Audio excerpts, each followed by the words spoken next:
Guys, Sam was just commenting. I got some new makeup today. Was trying to use up the old one. I think it looks a lot better. I don't look orange anymore. Look, this is how pale a Canadian girl is. But anyways. Welcome in, Bonk. Cookie, Greek. Lily is here for her stream today. Excited. You're nice and early. Mary says hello, beautiful people.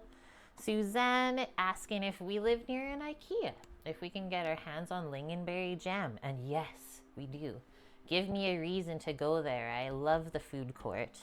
Maybe we would even stream it. You never know. How many $1 hot dogs can Sam eat? Sam's gonna do the hot dog eating contest. It looks natural, which means it's great. Thanks. I just had to go one shade lighter. I'm literally fair shade, which does make sense for where we live. And I'm also Ukrainian and French, which very white.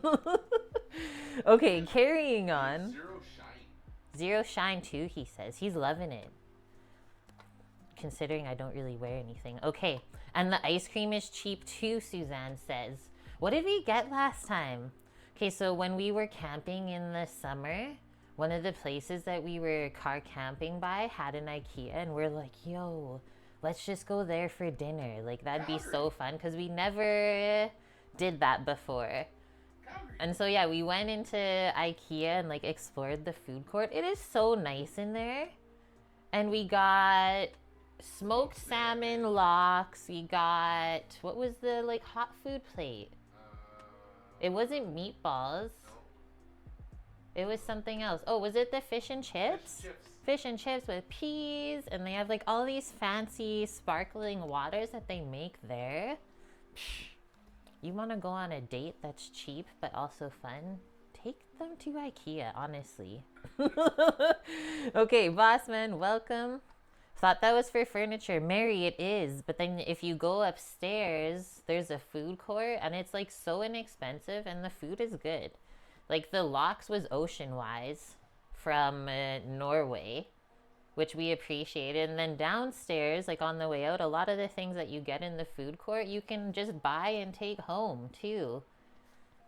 Go check it out. You don't know what you're missing. Even I was shocked, honestly. Lily, your skin is fair too, but you live in Spain, so you don't think it's based on that, but maybe. I mean, some people that I met when I was in Spain, very fair-skinned. So maybe we gotta research where that comes from, hey? Suzanne, the cake. Oh, yeah, the dime cake. Oh, that motherfucking See? thing. I think we'll have to go stream it so everybody knows exactly what we're talking about.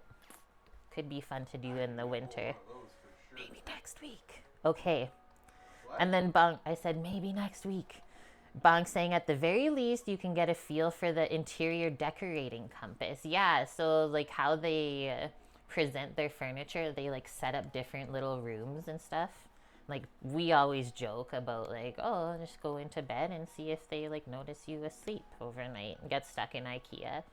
So fun. There's no IKEAs in Alaska. Mary, guess you're gonna have to come for a visit then.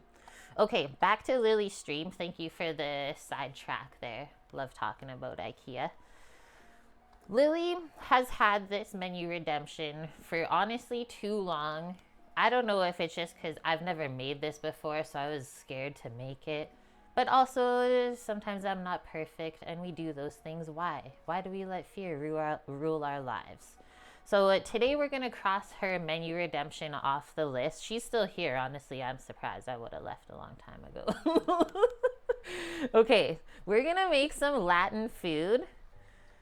I went to the Latin market this morning. They opened at 9 a.m. I think I popped in around like 20 after 9. Yeah, all good though, Kate. Yeah, no problem. Take as much time as you need. And so, went to the Latin market this morning. I had like high hopes, let's say, that they would have everything. And they did. So the recipes that we are using are both linked today. I found some very good ones. And like, as much as I'm not familiar with making the Venezuelan version of tamales, which is called Hallacas, I think that I know enough about tamales that we're gonna do a really good job of this today. I know you're not being sarcastic, but sometimes we are. So I hope you understand. Hi, Mary. Good. Or sorry, hi, White Dove, I meant to say. Good to see you. Okay. So, specialty things that we needed today. We're so good at our job sometimes. Dearly, it's forget. okay. So one of the main things that I was like worried about finding was the banana leaves. So think like tamales, Mexican style, is steamed in corn husks. Very different. So we're gonna do a Venezuelan version today, and there's a really like nice tradition around hallacas. Is they're actually always made around like the December holidays. So I thought this was really fun to show you guys. Maybe some of you can try this recipe out for something different during the holidays. But yeah, we got banana leaves. So I got 2 packs of 1 pound. It's kind of hard to like tell how much is in here, but the recipe said that we would make around 18 of these today. So I bought more than I thought I would need, and then we can just put them back in the I already freezer. have an idea for those. Right? Like you can do so much with banana leaves. Like there's a lot of Southeast Asian food. You can like steam meats in banana leaves and stuff. Oof. Yeah. So if there's extra, we'll have to use them up somehow. And then I had a really fun conversation. Like Sam was like worried that I was in there for so long, which is fair. Like I was in there for a good amount of time. Love talking to everybody in there. They're so helpful. So I walked up to the masa section, and there was this one called pan, which that's what they called for in the recipe. And it says pre-cooked white cornmeal. Did you have something to say, or you're just waiting? I'm grabbing the other masa. Okay, Sam's got something to say. But then they also had like beside, I always have a big bag of masa in the house because it's cheap. Oh, yeah, I remember now. So they also had this. Kind of the same thing, but not really. What were you gonna say? So at Becker's, we used to do a coconut and ginger marinated scallop wrapped in banana leaf, and then we steamed it, and then we topped it with a Thai spicy peanut sauce. Did you hear that whispering? That sounded really good. So we're gonna make that. Yeah. Okay. I think I still have the recipe to know exactly what it is. You probably know how it tastes to recreate it yourself. It's all hard to. Okay, so Sam has an idea for the leftover banana leaves. Way too much ASMR, right? A little too early for this. But anyways, I was like, is there a difference? Because I already had this bag at home. I was like, what's the difference between these? And she's like, I don't know. And like I told her what I was making, and she's like, yeah, that makes sense. So then she runs to the back, because at this Latin market, they also do like a case by the checkout of different hot foods to go. So she's like, let me go see what they use to make the like Venezuelan version of tamales here, because they do sell those.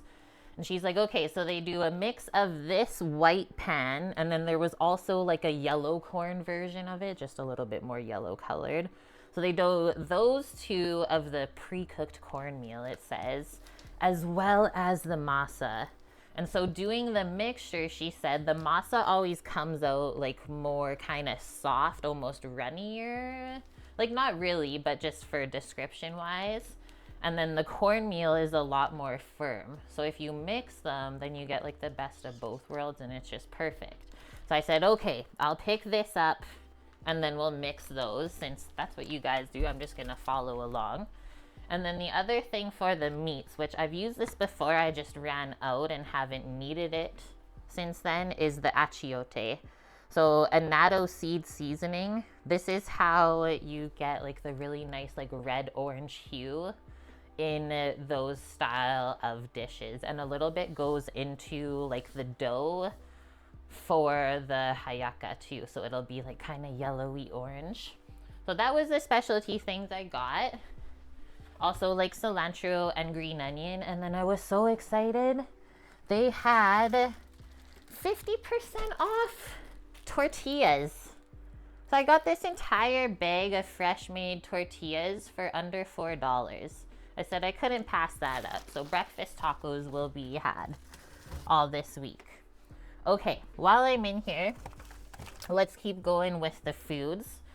So the filling meat-wise for the ay-yah-cahs is actually a mixture of beef and chicken.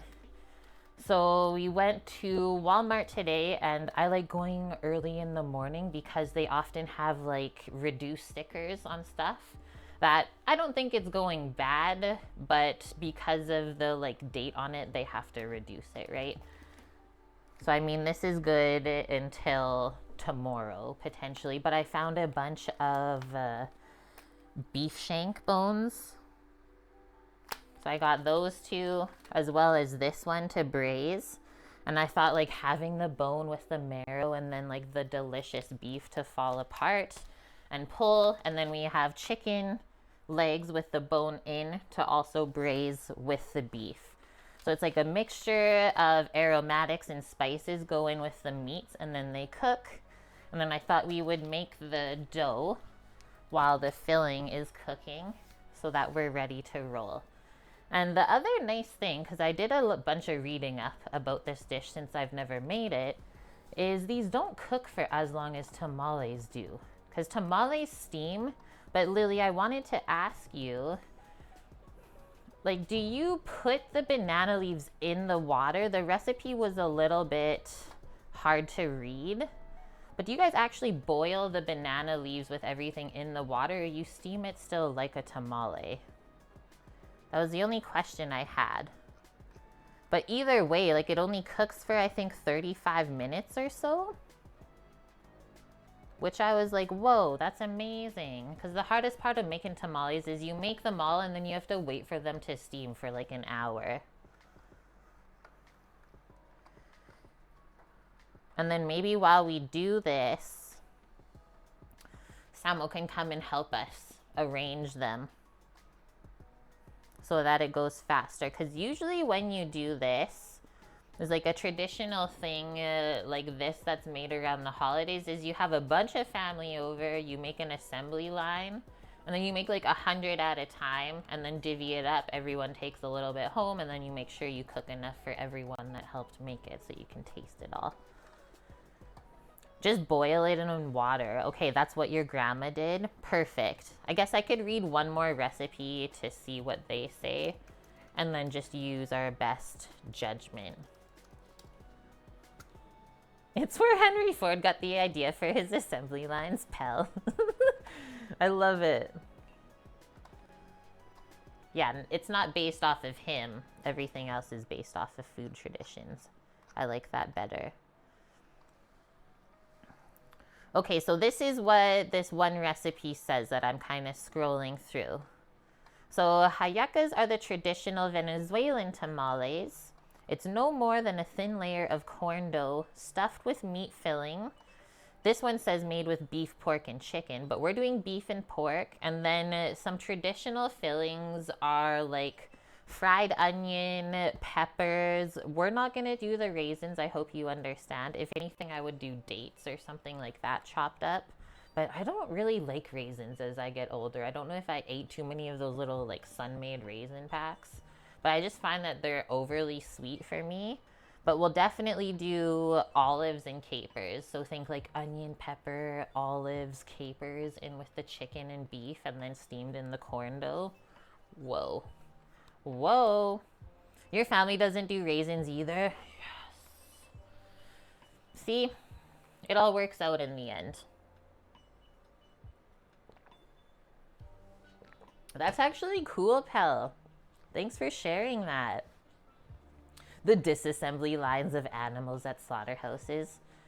That's how car assembly lines were made, just opposite way. Suzanne, you posted your recipe suggestion. Thank you for doing that.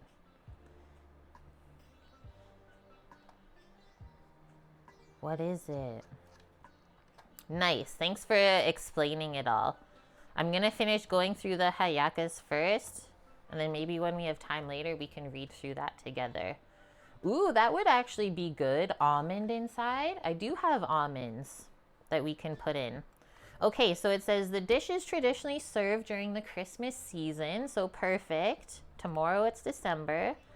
And it can vary depending on the region as well as the familial traditions.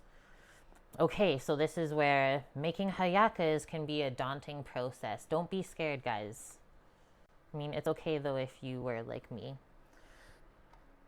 So she says she did her best to explain every step of the way.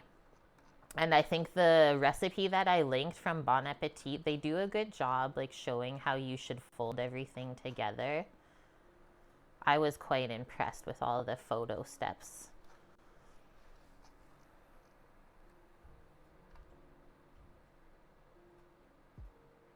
Okay, so it actually says in this recipe, step 9, cook. You'll probably need to cook the hallacas in batches.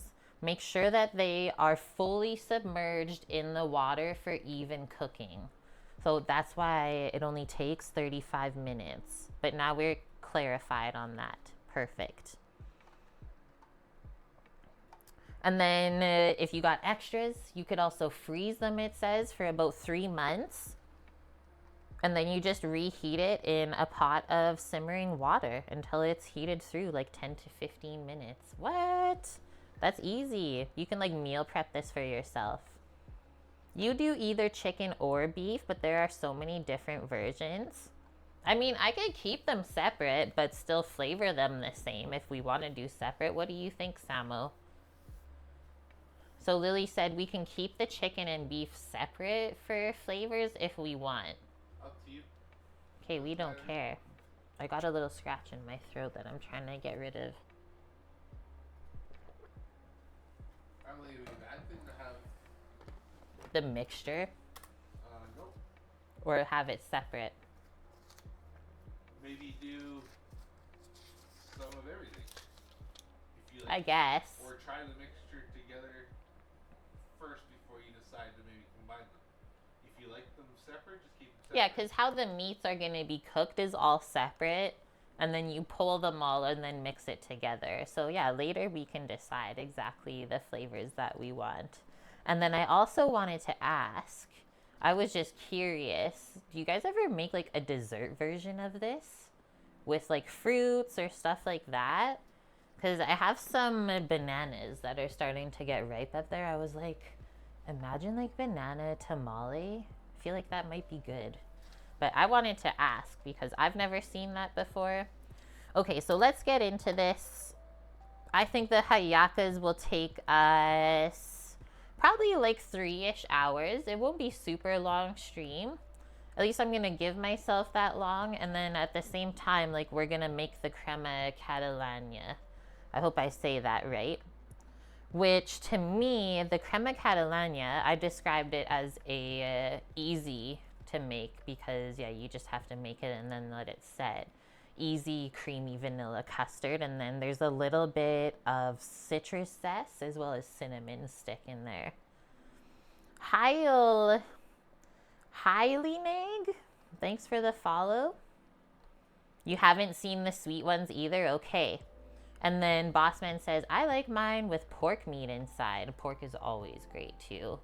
Use some pork shoulder in there. So we got options then, let's say. So the Crema Catalana, I would like to do that first. I washed up a bunch of ramekins today. Gave us lots of options here, but that's what we'll put it into. And then the only thing we don't have is the torch for it.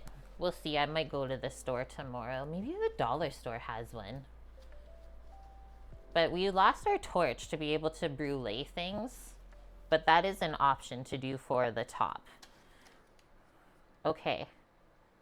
Let's make our crema first. Sounds like it's just a one pot wonder.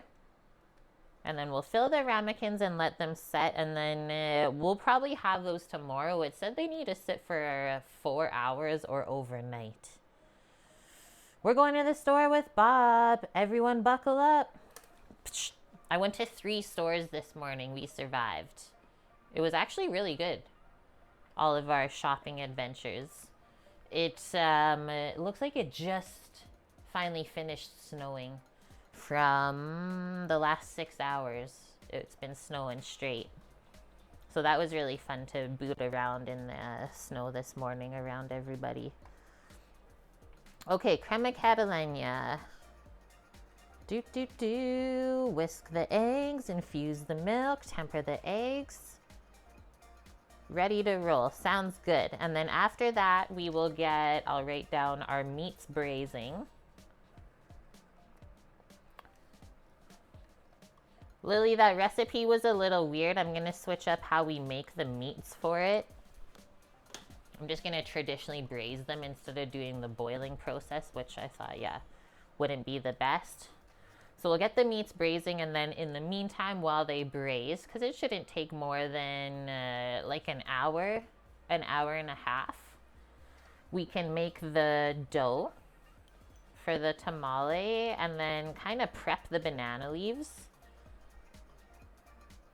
As well as, remember the accompaniments with the meat and the filling. So we need the onion and peppers. And then I have like a smoky olive tapenade, it's called, but it's just like chopped green olives in like a smoked olive oil. It is so delicious. So that's what we're gonna use for the green olive part. And the capers. We got our capers here, so we'll just rinse those and get them drained from the brine. And that's really it. So we'll do olive, caper. And then if we want, maybe like the almond would be good with the chicken ones. Yum. Hi, Wilson. Welcome in, as well as Yet It Is. Hello, friends. It's Catalana. I hope I say that right. Catalana. Crema Catalana. How was everyone's holiday? Well, I think it was good.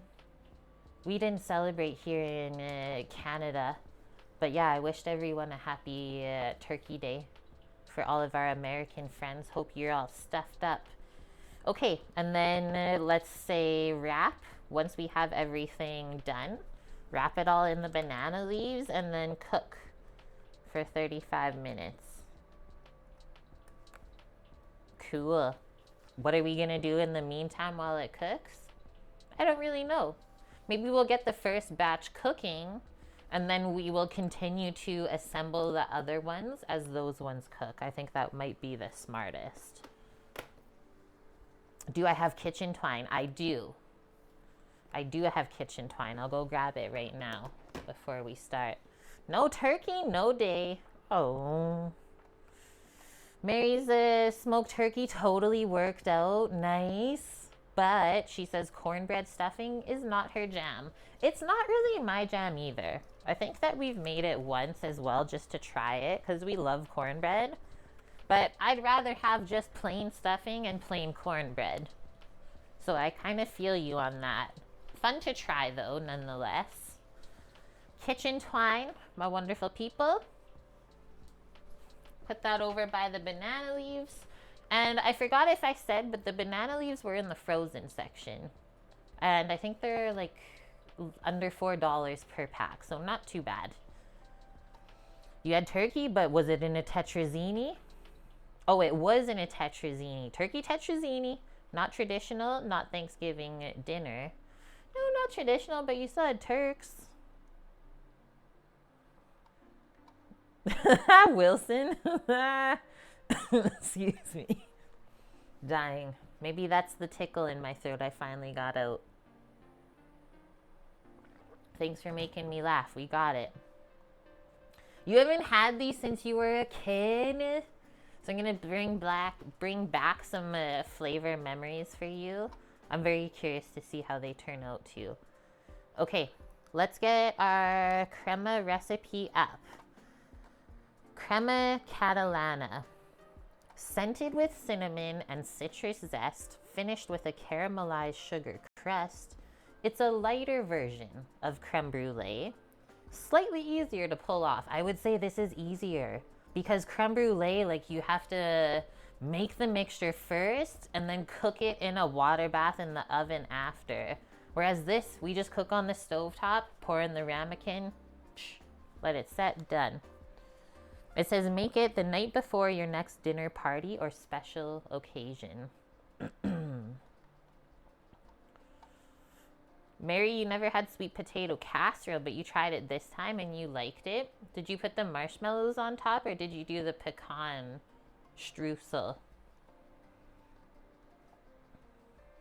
So it's the Spanish version of creme brulee. It looks so good. I think I would like this much better than like creme caramel, which sounds similar, but is not the same at all.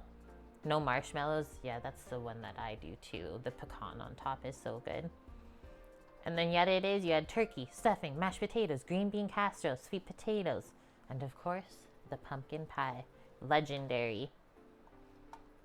Right, that topping. We've made it before on stream, and like I'm not a big sweet potato person, especially not when it's like mushy like that, but I loved it. I really liked it. I think the recipe's in Discord. Okay, prep time for this stuff, 10 minutes. Cook time, 10 minutes. Chill time, 4 hours or overnight. So I thought that we would just taste it tomorrow and let it set properly. Total time, about 4 hours and 20 minutes. And yeah, this is Spanish food. So the dessert is Spanish and our main course is Venezuelan. It says it serves 6. So 6 6-ounce ramekins. I think that's what these are. I've never really measured, but this is the typical size of ramekin that you can buy. So why don't we set these out onto the sheet pan right now, so that's easier to move it around later. I'll probably use outside to get these chilled quicker. Nice thing about living in Canada in the winter is you can use the weather outside as an extra fridge. So there's our 6 ramekins ready to go.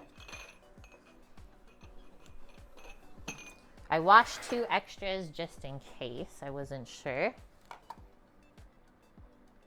And then coming back, in a large bowl, we have to whisk together half a cup of sugar, the cornstarch and salt, and then we add the egg yolks in and whisk until it's like smooth and pale, which we've done this just recently, for about a minute.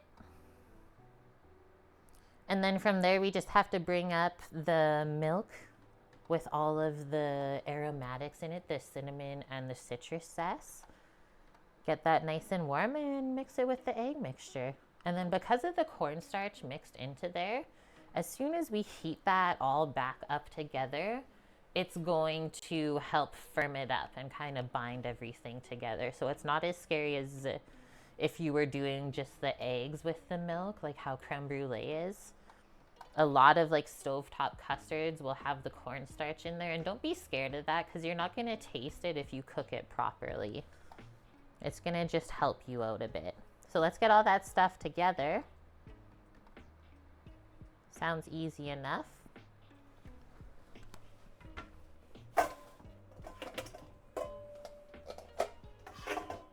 So make sure that you choose a bowl where you can fit everything into. And then same with the pot. I still have the scratch in my throat. I'm just gonna mute the mic for a sec to try and get it out.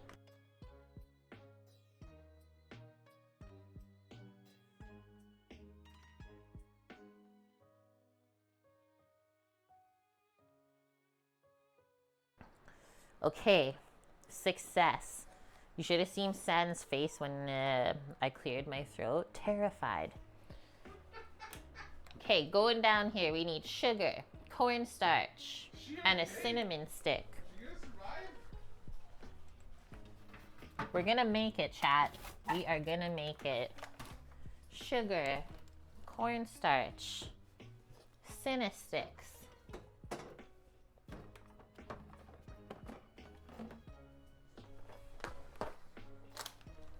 Then we need some egg yolks and milk.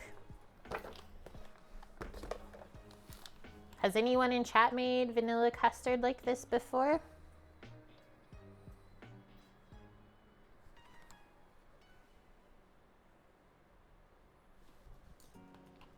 Okay, bring up the recipe and away we go. So 1/2 cup of sugar into the bowl right away. And then where does the other 1/4 cup go? Maybe in with the milk? Oh, they use it on the top to brulee it. That makes sense. 1/2 cup of sugar. That's not actually that much. I mean, the way that you pictured Sam, that was pretty much him. Yeah, you've never made the vanilla custard, but you've eaten it. Yep, that's basically right. He just whipped his head over. I was like, it's okay. Even it out. Good to go. Trev, you'll need like on glazes, let's say, when you're making ice cream. So basically what the creme brulee base is, guys, before it gets baked in the oven, you can take that and just put it in an ice cream maker and make ice cream because it's all cooked. Yeah, usually the ice cream bases will not have cornstarch in them. You got it, Trev. Also good to see you. Welcome. Okay, done there. Next one. Cornstarch. This is what ours looks like in Canada. We need 3 tablespoons. I'll use an actual measure. And then what about the salt? 1/2 teaspoon of salt. Okay. 1, 2, 3. Hi, caretaker. So after you made the vanilla ice cream with vanilla beans, now your wife loves working with them. They are like so addicting when you have the real stuff. It's hard to go back. Grab our salt. 1/2 teaspoon. How's the bus coming? I mean, I feel like we're getting closer to the one that we want. Really hoping that we can get there in 2025. Oh, this should only be 1/2 teaspoon. Almost got distracted. Have you ever used vanilla ice cream to make French toast? Actually, I think yes. I think I actually have once. When it's like you don't have any more milk in the house, but you want to make French toast. So just let the ice cream melt. And then mix it into the custard the same way. Same stuff. Okay, that's that. I think we'll use a whisk to get that all mixed together. That's so funny that you would ask that. That's like the epitome of me being lazy and not wanting to go to the store. Also me probably being like a teenager.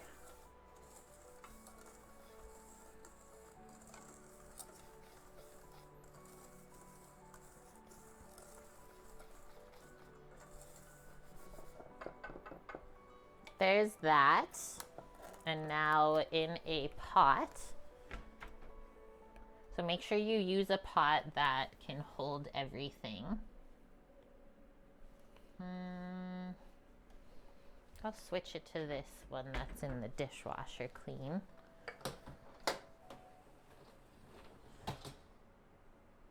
Oh, nice, caretaker. I like that. That's so funny you bring up Target. It's like Zellers was here and gone, and then Target tried to take them over, and now they're gone. But Zellers is back? I don't even know what's happening anymore. And then the state still has targets, so they don't even know what we're talking about.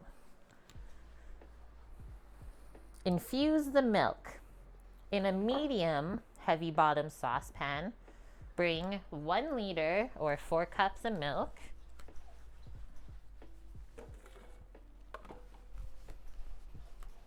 to a simmer with a cinnamon stick and then 1 strip each of lemon and orange zest, it says. Choose a cinna stick. That looks good enough.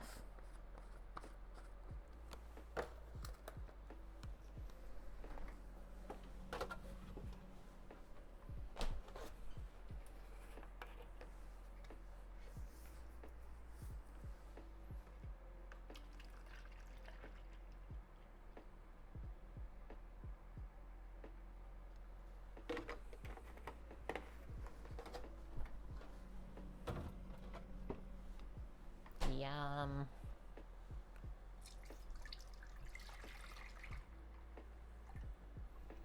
I don't think I've ever had the vanilla custard with these flavors in it before. It's gonna be so good. So I'm just gonna use like a peeler, like a potato peeler, to get the strip of zest off, because you're supposed to strain this stuff out. So try to leave it whole. Where is it? It's in the dishwasher.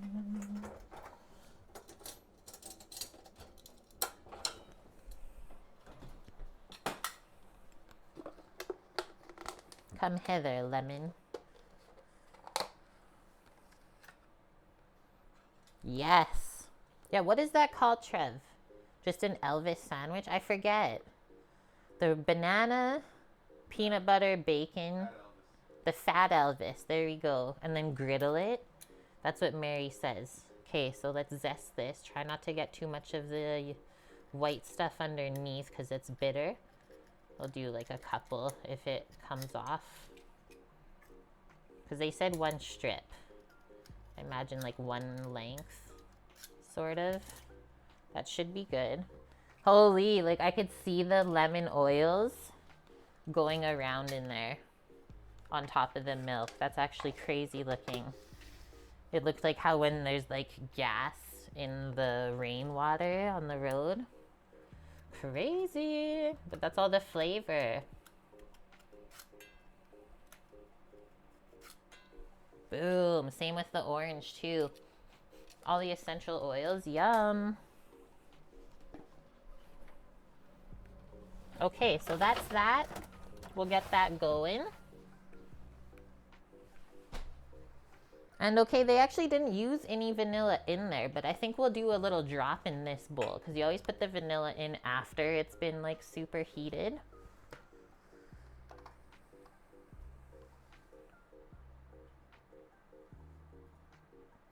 Oh, that's nice, Lily. Around this time of year, she can smell a light fireplace smoke if you open your window, even though it's not snowing. Whoa. I know that looks dark, but I'll fix it. Don't worry, I'll fix it. Look, there's the light in our life. I was also monitoring the battery percentage before stream. So we don't want to scald the milk, so I always just do like a medium-high heat. And then usually I'll keep the whisk in and around here in case we want to whisk it around to get it going.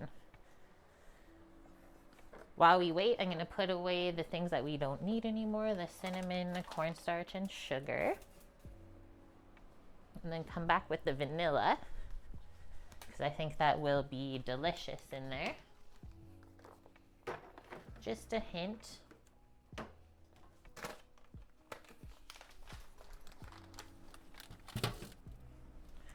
And then usually for pouring custard into ramekins or jars, I always try to source a measuring cup with a spout on it so that it's really easy to pour out.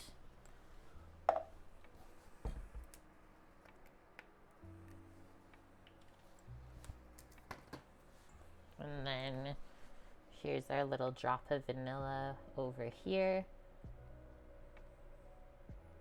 for when we temper. Oh yeah, and we need to get the eggs into here, guys. Our egg yolkers while this is heating.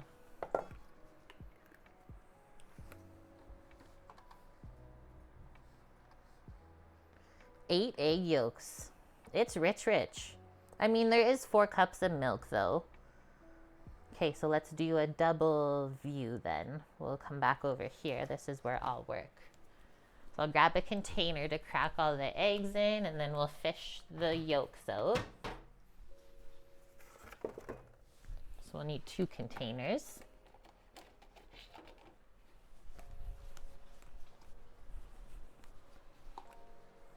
And like, I get that using like Jello packs to make custard is really easy, but until you have an actual egg yolk based custard, you really don't know what you're missing. Like, Sam was obsessed when I made that caramel pudding the other week. So fucking. He said, this is a staple. Why don't we make this every single week? Yeah. And yeah, it's true, bonk. Good ice cream. All about the fat content and like how quick you churn it. We need 3 more eggs still. 3 eggs.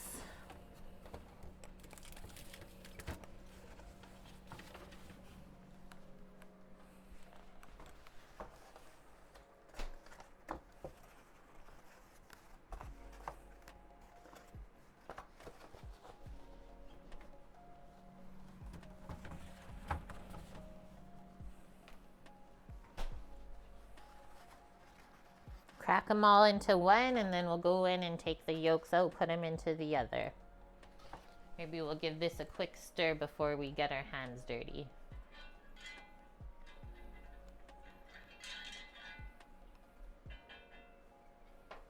Nice.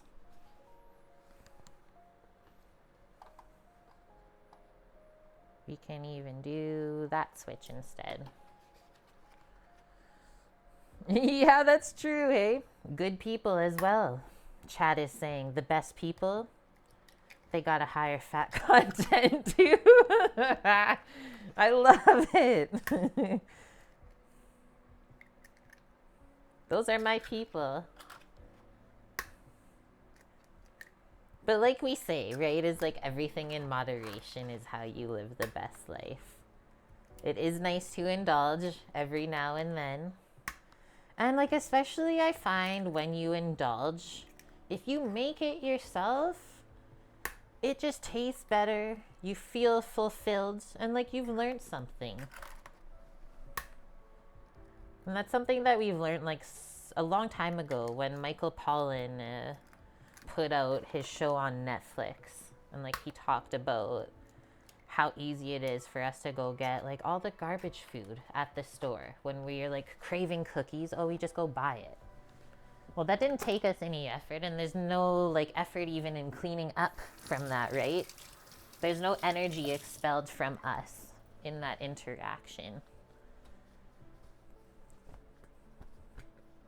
If you make it yourself, you're just that much more connected with the ingredients, I think. You can taste the love. It's actually something I said to the students last week when I was at my culinary school cooking with them. Like, the secret ingredient, honestly, guys, is love. Because if your heart's not into it, everyone's going to taste that.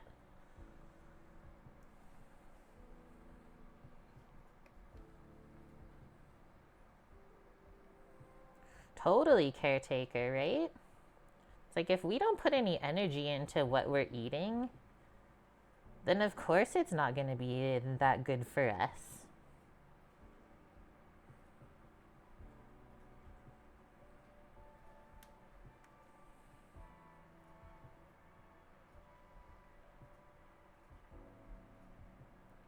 Totally, bonk. That's the part that's like almost helps you digest your food, is cleaning up after.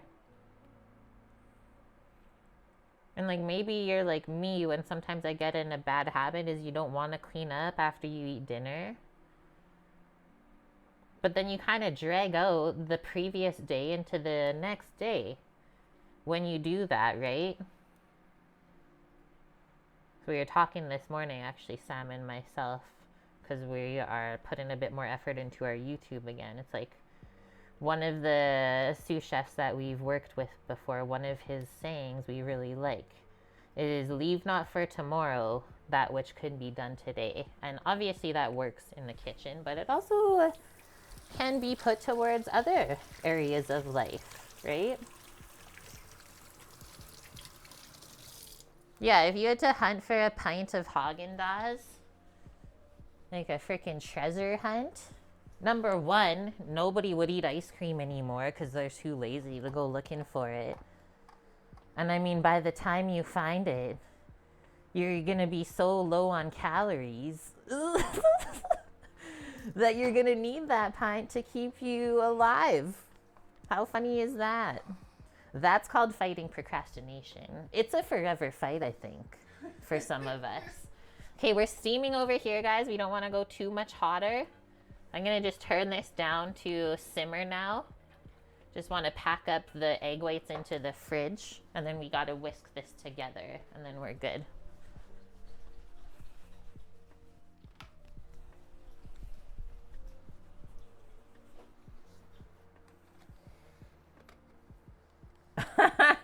You bought an egg separator that looks like an old man. The whites come out of his nose. Oh my gosh. Turn that baby off. We're good for now. Just keep it off of the heat. Put it on the other burner. Come over. You bought yourself a pint of ice cream last week. What type was it, Bonk? Okay, we got that. We got our yolks, and then come back over with our whisk. So this is going to go into here. Remember, it says whip it until it's like pale yellow. And everything's kind of dissolved together. Just going to rinse those eggs out of there so they don't get all sticky. Because it's rich. Yum. Those look so good. That's a deadly flavor. Pralines and cream. Ah! Okay, careful as you stir this because there's stuff flying. It went flying.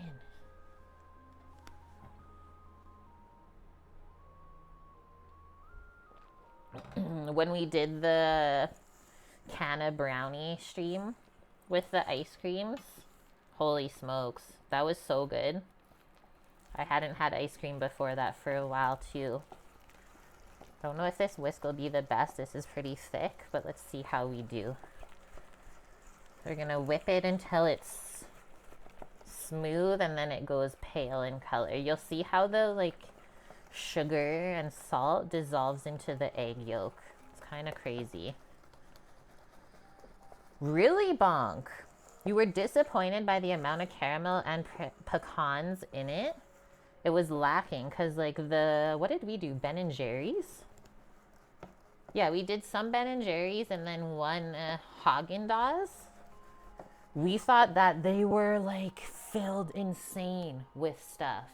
Like you should have seen Sam's face. He just like hold up the spoonful and it was just like full of add-ins. I was like, oh my gosh. There's like more add-ins than ice cream almost. So maybe Baskin Robbins needs a little bit of help. Look at how pale this is going, guys. So this just kind of gets the eggs ready to accept the warm milk. And then we got to strain out the stuff that we infused it with. It's like not that much stuff. I might get away with just using this small strainer here and then picking the cinnamon stick out. You were looking for the Ben & Jerry's New York Super Fudge Chunk? I don't even know if I've seen that flavor here in Canada. Samo says no, because we're like kind of always looking at the ice cream flavors when they're new. We don't have that. Strainer. And then actually, I think I might need help. Because I can't strain and whisk at the same time. It's like I need one more go-go gadget arm to come out of the back to do the whisk. I suppose we can do this. which Sam doesn't have to get up. We'll just strain it into the measuring cup that we're gonna use. Oh, no. That's what I didn't want to happen. I'm just gonna do it over the sink because this pot is a piece of poo. That way if stuff spills, it's in the sink, not on the board. Flip the stuff out. We need to clean up on aisle 1. Bob, get the broom. Okay, so I know that they make like the robots now and shit, but this is my thought. A backpack with just like a couple extra robo arms that pop up, and they'll like, you can program them to do different stuff for you. So you want to be Dr. Octopus? Literally. For cookers, that's the best. Let's get Annie on this. Okay. Don't pour the water in there. We're all strained. The pot is staying here because we're going to use it again. Do I want to be an android? Well, I just like the help sometimes. I don't need them to really like get into my brain. Just the extra hand like I just needed. And then also I'm going to say that this is going to want to move around a bit. So if you don't have the extra arm, just like make a little donut with a damp cloth on the counter or wherever you're mixing. And it like holds the bowl for you. Good to go. I'm going to go left hand here and then pour with the right hand. So you go a little bit at a time because we don't want to cook the eggs. No scrambled eggs allowed. And then we stir it all before we pour again, really. But as you can see, it's kind of shaking and pouring. I'm only one person. Okay, we pour a little more. It's looking smooth still. It's looking good. Keep going. And like once you get this nice and loose, like we're almost there, we can just pour the rest back into the pot and then combine it that way. But let's get this bowl all nice and clean, the edges smoothed before we do that. Because then it's going to go back onto the heat for a moment or two until that cornstarch activates. Okay, nice. And I mean, if you're really unsure at this point, if you did scramble it, you can always just take the strainer back, put it over the pot, and strain that back in.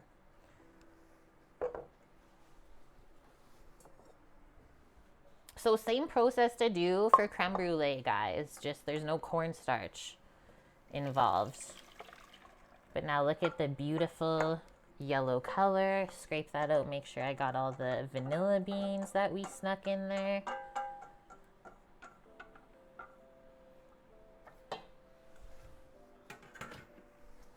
And then we can just pour the rest of this in. No worries. And then we're gonna hold on to this measuring cup to pour it into our ramekins next. So clean up the last of the sugar that I spilled. Bring this back over. And then we'll press this for the next step together. Mickey.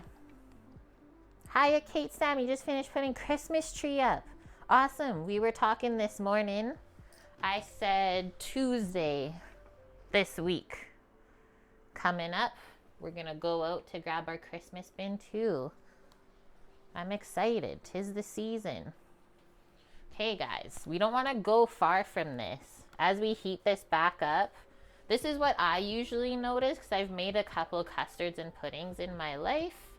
Is the cornstarch, once it starts to activate, you can kind of see how this is like, if we go closer, it's like kind of foamy on top. So as that cooks out and it thickens, that foam is going to go away. And that's how you know you're pretty much good to take it off of the heat, because you can still like scramble the eggs even at this point with the cornstarch. It's just something that happens if you get it to too high of a heat. And then, yeah, if we don't stir this as it's heating back up, the bottom is going to burn. And you really don't want to burn milk and eggs onto the bottom of a pot. No. Trust me. Doesn't matter if it's cast iron, No. stainless, enamel, and it smells bad. Yeah, it smells bad and it just makes the whole entire batch taste burnt. It's just a restart from that point. It's just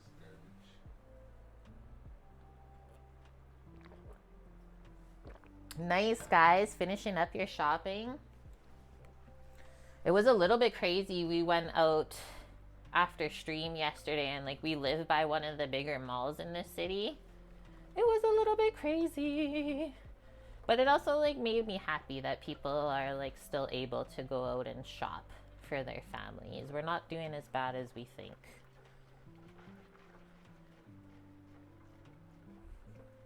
It's also like a definitely one time of the year that people just spend a bit more money on than both themselves and other people, right?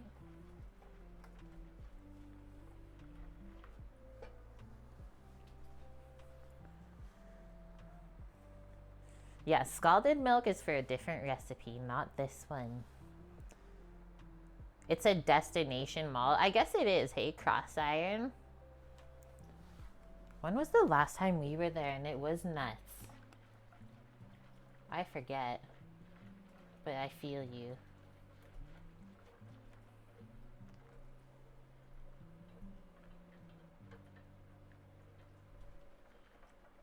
Okay, hanging out here.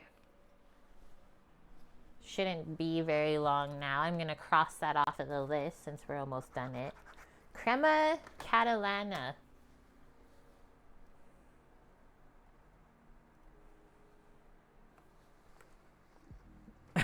Mickey. The lights going up on outside the house tomorrow. It'll be like the dad on a Christmas vacation. Don't. There goes the power for the whole block.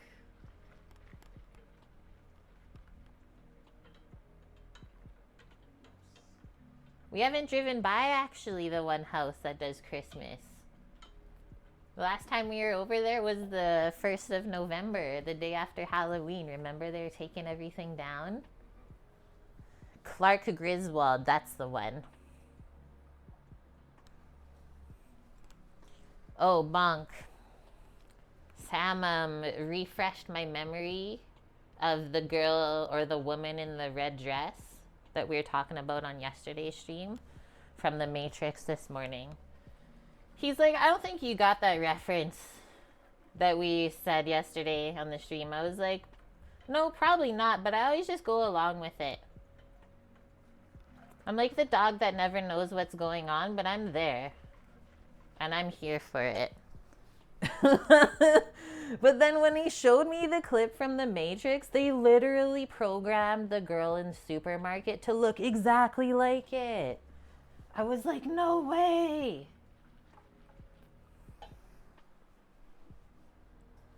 The older you get, the more you feel for Clark. Honestly. Now we're starting to understand. It did fit. It honestly did, bonk. Also, that was so fun yesterday for those of you guys that did end up playing with us.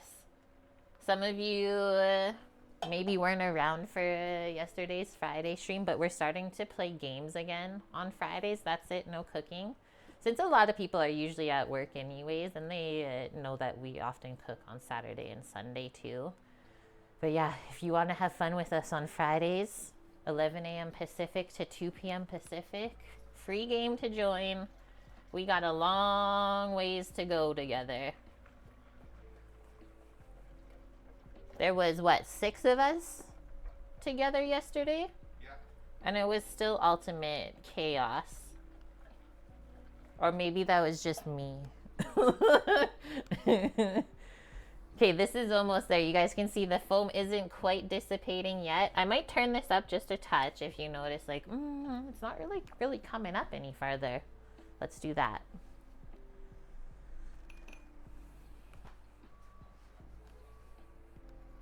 And I guess the other thing we could potentially do on Fridays, if people do want to play games but they work, is we just move that to a later stream.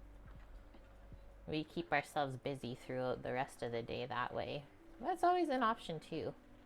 But I mean, my pumpkin hour is usually pretty early. I'm sorry. It looks like it's subsiding a bit now. We also got more steam coming. And I haven't felt it really thicken yet either. That's what I'm waiting for. Okay, now we got the steam building. Let's do this.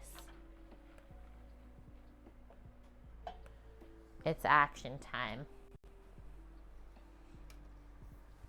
Do I have room for this in here? Oh, I actually do. That's nuts. I have room for an entire sheet pan in the fridge. That's kind of crazy.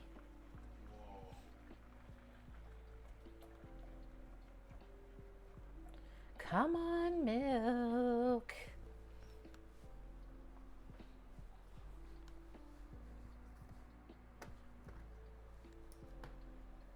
Right? Like, that's huge. The fact that I can fit this entire thing on the shelf. Things are looking up. I don't even have that big of a fridge. I don't know how many cubic feet this one is. Maybe like 10? 12?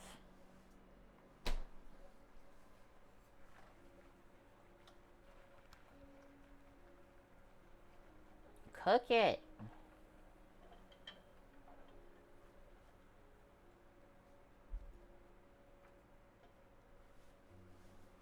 Cook it up.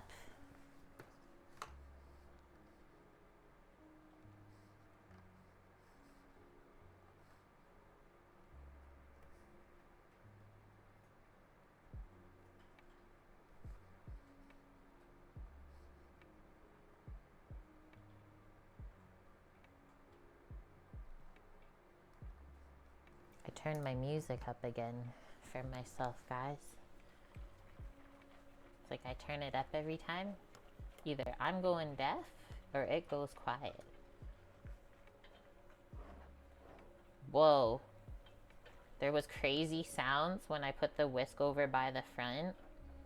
Let's not get too carried away here. It's really getting heated now. I don't feel it getting too thick quite yet.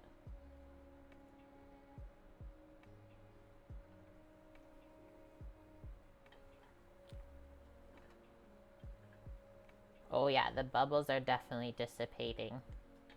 They just like disappear back into the custard. It's pretty awesome. Just the thinnest layer on top now left.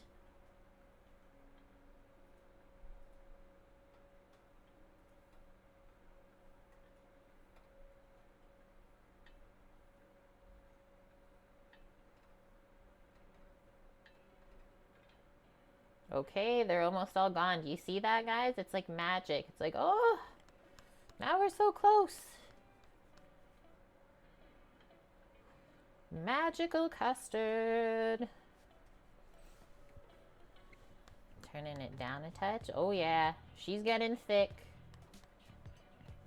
Almost there. And then think, it's gonna be a bit runny now still, but then when it cools, it will firm up the rest of the way.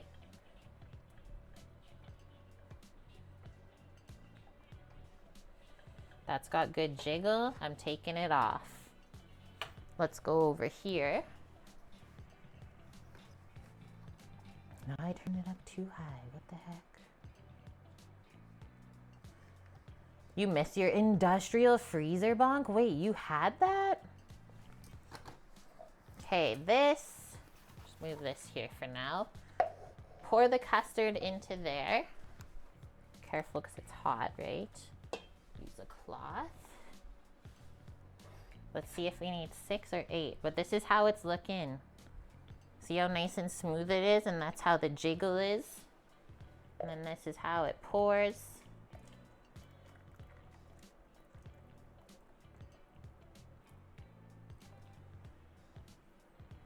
No weird stuff on the bottom of the pot either.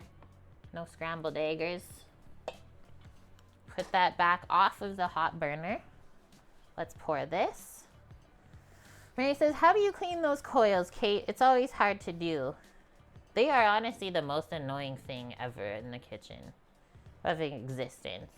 I usually just take them out like every couple of weeks, or whenever I notice they're starting to get dirty. Literally take the whole thing apart, scrub everything up, dry it, and then put it back. Worst stove design ever. Yeah, hate them. Okay, we'll fill to about there.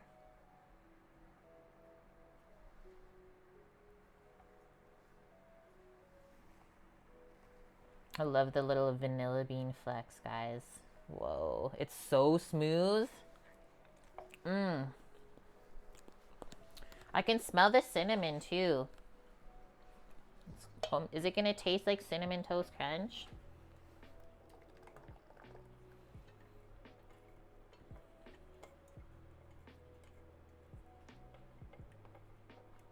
Scrape all that goodness out.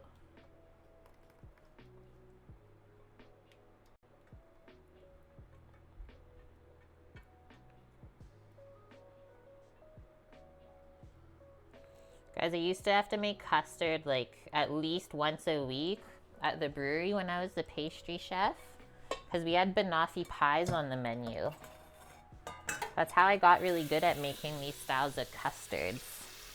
And then I would build them up like as a jarred dessert. So I'm just soaking that pot and the whisk on the side while we finish this. We might only get 5. Let's see. Like, give them a little jiggle to even them out. I think it's a 5er, guys. There's not that much left in there. Just top up the other ones, and we're good. Samo said we are not planning to brulee, but let's see if we source a torch. Source the torch, and we'll leave that for Samo to clean. He's a good custard cleaner, man. Okay, so take that one away, keep it clean. And then from here, sometimes you just give it a drop, little wiggle and a shake. You can see there's a couple air bubbles. A torch would be handy for those too, because you can torch the bubbles away, they'll pop. But obviously don't cook the top. And that's it. So before we put these into the fridge, because we don't want the ramekins to shatter, let's just let them sit on the counter for a few minutes. Let's say like probably 20 minutes. I'll let them just sit at room temperature before we put them into the fridge. But that's done. That is how easy it is to make yourself a homemade dessert. And like, you could brulee the top like the recipe says, or because it's like essentially a pudding of sorts, you could put fruit on there. You got options. Nuts, granola, whatever you really feel.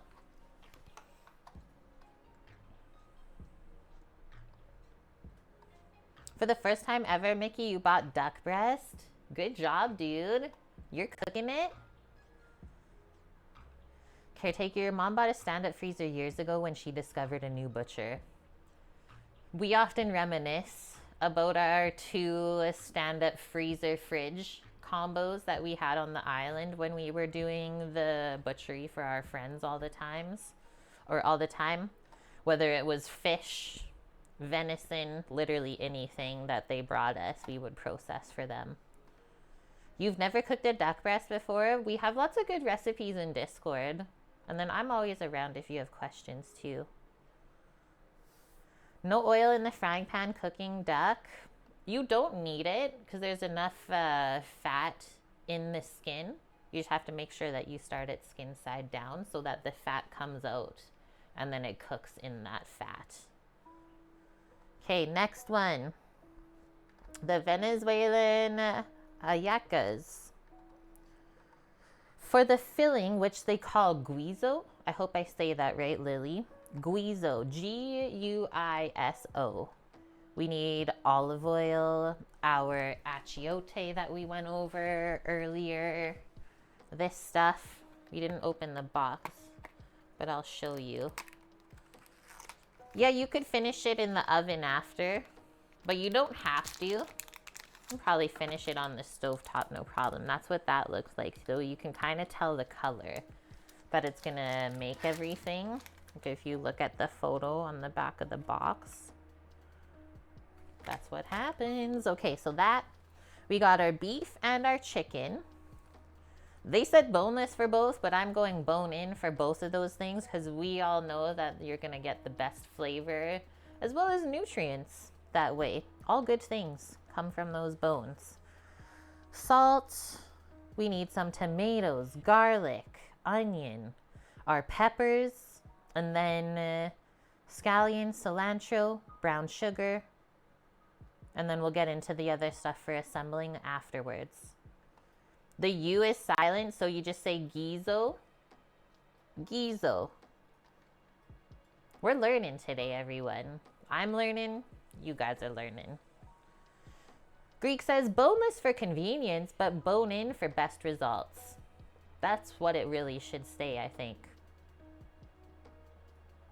That's so cool, caretaker. I love that. I mean, we all know buying meat in big portions is gonna save you money. And then if you have the option to have a relationship with an actual butcher, never pass that up. Okay, so first things first, we are going to get the meat searing in our braising pot. I'm gonna use the dark blue one, I think. That will fit everything. We'll just kind of stack it all up together.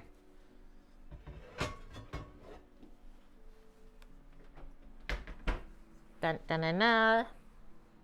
Make sure you have a lid for that pot that you're using. Otherwise, you'll have to dirty another one. So why don't we get this all maybe onto a sheet pan, the chicken and the beef, and then we'll season it and then just take it on and off as we get them seared. I think that will be the easiest. We got a floating cozy in here. Hello. How was the rest of your stream yesterday? I did end up popping out because I had some things to do after I raided you. But I remember that someone was asking you if you were supposed to skip the stitches on the cross stitch. And then I got scared and nervous with you, but I had to go. So I was wondering if you had to fix your stitches or if you were actually good there. This meat, guys, oh my gosh, that's gonna be good. So you got 4 chicken legs and 3 things of beef shank.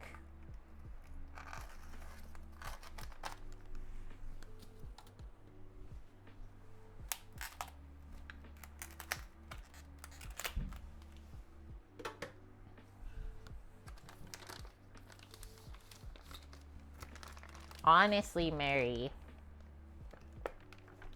the best food like I've ever eaten was when we lived on the island. We were just so lucky with what everyone around there provided to the local community, whether it was produce, meat, grains. Like, we could pretty much find it all. And like, considering we were on an island, man, we couldn't have been like more self-sustainable. Everyone chipped in. Quick rinse from the chicken juices, but I guess I'm getting my hands meaty anyways. You finally got it down? Nice. I used to cross stitch a lot when I was young. Look at this, guys. This is gonna be so flavorful. Holy shit.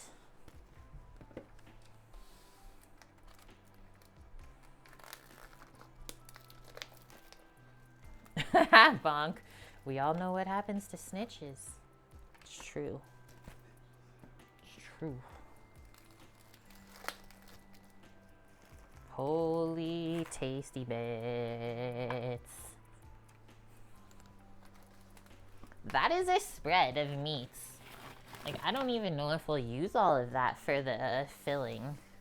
But we're gonna have a lot of braised meat to do stuff with.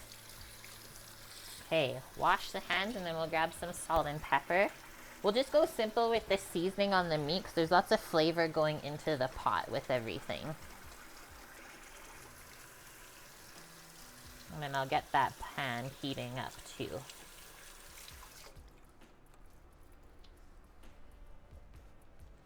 That's gonna be a crazy bubbling pot of deliciousness. Good picks.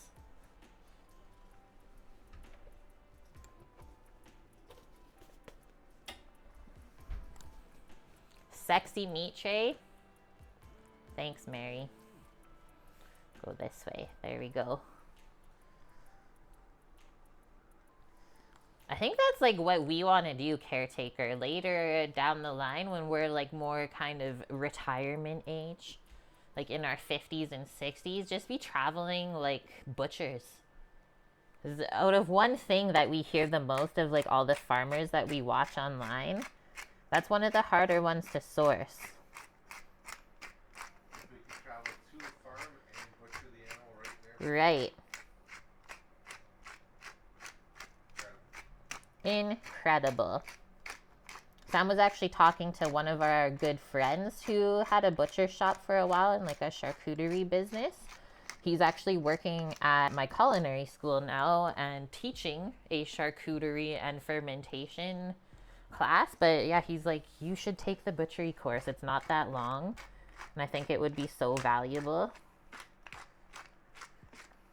I met the new teacher. He actually seemed really awesome. He started the year after I graduated, and he's been there ever since, which I thought was good. Okay, good amount of pep. Then we'll do salt next. And I might need just a little bit of cooking fat in the pan to get this stuff started.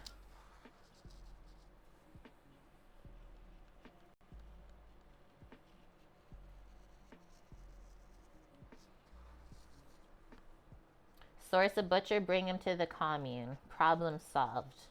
We are the butcher.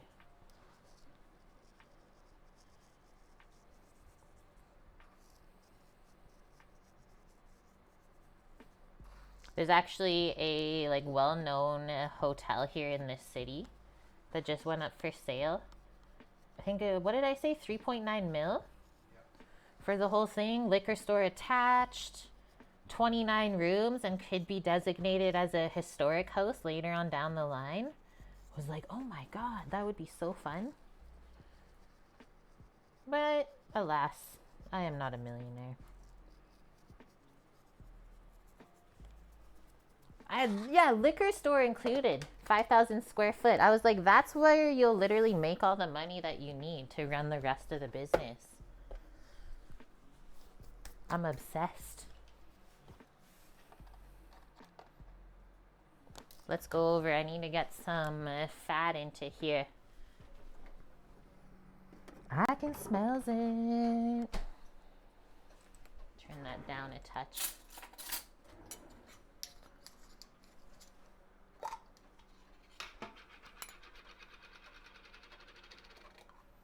One dollop to get things started. I think we'll do the chicken first, so that will render all of its fat, and then we'll sear the beef in that.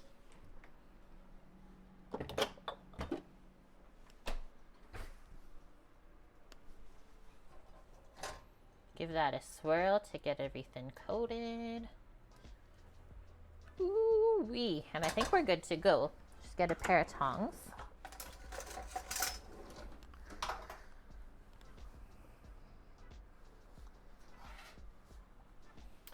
Caretaker, everyone should take a culinary course or two in high school or post-secondary. Yes, it should not be an elective. This should be a mandatory course.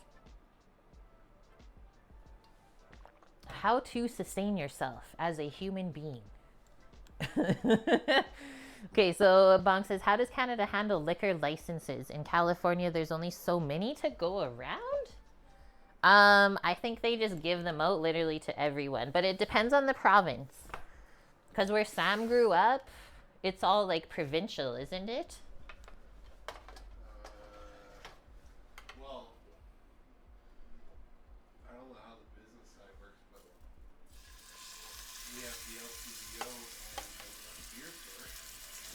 Yeah. Right.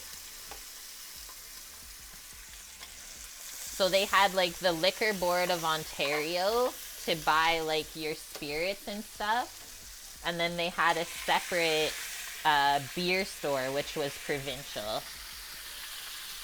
So you had to go to two different stores basically to get your alcohol. That's sounding and looking good, guys.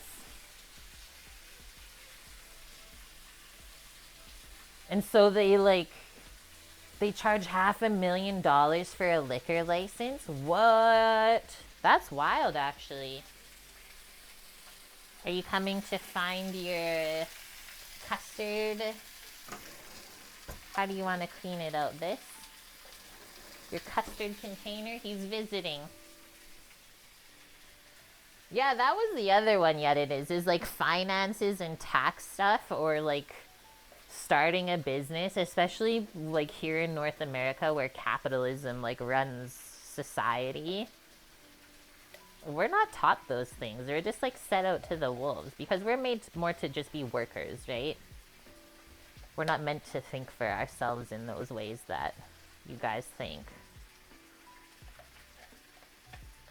Interesting, Mary. And yeah, like in BC, some of the grocery stores we could buy wine from, but not spirits. It's so interesting. You can't buy beer and liquor at the same store in North Carolina. Wait, that's where Eric is? Gotta make a special trip to the ABC store. Yeah, see? Beer and wine only, and then liquor, beer, and wine, which is the limited 1K. And then Infernus says, I mean, I prefer having the two different stores versus like just saturating the market. It's true. Oh yeah. Happy things are happening there. Just gonna swivel this around. Keep things searing nicely. Okay, so since we're at this point of searing, we should probably turn on the oven to get this stuff braising. Can you please just look at the recipe? The one with the black. Just go down a bit and you see the... Oh, I guess actually they cook it on the stove top. So if we're gonna cook this in the oven, I'm gonna go with like 325 Fahrenheit. Is a good braising temperature. That's the highest I would go for braising. The lowest you can go is 275. And then we'll also have to get our aromatics together for this. So onions, stuff like that. Go check your stuff over there. Sam gets mad at me when I check things on the computer, so now I feel how it is. Go check your things over there. So we need onion, garlic, and tomatoes. The achiote.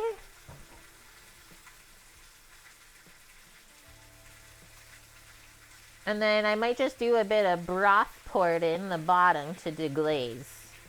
Once everything's together, and then braise it.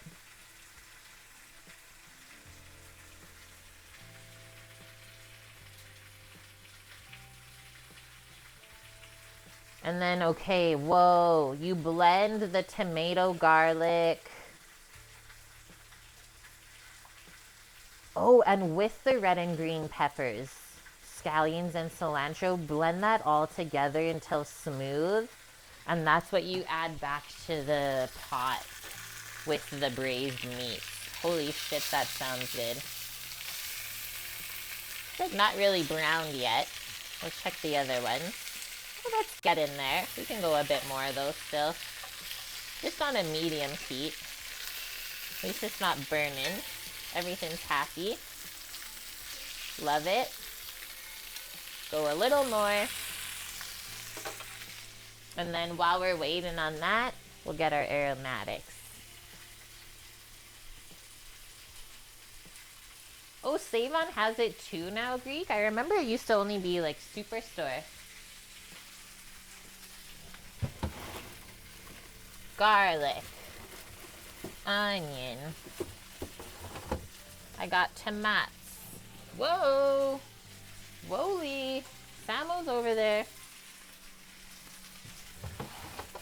And then some peps.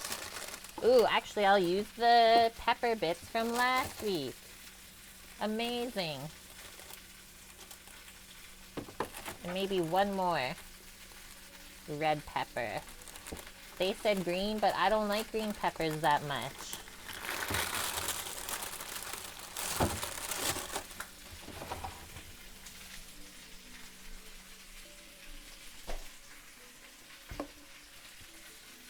I think we're gonna flip those and then come over here.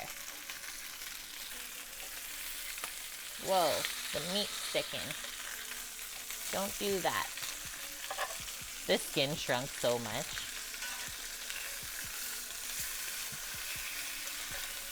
Flavor. We're going to Flavor Town.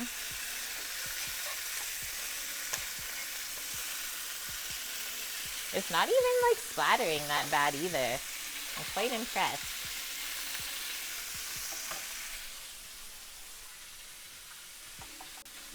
You get alcohol delivered now? All right, we're back. So we're just gonna rough chop these things. Also, I can see the garlic is sprouting. I hate that. But yeah, rough chop them. We already have a couple of peppers chopped up.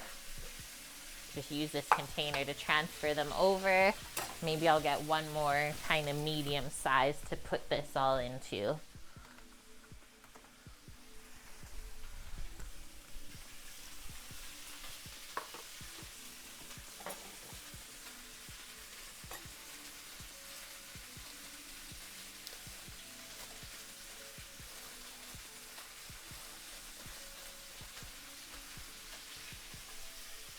What the heck? There's like a bug in the onion. That's confusing considering it was in the fridge. How are you living?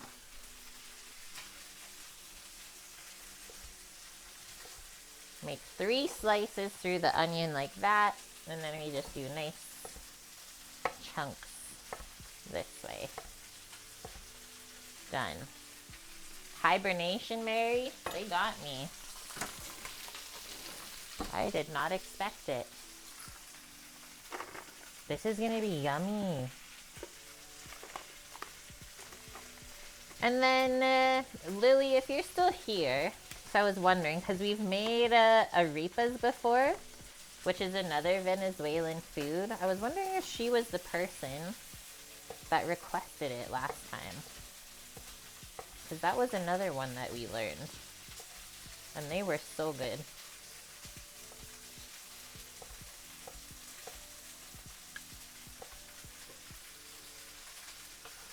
Arepas.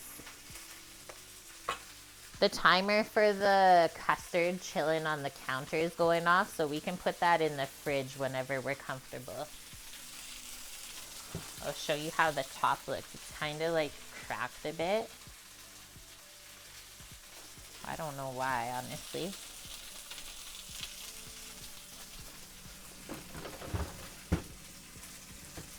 Beautiful. Okay, couple more things to chop up. I'm gonna wash this. We'll get our garlic smashed and peeled, and then we gotta switch the chicken out and get the beef going. Maybe we'll go check the chicken right now. I find that usually the second side of searing doesn't take as long.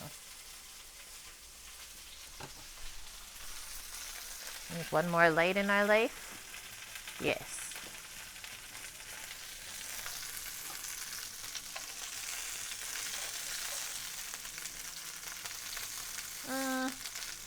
It didn't really brown too much yet. Almost. Okay, we'll let it go a moment more. Give that a switcheroo.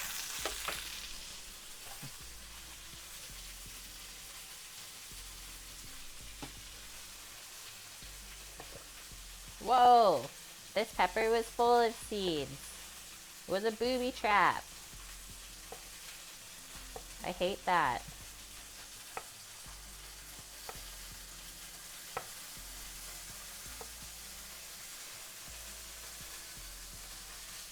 That's good to go.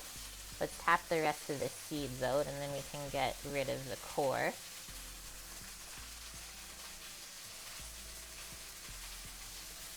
We've been seeded.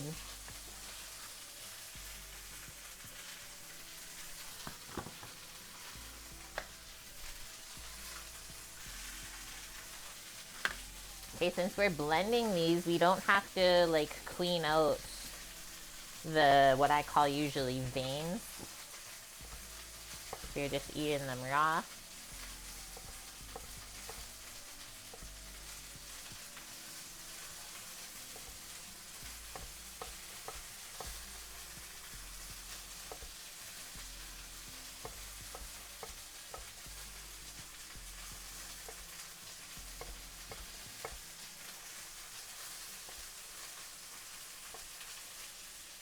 Done and done.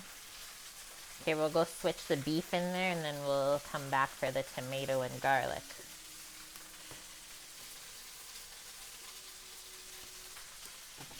Yeah, the women's hockey game is on today, right? Is it just Canada playing or what's actually going on? Whoa, there's like blood from the chicken. What the heck? Kind of weird. I'll just take that out so it doesn't burn.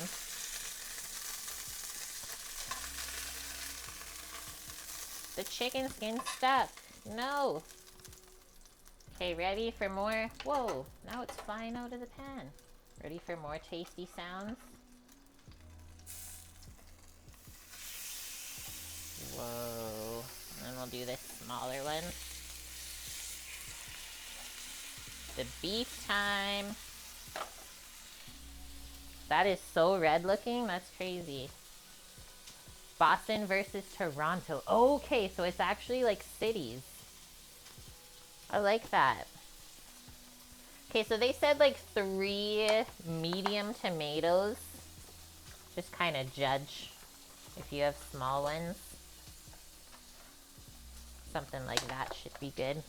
And these are so flavorful right now. Very delicious. And we're just gonna have them. And I'll put them into this little cup up here. Very red, hey?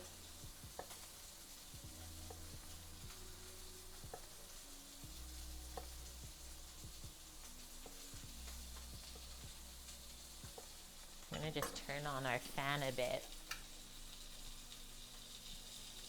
Exhaust some of the heat. And the smells too.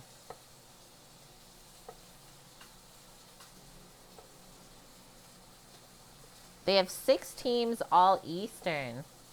I like that. Yeah, there's an artist, a Canadian artist that I follow on Instagram. Her name is Brioni. She just made a massive goalie mask out of hockey sticks for this. Is it a tournament? Must be.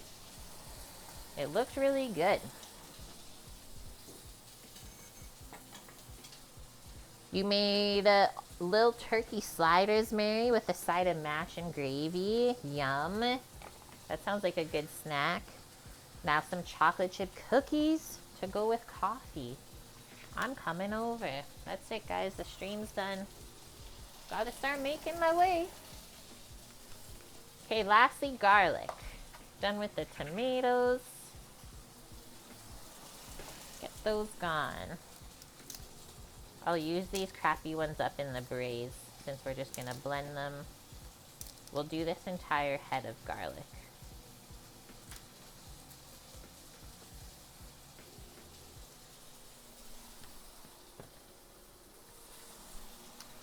Just gonna peek at the beef.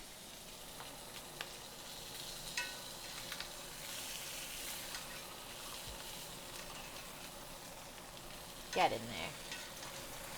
It's getting there.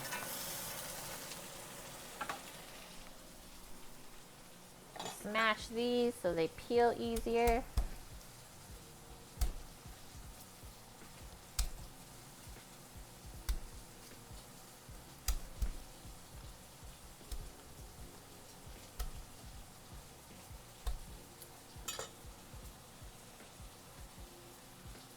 They kind of ate dinner, but they were all about the hot chocolate with marshmallows and the fresh cookies. Well, how could you not?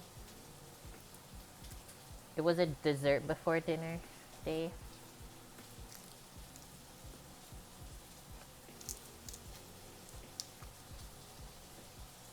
We're gonna take out the sprout though from this garlic, guys, because that will be a bit bitter when it does that. It's trying to reproduce. Don't. Take that out of there.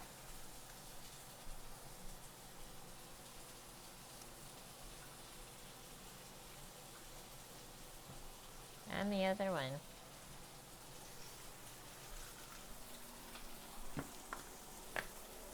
Garlic on the ground.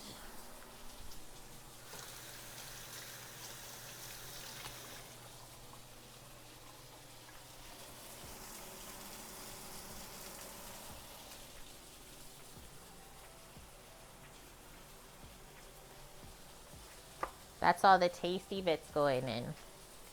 Let's check the recipe one more time before we go flip the beef over. Oh yeah, just a bit of scallion and cilantro. But I don't think that gets cooked in it. The scallion and cilantro we can just blend in fresh. Look at the like blood coming out of this bone. It's kind of searing. Maybe this other side will be better. Let's see. I mean, don't go too crazy. Sometimes just with how things like shrink, it kind of sears up weird.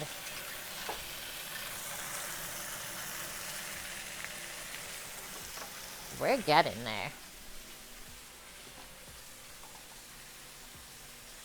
You smoked the turkey in -7 Fahrenheit, Mary?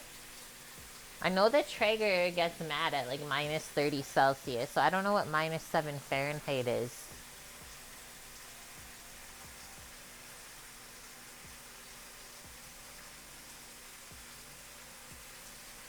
Okay, so actually the next step after the meat is done searing, we take the 3 tablespoons of the achiote paste, so we can measure that out now, I guess.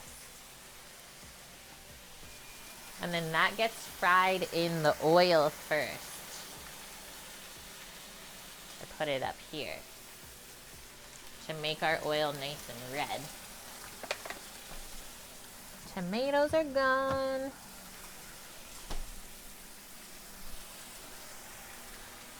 Use a little container, really.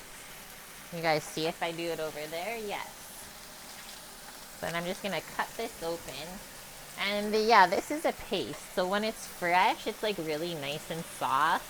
But I will say as it gets old, it does dry out. So keep that in mind. However you plan to store it. Maybe a sealed jar would be good.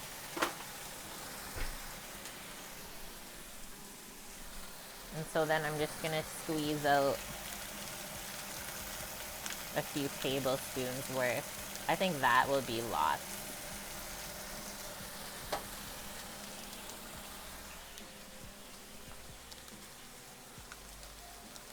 Yeah, if you've never had smoked turkey, you gotta try it. If you have the chance to like get it from a butcher shop or a restaurant, everyone needs at least one smoked turkey in their lifetime. Oh, that's right, Mary. I remember. Yeah, because you told us to try and source the welding blanket that Todd used to use, right? So then you just drape it over the Traeger to keep it warm. I love it.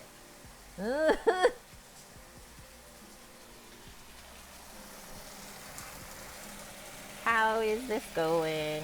Ooh, that looks so weird. What the heck? It looks like a brain. I'm scared.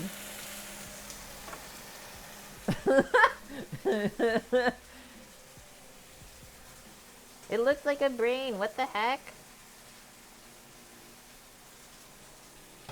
She gets tucked in. Okay, I'm going to try and get the percentage off since it looks like we're not going down at all.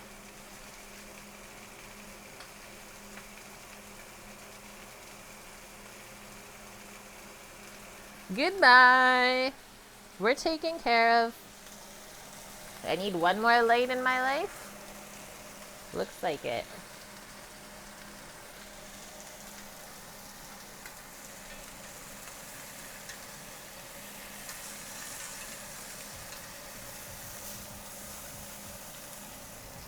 See how the meat is like curling up? Also, I am going to put just a little bit more oil in since we're almost done here. Sometimes if you don't put enough fat in, it won't sear. The recipe does call for olive oil, so I'm going to use the rest from this. Don't worry, we have another bottle.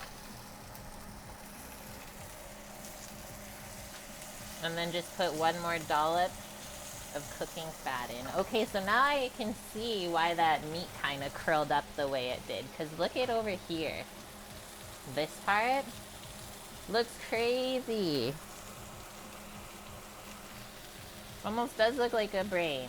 But that's from the beef shank, which I thought would be amazing to braise.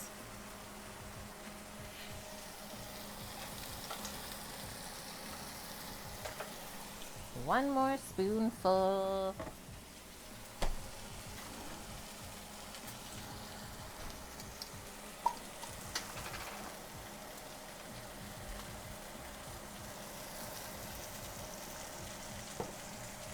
Happiness. We all know fat equals flavor. I don't want to hear it. Organizing my sink a little bit before it gets bunged up full of dirty dishes.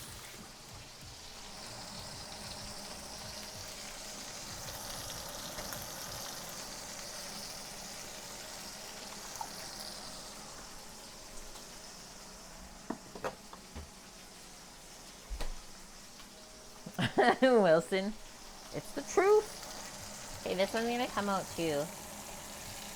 It's browned on the parts that touch the pan.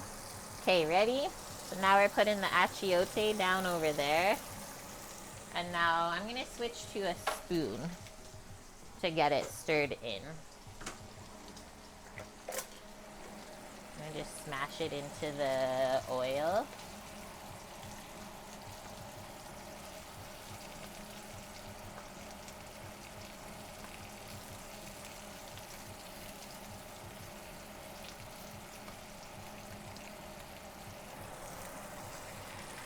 Swivel that around because my stovetop's a bit uneven.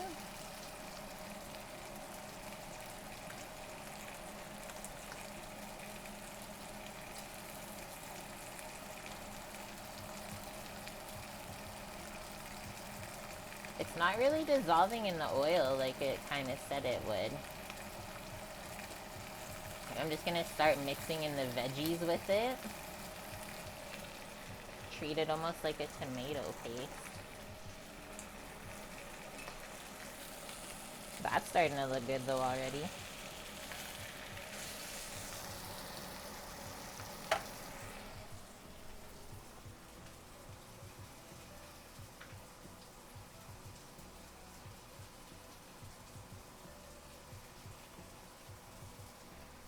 People try to thaw a 20-pound turkey in 24 hours?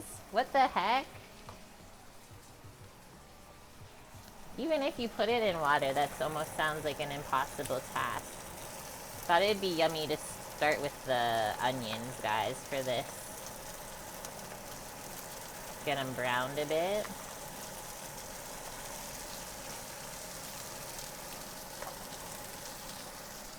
Nom. Gonna pour the rest in there now. Down to one container to rule them all.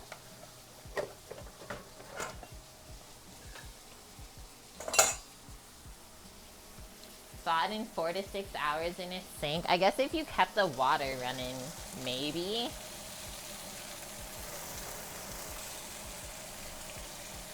Whoa, okay, so now you can see the color that the ay-yah-cah paste is gonna put into the dish.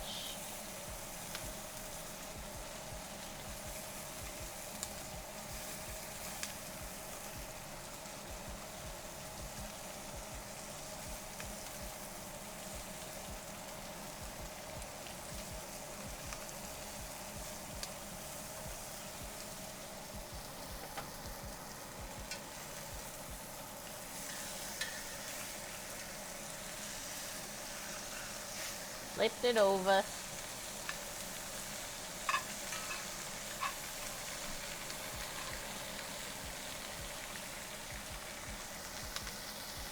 While that finishes now,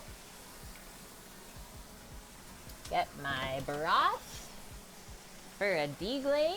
Pretty good sear. It's not perfect. The bone kind of makes it hard to do a really, really good sear, but we got broth here, so we'll pour that in once we are happy with this other side that's getting seared.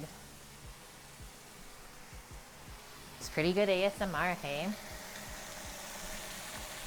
And so we did season all of the meats, but we did not season any of the veggies. But what I think I'm gonna do is put a little sneaker in, which is this tomato chicken base.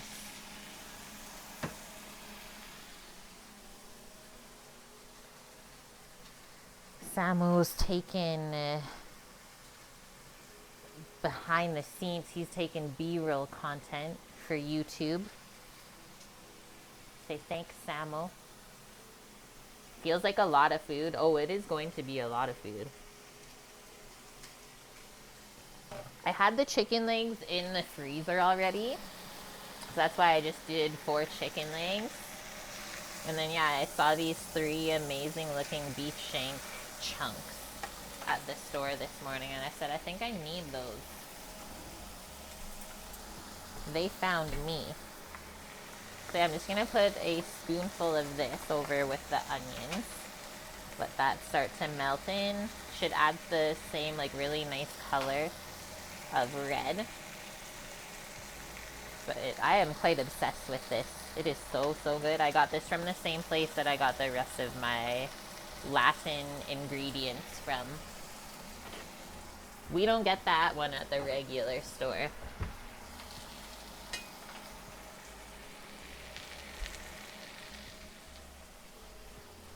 Ding ding, Mary says fresh cookies. Oh, I got something for that.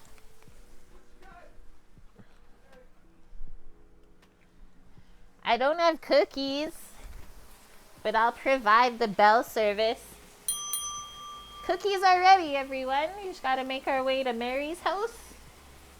Actually, the bell says ring for champagne. Sam's parents sent that to me one Christmas, and I freaking love it.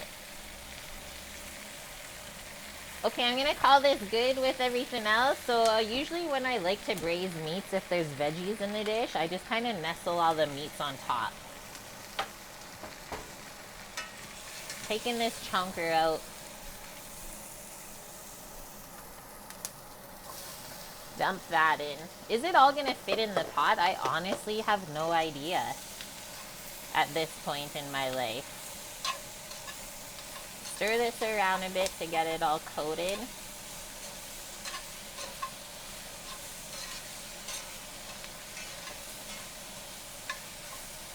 Holy shnikey, that looks good.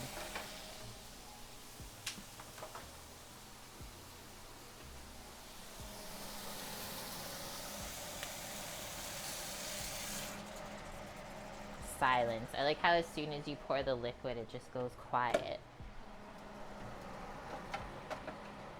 Give this a little stir around. If anything got stuck to the bottom of the pan, scrape it up now. Done with our fan.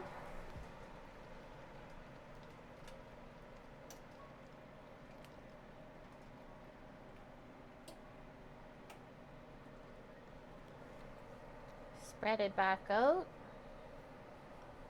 Stay here, Samuel. And then the next step, guys, and I'm going to start nestling as this comes back up to a simmer for us. I think we'll go beef on the bottom. If we can literally fit all this. And then chicken on top. The beef will braise, the chicken might steam more.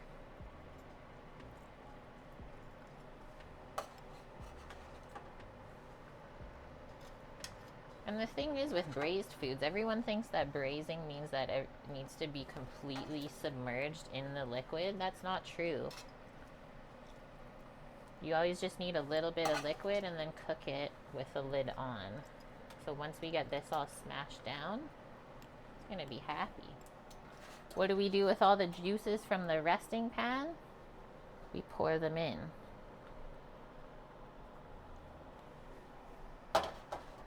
It got so quiet in here now that we're done searing. This pot is packed. I don't have champagne, but I have tequila. Oh no. Sam brought the tequila when I rang the champagne bell. Can you guys hear it? The simmering sounds. So now we're gonna put the lid on and put it in the oven. One more check. I didn't do the tomato paste. We had enough tomatoes there. Okay, so the only things not in there that will be blended with the veggies is the green onion and cilantro and then a bit of sugar later. But we got everything else. Okay, we're crushing it. Lucky this lid's nice and heavy, it'll just weigh everything down. Into the oven, and I am gonna set a 45-minute timer. Probably closer to 1 hour. Honestly, I'll just do 1 full hour, and then in that time we can prep the rest of this stuff for the hallacas.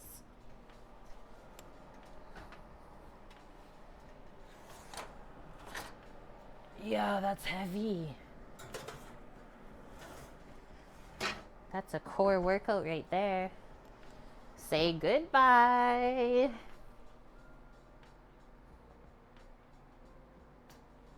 One hour on the clock. Our ad's supposed to run every 10 minutes. I don't know. I just wish that we had an option to just turn them off. Like, especially if your partner on the platform. If I had that option, I would literally just turn them off. I don't care about making money off of the ads. It's just annoying when you guys don't get to watch the broadcast. Maybe since Samo's home, but he might not always be home when I stream, we can just do manual ads for a bit and see how that goes, and then I just press the button when I feel like it. But I don't know, Mary, what they do. Like, we have settings that we put in, but I honestly don't know if the platform actually follows them. That's all I got. The State Farm ad was cute. Well, at least you got a cute ad, but still. Okay, so now we're gonna get into the dough. But yeah, let me know, guys. Like, if you feel like you've been a long time viewer of the channel and we're getting more ads than usual, let me know, because we'll check that out. Shouldn't be like that. We've had the same settings for forever for a certain reason. Okay. So we just got the guiso together, which is the filling for the Venezuelan style tamales. Now to make the dough, it doesn't get rid of them, bonk, but it just mutes them. That could be handy. Meanwhile, mix cornmeal, salt, 1 cup of oil. I'm not putting a cup of oil. So we need 1 cup of fat to put into this dough, which I already knew. And we've been kind of saving up different cooked fats. Do you need my code? Yeah. What's happening over there? Okay, you got it? Yeah. I don't want to say it on stream. Okay. What was I gonna say? So we need fat always in the dough for tamales. I thought you were just gonna say it. It's only 6-digit code.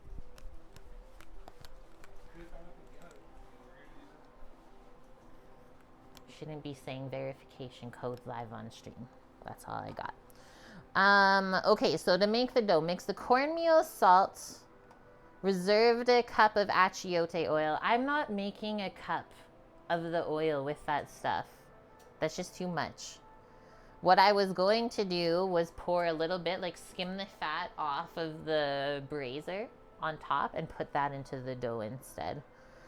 But we'll do like, let's say 3/4 of a cup of some kind of lard. And then we need 8 cups of water in a bowl. And then you just mix that up with our hands until it's smooth and spreadable and no lumps remain. So about like 5 to 7 minutes. Wonder if we could do this in the incarcerum with the dough roller. That actually might be fun. Although I don't want it to get turned orange. Okay, and then we gotta let this rest. So that's why while the meat is cooking, it's important that we make the dough, because the like masa and cornmeal is not the same as just wheat flour. So these types of flours take at least 30 minutes to fully absorb the liquid that we put in there. Otherwise, when you go to use them, they're dry, they'll crumble apart and just be really annoying to try and work with. That's why we do these things early. So then we'll let it rest, and then we'll work on prepping the banana leaves and then the couple of ingredients to assemble these. And then really important, I think, like maybe we can also do this now before we do the dough, is to just get a large pot of water on the stove top boiling, so that as we finish the hallacas, we can dunk them in there to cook. I would love to get like 4, 5, 6 maybe even cooking right off the bat. I'm gonna go choose a taller pot because it's all about displacement here, and these are like pretty big packages. I'm gonna choose my hand-me-down pot from my mom's mom. Her name was Kate. That's where half of my name came from. This pot has seen many things. I don't even know how old it is, but this was one of my grandma's pots that she made soup in all the time. OG chef made in Romania even. What if this wasn't even bought in North America? So I'm gonna fill that halfway up with water and then get it on the stove top. We don't necessarily need to turn it on yet to start boiling, but it would be smart to have it ready and hot when we are getting finished with the hallacas. The mic went warbly? What? Still? Is it actually bad, guys? I have the sink on to run water.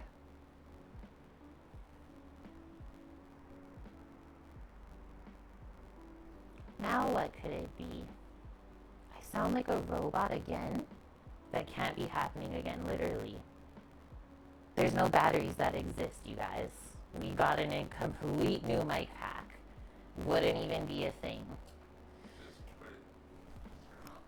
I'm muting it.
Hello?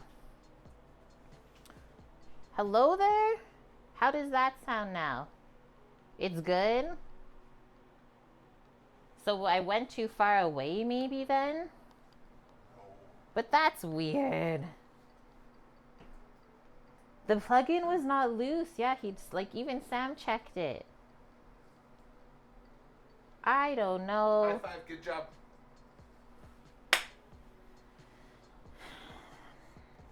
Torino? Not again. Okay, so sometimes you might get hand-me-down pots that are also cursed, so be careful. But I'm gonna fill it up halfway with water like we were gonna do before. Let me know if anything happens. What? Where's that pot? In the shelf by the other pots. Yeah, so The pot is haunted. What? the far back one? Yeah? Maybe it's too far around the corner. I got bell peppers, I just didn't use green. I hope that's okay, because they're my least favorite flavor. Hi, Maca. I'm snoozing this ad because I'm annoyed already of it. Welcome in, Maca. I hope you're having a good weekend. I used red, yellow, and orange peppers instead. Because I find that the green ones don't really taste unless you have like poblano, jalapeno, or Anaheim. I mean, we could always take the water out of the pot if it ends up being too high when we start cooking the hallacas. So let's leave it there because you could always ladle it out. Cool. Okay, that's ready. So then let's get ready to make our dough. That's what I was gonna say, Bonk. Like the green just bell, known as, excuse me, sweet peppers.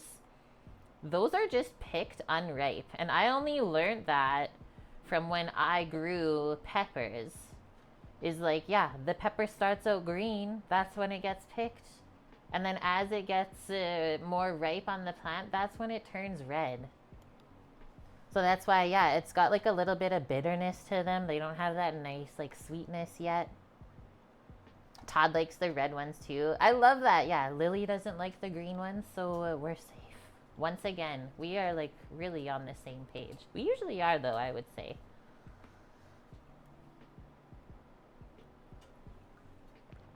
And yeah, Mary, Sam's kind of like you too. Where like he doesn't love peppers either. And then I think we gotta do a little bit more onions and peppers like for a garnish. Maybe fried in a pan or something to put into the assembly. Let me just read.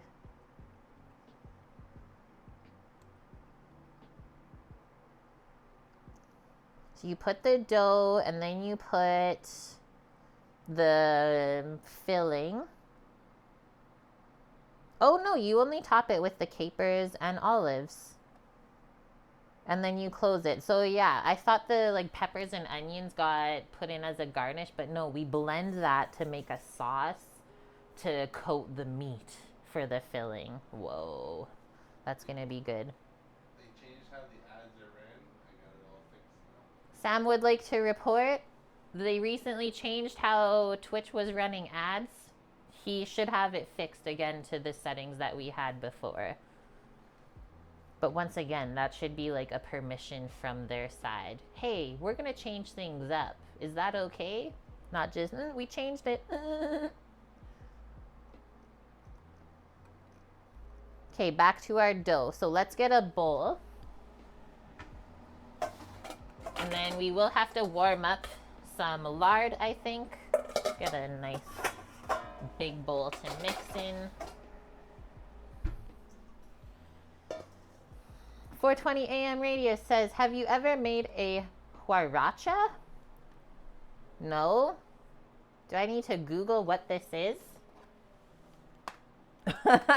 The blog post that wasn't sent to the creators, Bonk. Oh. Huaracha. What is this? You roll dough up? Popular Mexican dish consisting of masa dough with smashed pinto beans in the center. It's given an oblong shape and then fried, topped with salsa and stuff. That sounds delicious. That sounds good. I've never made that or even heard of it, but I would. We add almonds for texture crunch. We boil and peel it. We could probably make that happen in the last couple of things since we don't have to do the onions and peppers. I do have a little bag of almonds. It's not that hard to get them blanched. And then we can maybe test out the cute Le Creuset pot. Okay, back to this though. Trying to stay focused. So for the dough, because I spoke to the ladies that worked at the Latin market and they knew what I was making today because they make Venezuelan tamales there to sell. So they do a mix of both the pan brand of cornmeal as well as the masa. So we're just gonna do half and half today.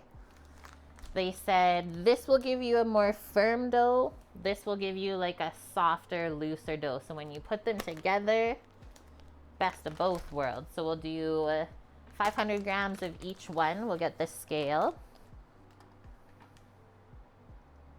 And then 2 tablespoons of kosher salt.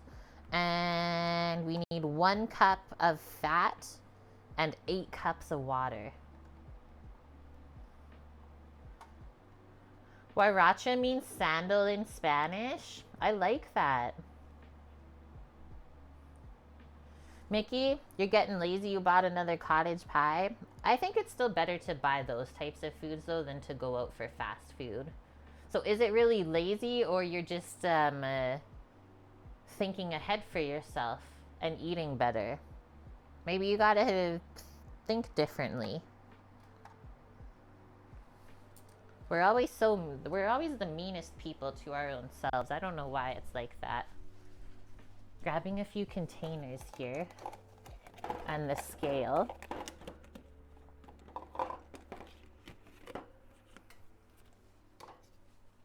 And usually I like to play around with the fat that I add, whether it's like into a tamale dough or just in a tortilla dough even. Because different animal fats have like really good flavors.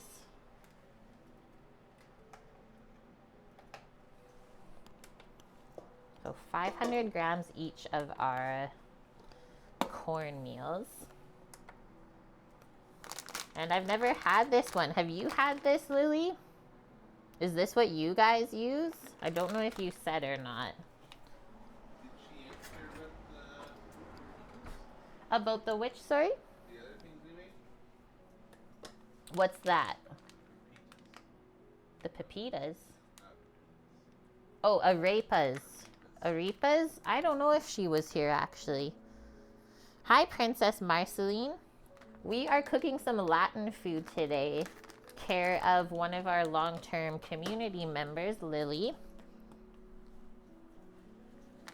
She lives in Spain, and we are learning 2 different dishes from, let's say, like around that region. 500 grams of this.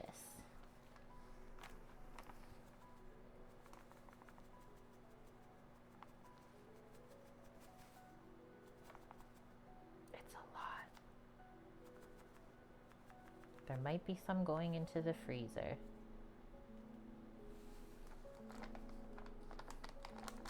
We use the pan brand, just don't remember the mixture. Perfect. And then the other thing that we didn't really mention, I just maybe assumed that people knew, but the corn stuff that we're using, all of this is gluten-free.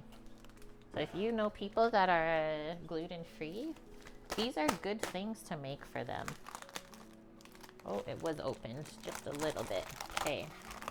So now all the way up to 1 kilo. So look at the different, there's like a little bit of a different color, hey? Whoa, careful. Don't do that.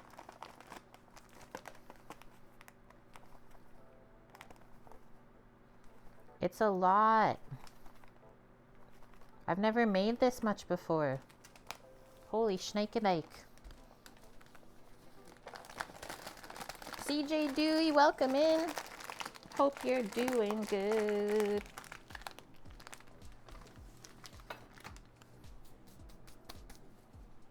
Holy.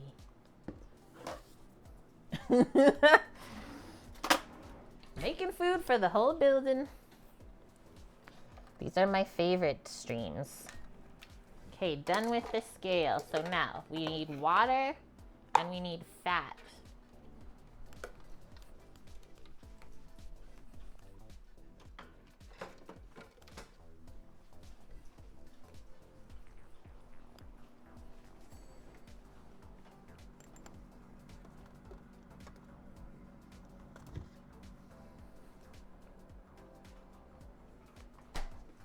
I have two different fat containers here. I believe one is chicken and one is like mixed pork fats. So I'm gonna do a bit of both. We just need 1 cup worth. This entire container is 2 cups.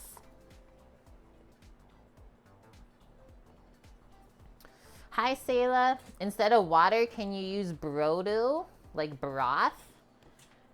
Usually when I make the recipe the first time, I just follow it properly so that I understand and see how it cooks. And then maybe if I make it the second time, I'll try something different like that. But I'm definitely not comfortable enough to do that yet. But that does sound good. I mean, shouldn't really make a difference, right? Either way, it's gonna flavor it. Might just use this entire container and call it a day. And yes, there was broth underneath there. Scrape off the impurities from the bottom.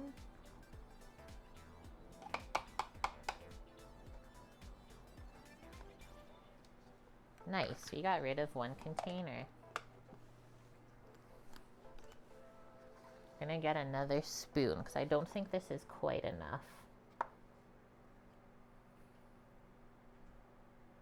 Actually, maybe I'll melt it first and then see. So same with other things that we do in the microwave. Only do like 20 seconds at a time. I do not want that to explode.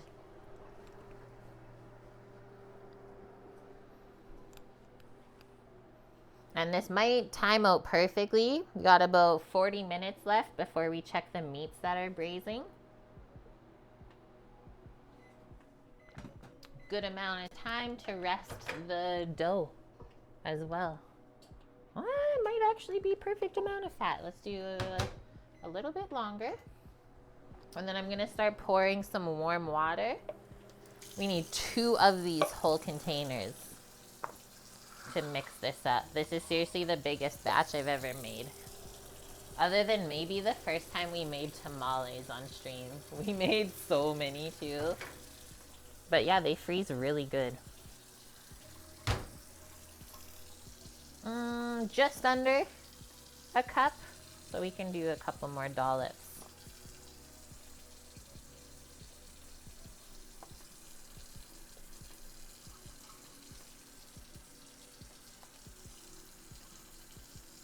And that should be good.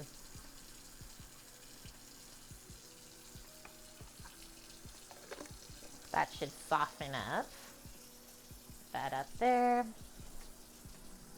There we go, Samo. All the fat containers taken care of.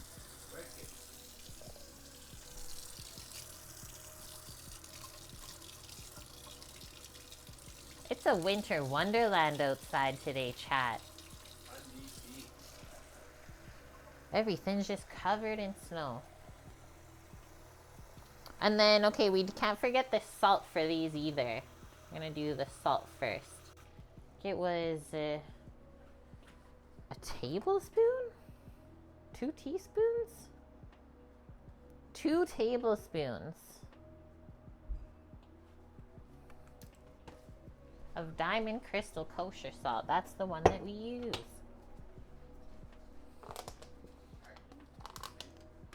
Yeah, Bon Appetit will sometimes call for diamond crystal. So we go 1 and 2, and that way it's not going to be bland. Same way that we would like season the water for pasta. Okay, the initial mixing of this I think I'm going to do with a spatula. And so often when we make something like this, we'll mix the fat in first to the dry stuff and then finish with the water. Just mixing the salt in a little bit first.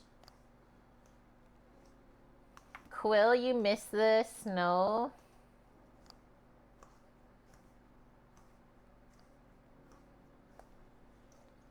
I know you did make a big move. Okay, put that in. That is so much, holy shit. This is really what adds such good flavor into this dish. The fat in the dough. It's rich, rich. So now we'll cut that in.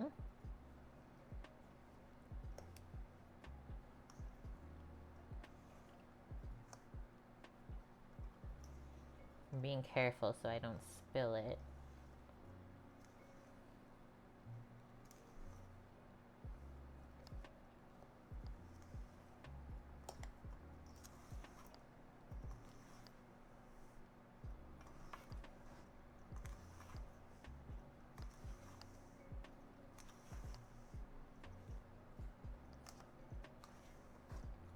That looks good, guys. Okay, now water time. You guys are in a cold snap right now, Mary? And then what were we saying? This next week coming up or the one after, Sam? It gets so warm again. Next week. Yeah, next week we have like plus Celsius temperatures. So all the snow is gonna melt. That's so weird for the middle of winter.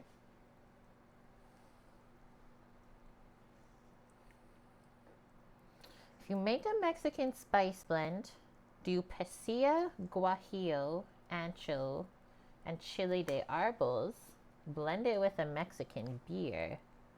It would add flavor and color.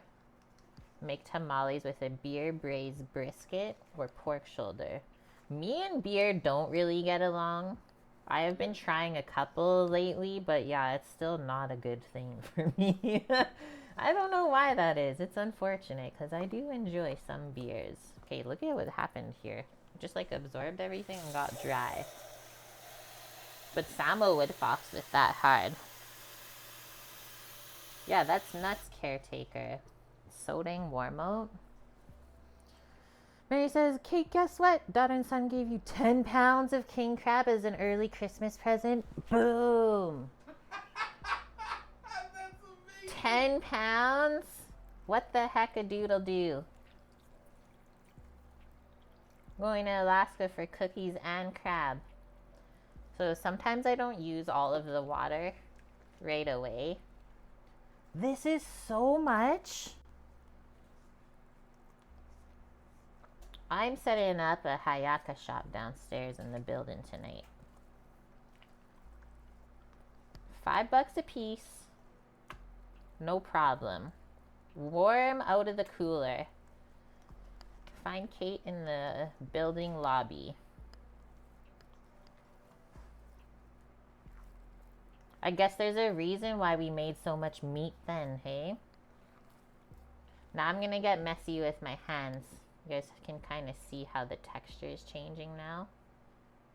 It's like dry, but still kind of clumps together. We're getting messy. Should I take my watch off? I don't know. Let's see. Yeah, we're gonna need a bigger bowl. It feels nice though. And I don't usually like weird, gross feelings on my hands.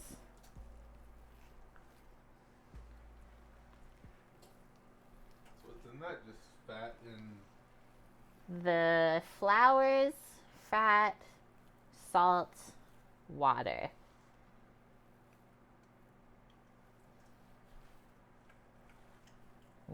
it up for like 5 to 7 minutes.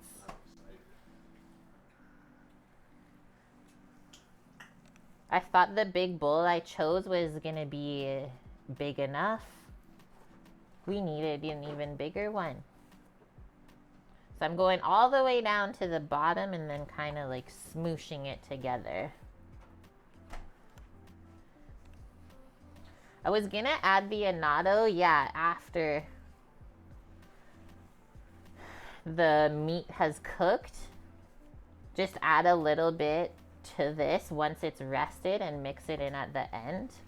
I didn't want to just make annatto oil by itself, so I thought skimming off the fat from the braised meats, putting it back into the same dish would be okay.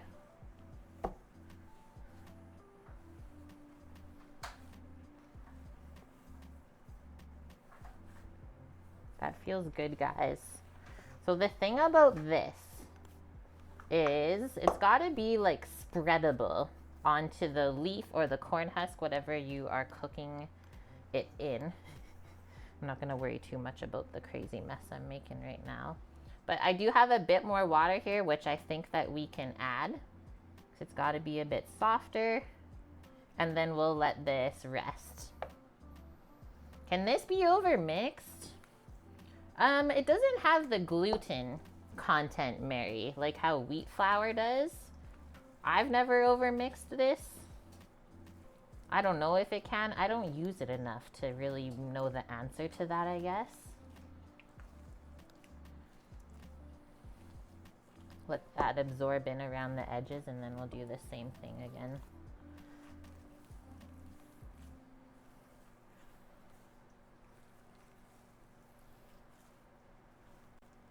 But I will say, like, as far as ingredients being inexpensive and it makes a lot of food, masa is the way to go, guys.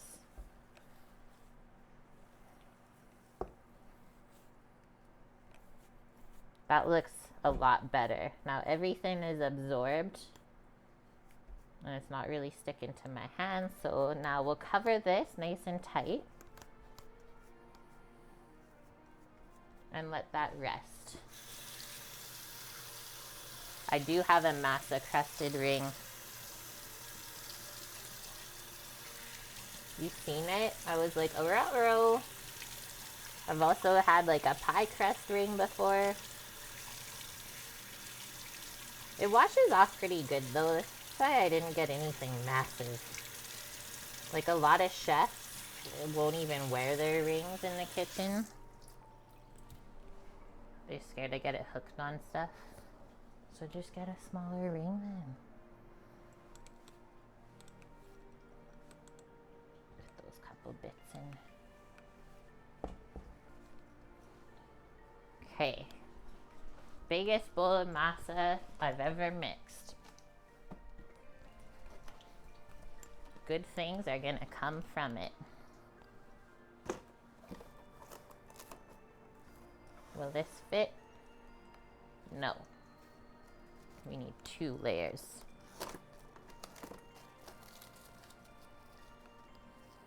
Does anybody else here have the Costco version of the plastic wrap? I think I seen a TikTok the other week and it literally lasted this family like 8 years or something before they were finished it. I think it's so funny. So then we're gonna push this down now.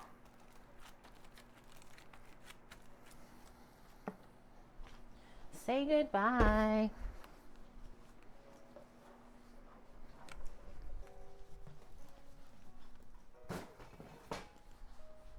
I need to just peek in the oven real quick and have a smell. Oh, there's good smells. Don't really smell it out here yet, but there's smells happening. Okay, one more wipe of the board.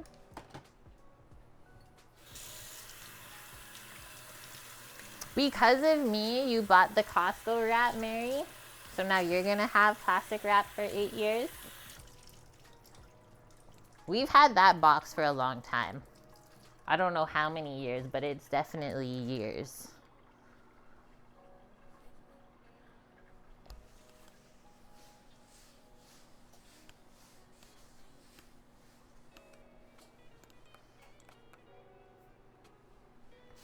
We got almonds here still.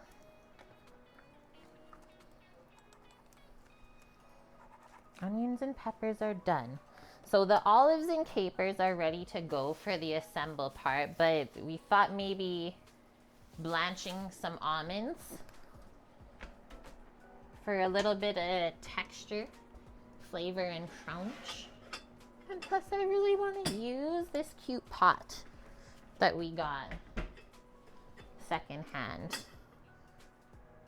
The cutest Le Creuset you've ever seen.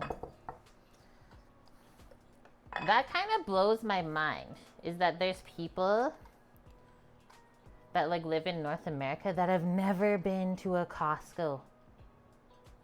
I'd just like to be a Costco tour guide, honestly. It's the funnest place ever. If you like food. This is the nacho cheese pot, Bonk says. It's honestly the best. Nacho cheese pot. The fondue pot. Our little number 14 Le Creuset. I did see someone was selling a number 22. It was like a 3.3 liter Le Creuset for, I think, what were they saying, $70? But it didn't have a lid. I was like, what the heck? You're missing like one of the best parts.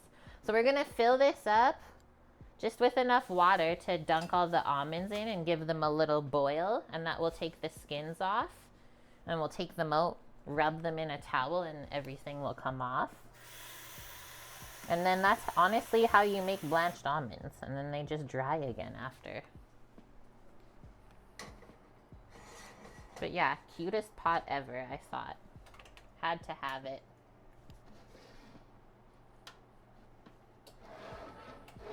Do we even need to be this high up anymore? Probably not. Fix our scene. How does this look? Whoa, we are right there. I don't like it. We're going back up.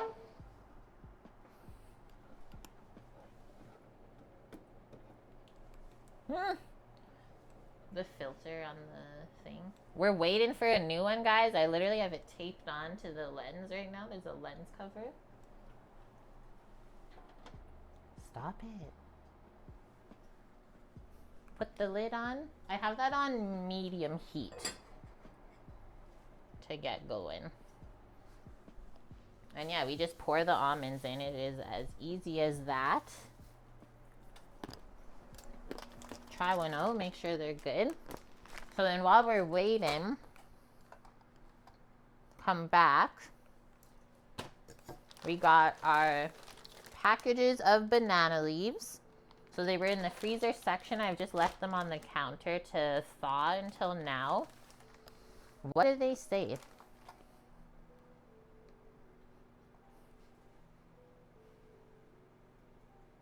There's something on that burner over there. I'm smelling it. It smelled weird at first.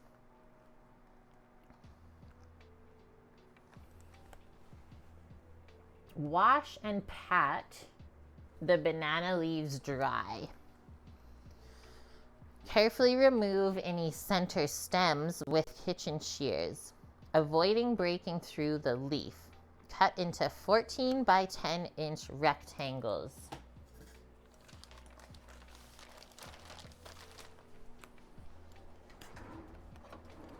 My face. I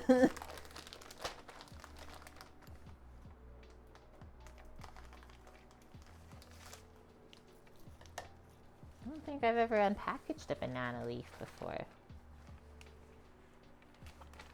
So we gotta take out the whole thing. It smells smoky. Or like fishy almost. I'm so intrigued by this. Smells like bonito flakes. But anyways, this like unfolds like a blanket kind of. Like they're huge. If you guys have ever been anywhere, real banana tree, that shit is massive. You will see in a second. This,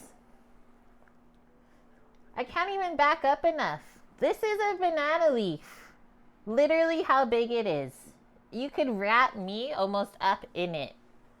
I did not expect it to be like this. I thought that maybe they would at least like cut it a bit, but this is fun. What the heck?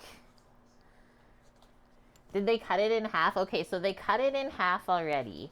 So if I separate it, get like one piece maybe. So this is a small piece. A terrific tablecloth, Samovar says. And then the really long piece. Like, oh my god. Hello? This is as tall as me. Actually taller. It didn't touch the floor, don't worry. But I needed to show you guys. Okay, so we got these, the kitchen shears. And we want like 14 by 10. I know we had, there it is, aha, a tape measure. So you do the initial one and then we'll just keep that one out, hiding underneath the box. Well, you didn't look good enough. So we'll just keep that one on the front of the board to use as like an outline. It's true, Bonk. Some cultures will place this just directly on a table, like a tablecloth, and you just eat right off of it, like the plate. It's giving tropics. It's true, hardly toasted. Okay, Mary says, have you made Yorkshire puddings? I think you did, trying to remember. I have. I think on stream too. Also, who called them? It's just banana leaves, guys. It's okay. Who called them? Someone called the cops. We'll have tons of extra leaves. So yeah, I only opened the one package. Maybe we'll just put that back in the freezer now.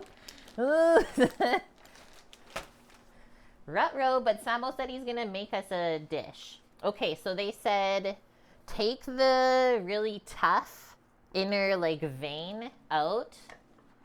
So let's do that. It just slides along like wrapping paper. 'Tis the season. It feels so good. That's fun.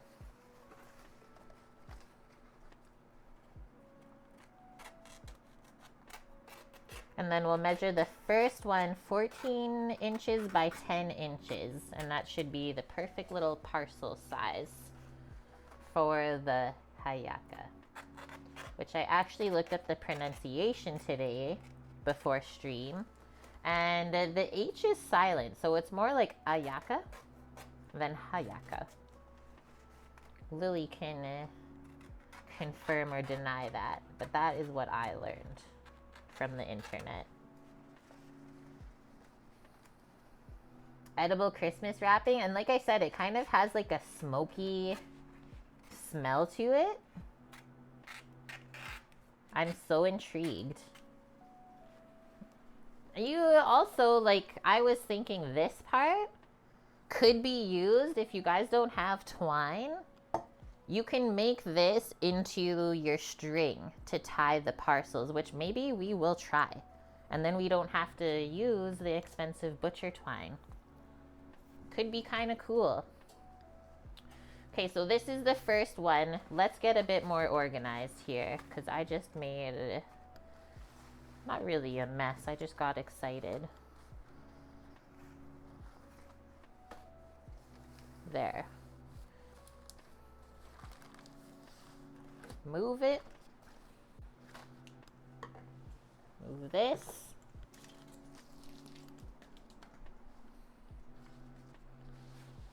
So let's see if this one's even big enough. Because maybe the other thing you can do if it's too small is like overlap them, right? Because this is only like 8 inches. Maybe even less actually, like 7. So up to you. But I'd probably just not use that part or keep it for another recipe. And go up here where it's like 10 inches. Just make a little slit so we know where to cut it. So we're not using this first part. Whoa, okay, you can't really slide this way just with how the fibers of the leaf are. Make sure you cut it. or you'd have to like follow the angle. And yes, that just fell into the sink, but we're not using that.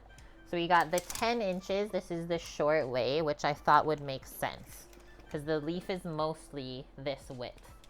And now we go 14 all the way over here.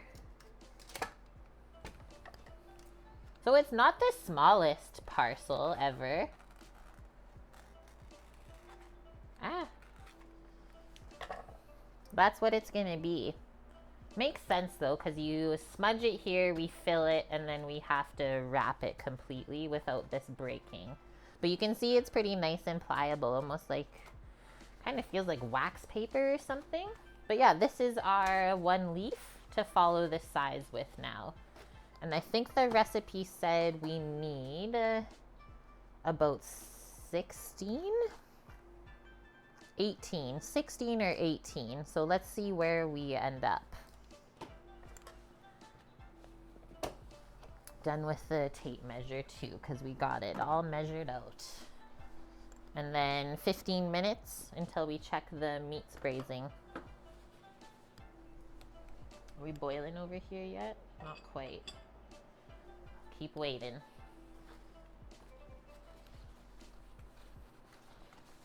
So now we'll just measure. Maybe I'll go this way and like maybe just tear with the fibers like that. Cool. Next one. Oh, we might actually get 2 perfect ones from this if I'm careful. 1, 2, nice. Okay, so we're already at 4. This one we gotta trim the inside part again. So let's do that. And then Lily says that we gotta wrap it so there's no holes at all. Yeah, because this is different from tamales, which get steamed. So they're set up out of the water. These get put directly in the water and boiled. So that's why it's really important there's no holes for anything to leak out.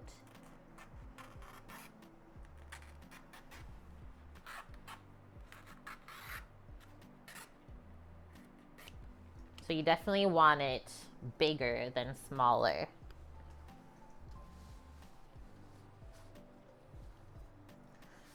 This looks a little bit like brown here, but it's not too dry or anything, so I'm just gonna leave it.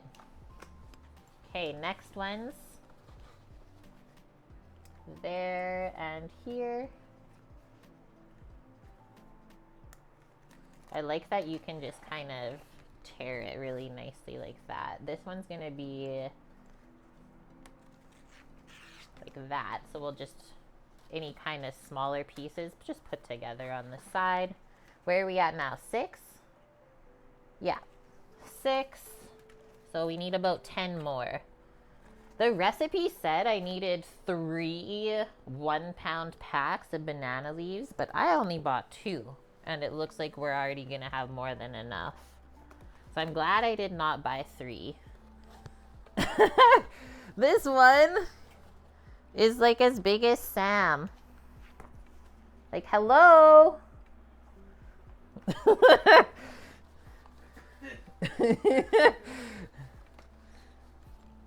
I love it. Okay, same with this. We'll take the vein out.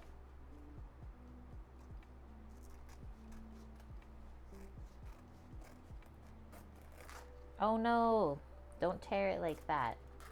Now I'll just have to continue that because we don't want any holes. Yeah, wrap them up like a mummy. Make a toga. It feels awesome, guys. It's fun.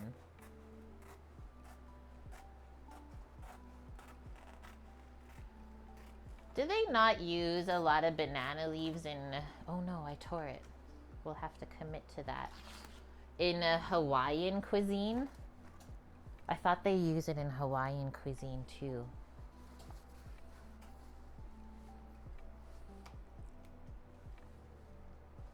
You can use it for a blanket. That was my thought. Like, if it's raining outside, just put a banana leaf over your head.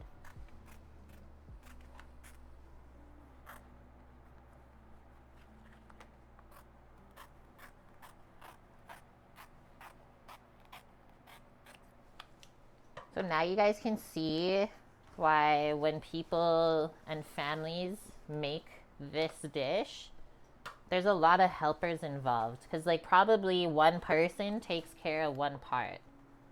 Someone preps the banana leaves, someone preps the filling, someone preps the dough, someone ties the things, someone watches the pot where everything's cooking.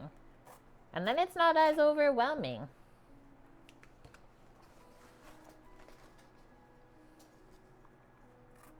Not that this has like really been challenging at all, but I have quite a bit of experience working with food, so I try not to be too scared of anything anymore. Right? You can cook the pig in it. That's what I thought, Mary, is what I've seen before. All right, so starting with this piece that got torn up. So coming back to these lengths, it's 10 by 14 inches. Oh, okay, that's just crinkled. It's not actually torn. But let's go this way because that side is nicer. About there. Put that in our small discard pile. We are at what? 1, 2, 3, 4, 5, 6, 7. We know that this end part of the leaf where it tapers is not wide enough. So we're going to tear that off. Put it in the discard pile or reuse pile. On to the next part. So this will be 8. We're about halfway through. 9.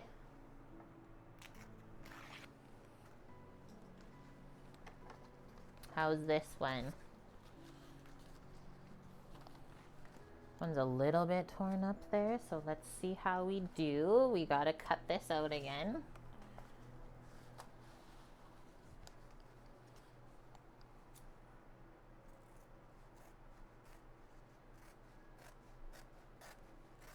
Scissors are really easy to use on this as well.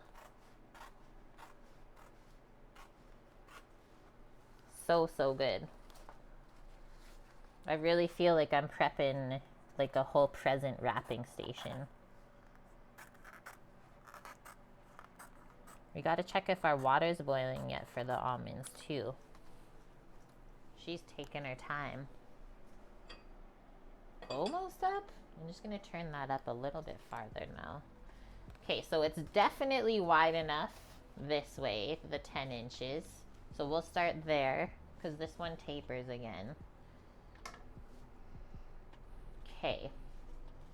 It does have a crack here, but I'm gonna tear before that and just get rid of it.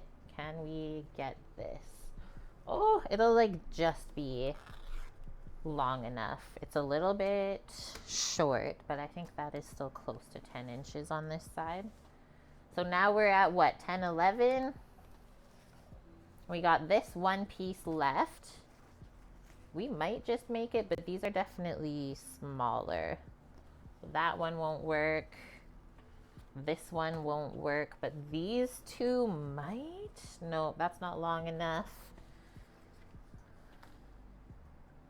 And that's not really wide enough either, actually.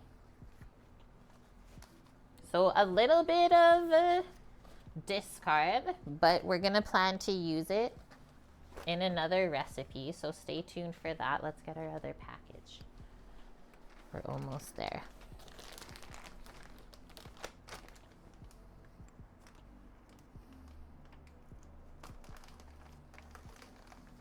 And then I think I'll just keep those in a Ziploc, or we'll vacuum seal them to put back into the freezer so they stay fresh. Okay, the funnest part. Unwrapping the whole bundle. They do pack it really nice though. Is this usable?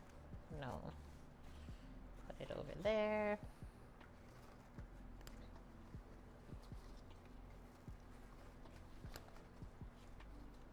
Oh no, I thought it was only on the outside. We're going back in. It's fun. trim this, and we just might make it. Race the clock. We got 6 minutes.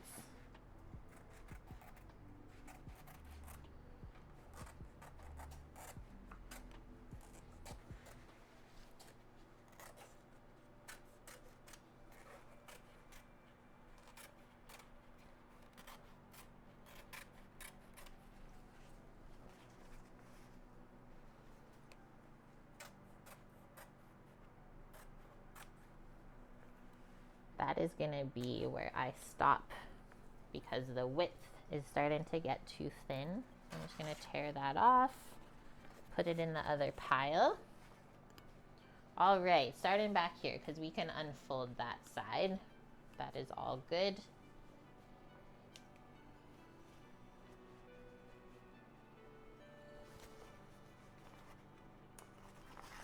One.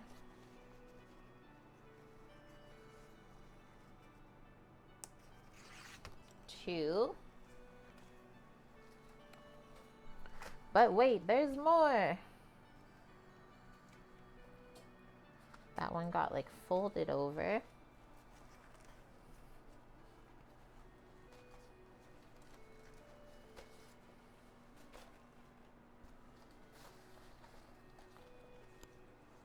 We're getting there, guys.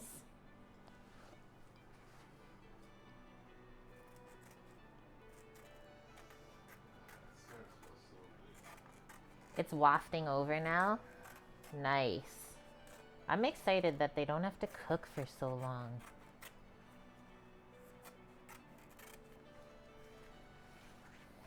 Yes, yeah, I've had that before, samovar.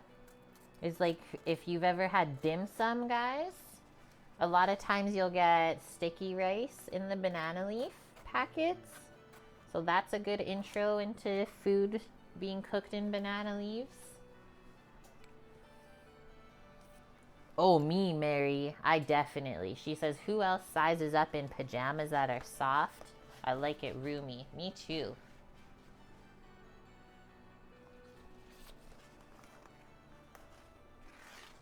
This one is torn, so I don't think we can use it. But if we tear off that part, I think we can use the rest.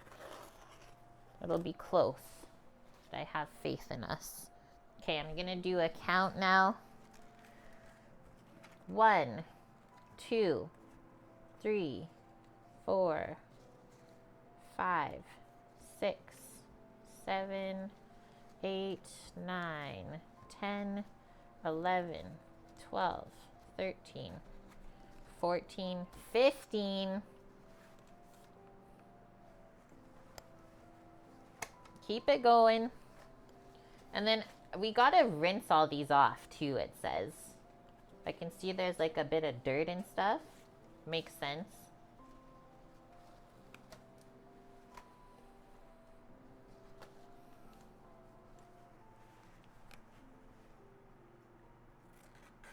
We're not gonna beat the clock, I don't think. We tried though. It was close. Whitefish, right, in banana leaves. Holy. Like Sam was talking about like scallops with coconut and other stuff. True Caretaker says, guys, I sized up my PJs years ago. Just sleep in the nude. My favorite.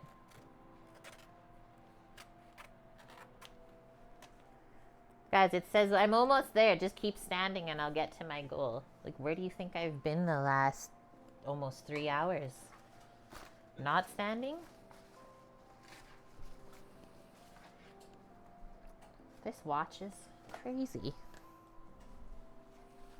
Oh no.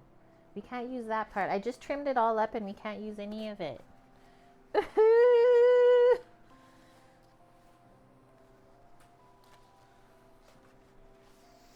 Oh yeah.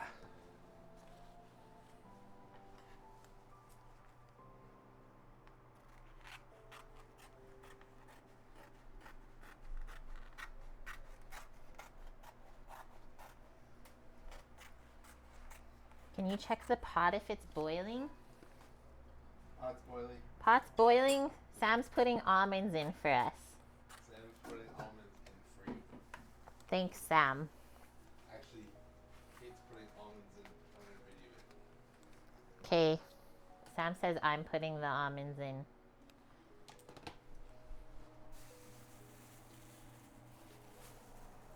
Kate.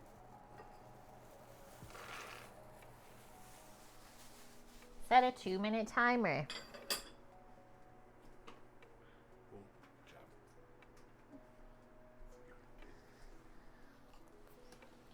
Set a 2-minute timer on it. Okay, back to this craziness. See, I zoomed in because I thought it would be better, but now we can't see nothing. I'm just trying to get 2 more wrappers.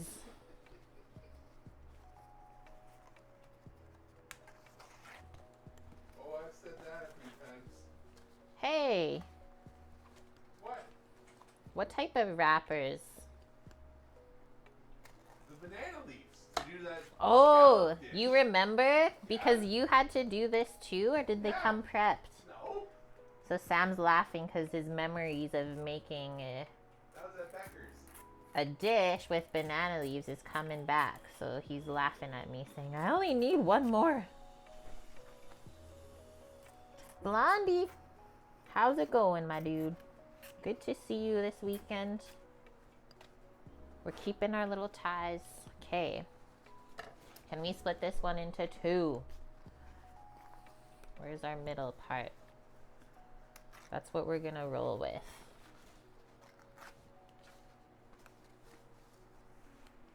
I'm putting my hands up. If we need more later, I'll prep more. The 1-hour timer's done. That was fast. Ian Marcus, hello. Welcome. Okay, we only need 1 of these bags now to put the rest of the stuff in. Oh no. The almonds are almost going over. Clear the board. And then we don't want this to get folded not nicely. So make sure as we pack it back into the bag, it's going to be nice to use again. And that's our 2-minute timer. Look at us go today. What? What are they saying, guys? Bonk, are you seeing that? Banner leaves? They're banana leaves. Okay, come on over. That's our almonds. We're gonna turn that pot off. We're gonna leave those almonds in for a moment or 2. But we can take it off of the hot burner. Let those sit for, let's do maybe another 5. How long will the banana leaves stay good for? I don't know. They were a frozen product, and I was just gonna freeze them again because it says keep frozen, but there's nothing really else on the bag. It just says, these banana leaves, although edible, are generally only used for wrapping and cooking food and then discarded afterwards, aka don't eat it.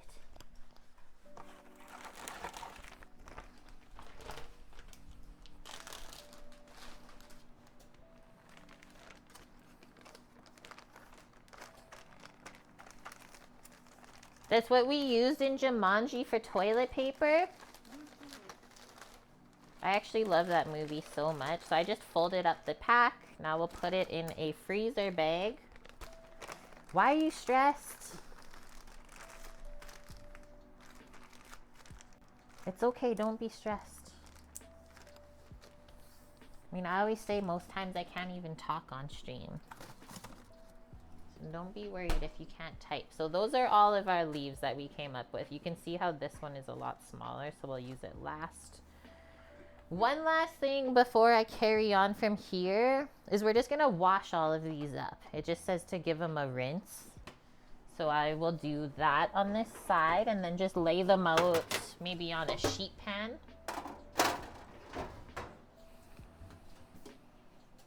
With some lukewarm water.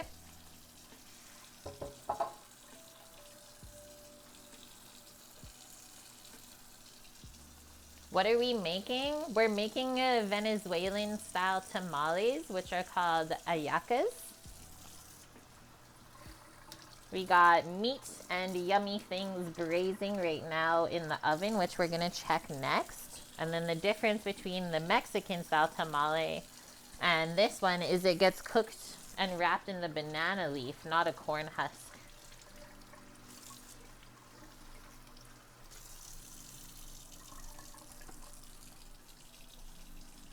And then we already made the Crema Catalana.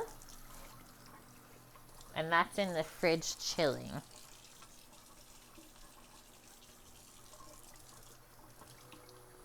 So we have to spread the dough, the masa dough, onto these leaves. Put a bit of the filling inside with the accompaniments. Wrap these. I'm thinking we'll start with 6 to start in the pot, and then those cook for 35 minutes. So I thought we would do a small batch first, and then while they cook, we can finish the rest and maybe do a bit of cleanup and possibly learn a bit more about this dish. Because this is my first time ever making them. I think it's going to be amazing. It's also a traditional dish that is made in December and around the holiday season. So I thought it's fun to do this together and maybe inspire you guys to try new things.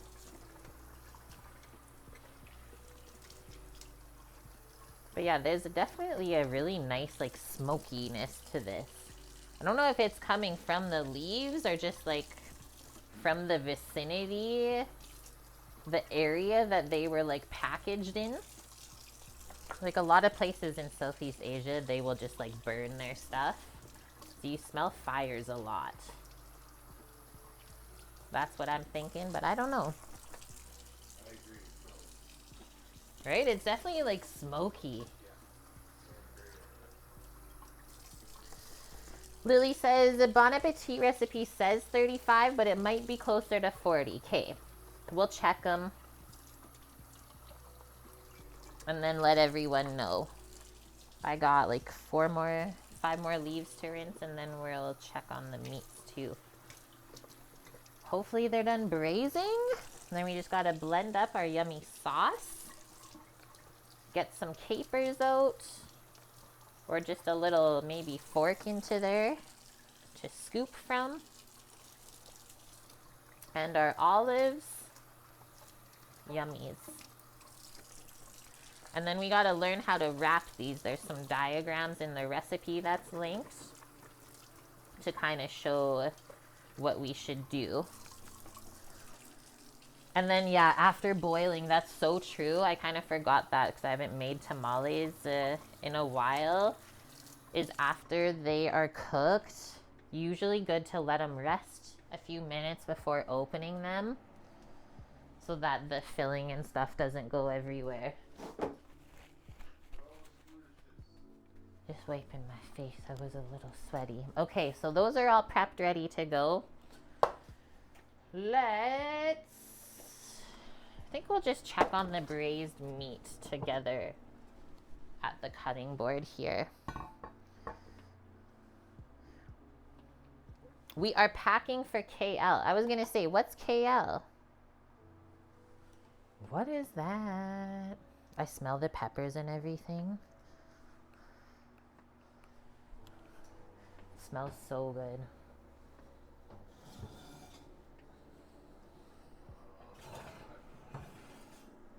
It's really heavy too. Oh, I'm sorry to hear that, Ian. Hopefully things will get back started up. I'm really not too sure the backstory, but I mean, traveling can always be a really fulfilling part of your life too. Sometimes I say these things are meant to happen, right? Oh, in Malaysia.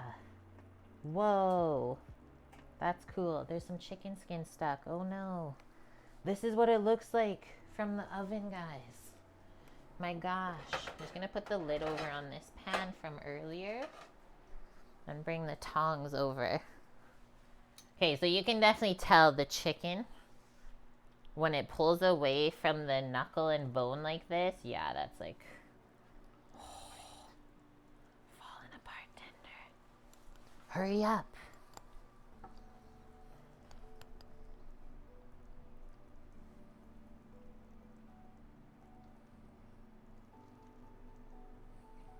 And then we gotta dig out the beef from underneath. And then the juices and stuff, we strain out the tomatoes and blend that all together. But like, holy. So let's take out all the meats. I'm just gonna put them in a roasting pan right now. We can pull them after they've cooled a bit because this is so hot we can't even touch it right now. But that was only an hour. So that's really good. And then remember our fat from the top of this. We got to get a ladle of it into the dough to mix in. I did a cheater way. Whoa. Get off of there, Pepper.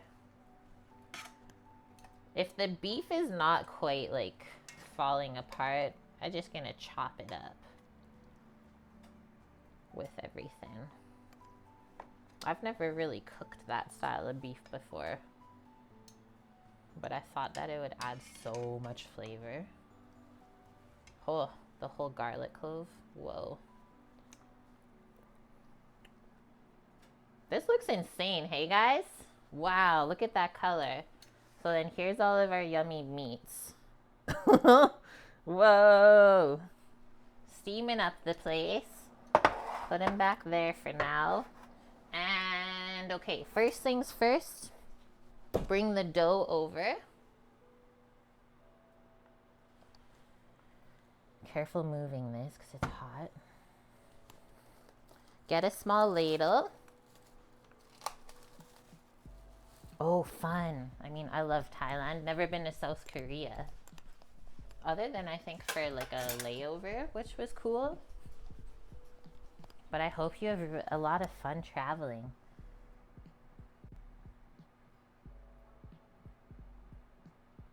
Just try to get the fat, guys, not the liquid underneath.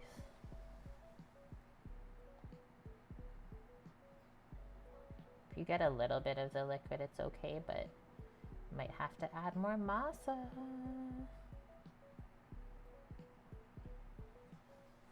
That is dark red. Okay, ready? Ready.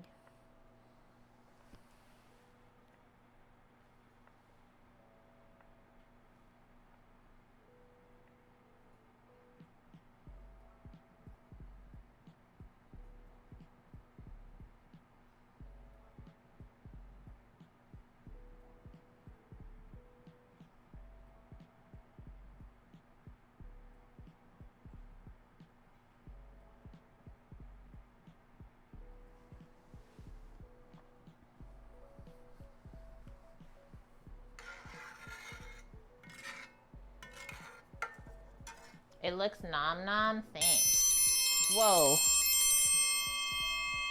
That's gotta be the loudest alert I've ever had in my life. I don't know why. Sam's upset. But okay, this is gonna get mixed into the dough, guys. I'm just gonna do it with my hands in a couple moments once we got this stuff dealt with, because it's gonna be too hard to mix it in with the spoon. Thank you for the follow. Scared the heck out of everyone. Okay, going to grab the blender. Just kidding. It's underneath me in the dishwasher clean. I made a smoothie yesterday. Just kidding. So I don't know if we'll need all of the juices here. So I will initially use like a spider to scoop out the veggies and then determine how much broth we need to add to get it blended into a nice paste. We don't want the filling for the ay-yah-cah to be too thin, too watery. Oh no, the garlic would do that just to make a mess on the cutting board with the annatto. Wakey, wakey. Scoots, hello. Good to see you. Holy. Straight flavor. I'm drooling too, Mary. It's really making me salivate.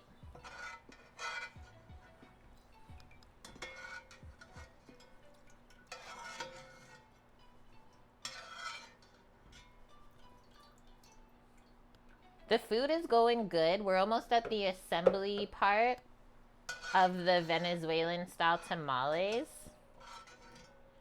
Just bringing the meat, the protein part of the filling together to put into our corn dough.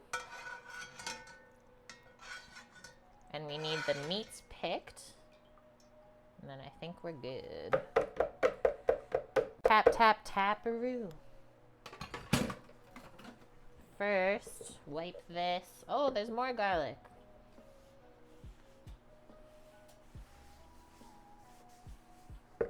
Hello, Sir Grunch. How are you doing today? Okay, so there's a little bit of liquid in there from when I was pouring the veggies, but I think we can do a touch more. Like, none of this broth is gonna be wasted. I'll keep it to like make a soup this week or something like that. Heck, maybe I'll even put it into the borscht tomorrow on stream. I don't really know. You're doing okay? The cooking is going good. And yeah, hi Clem too. Welcome in, guys. So now I'm gonna put the lid on. Give this a quick blend so it makes a nice paste with the pepper, onion, and garlic. Can I set it up back here? I think so. If I organize a bit more.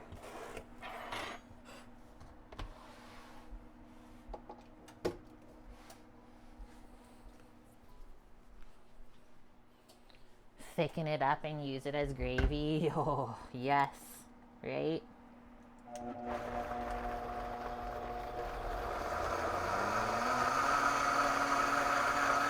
Whoa. The color of this.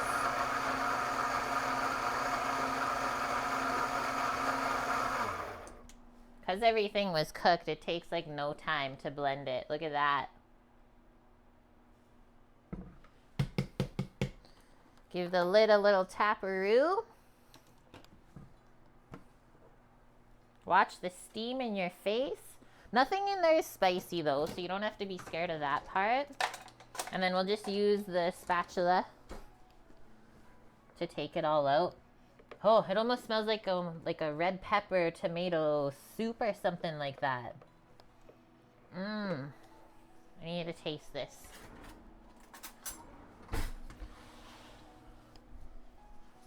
Samuel, you're gonna help with this coming up part?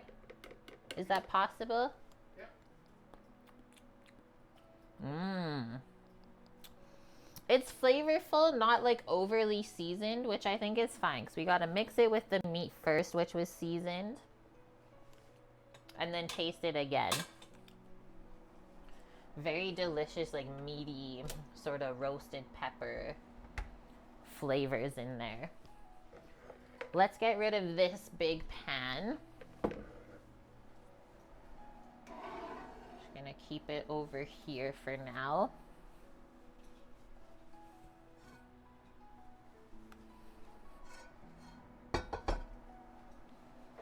The lid back on. Okay, next one, just while the meat is still cooling a bit, we have some almonds. So one of the accompaniments with the fillings is we just blanched some almonds. Now we're going to drain them and then try and get some of the skins off. Just gonna grab a clean towel for that. Choose like a darker colored towel if you have the option. Do I have the option? I'm gonna just use a big green egg towel. It's probably the easiest. The ones that we least care about.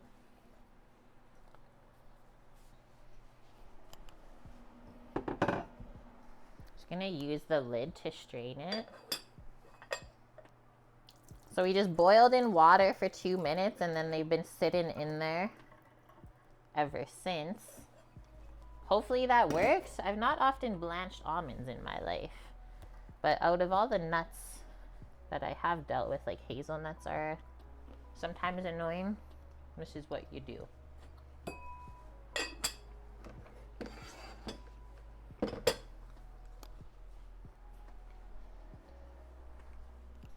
We're just gonna fold it up, give it a little rub around. Lily says, in my family, we leave the peppers in strips so you don't blend it. Interesting. So now we can really see the difference of the recipes. Okay, it is working, guys. It might work quicker if I just pick them all separately. Blanched almonds. If you guys have ever wondered what the heck a blanched almond is, literally that. Boiled. Did I probably cook too many? Maybe. Let's try this again. More aggressive. It was just water in there. It wasn't actually like milk. What the heck's a blanched almond? Bob says. It's this.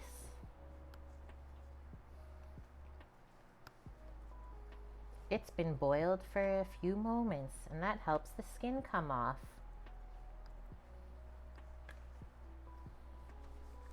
The things that I show you guys.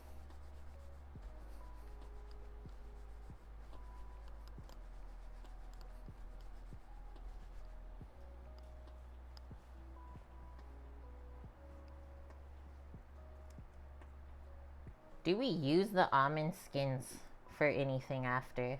Because I feel like that's so wasteful. I feel like there's lots of good nutrients in there.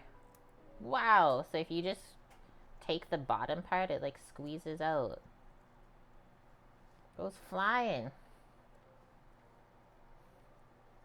Are they softer, Cookie says?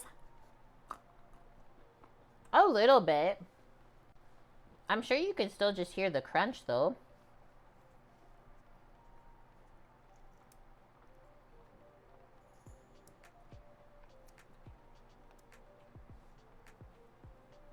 Yeah, that is one thing, Lily. Our almonds that we grow here, compared to the ones that you guys get in Spain, like the Marcona almonds, my goodness. Really big difference, it's true. Mary just says compost. What did Scooped post? Don't throw almond peel. Here are some genius ways. What's a good one in there? Marcona almonds, literally god tier, right? Once you have them, you'll be ruined on every other almond. Whoa! Did you see that one fly up? They're alive.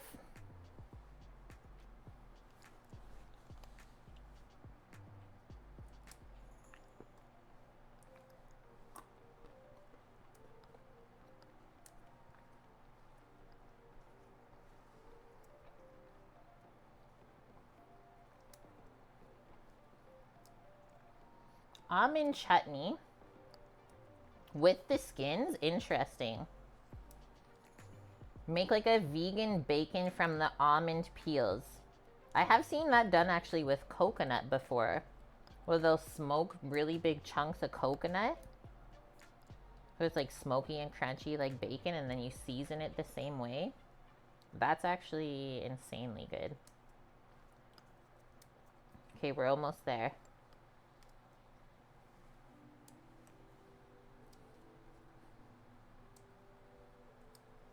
That was a deceiving amount of almonds. It looked like such a small bag. So maybe it's good that we did a bunch because we can put like a couple in. For sure, Lily. No wonder that the desserts there are made from almonds when they're that big and that delicious. It just makes sense. Yay! Cookie. Is she here? This feels so weird. I will say that. Oh, there's a sneaky almond.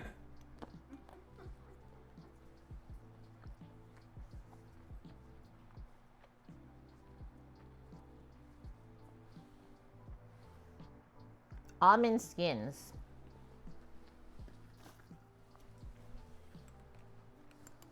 Let's put those in a small container. That didn't take that long.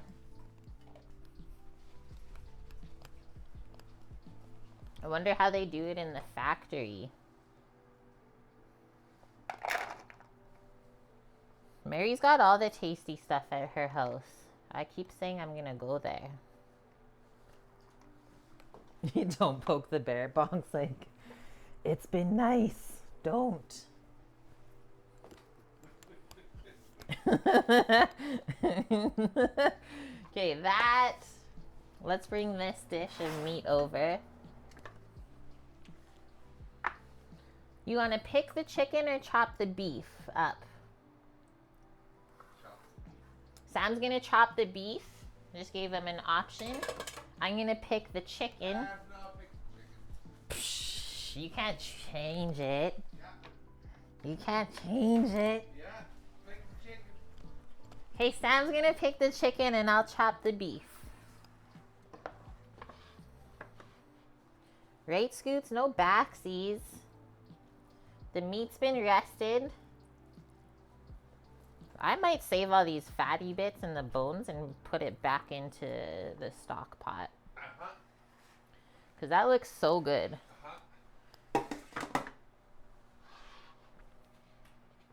I'm gonna go with my boning knife because there's a lot of little things that I gotta like clean out of here, guys. So first thing I'm gonna do is just kind of separate all of our little muscle groups around this bone. That's how it cooked though, it looks good. The marrow's down there. What's this? A little bit of connective tissue.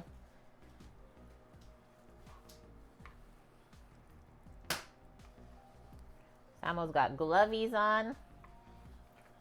He's prepared. That's like hard. All right, chat.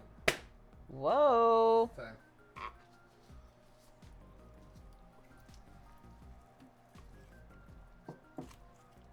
This piece is weird. There's a lot of connective tissue, but I chose this cut, guys, because I thought it would be so flavorful for braising.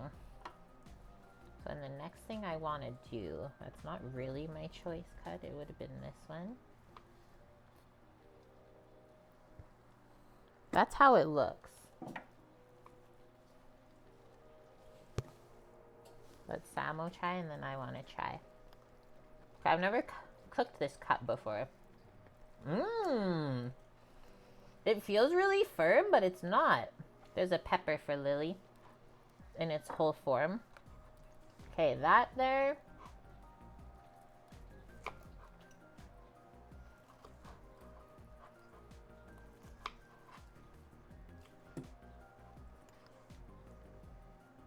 Sam's got chicken for us to try. Ready for surgery, basically, right? Mmm. Really good chimkin, guys.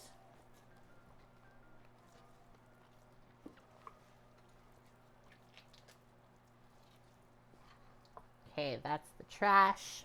That's the good. Move it over. Holy. Just juicy, hey?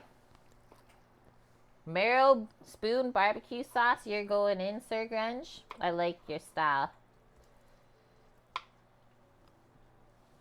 We just got crazy tasty beef bits over here.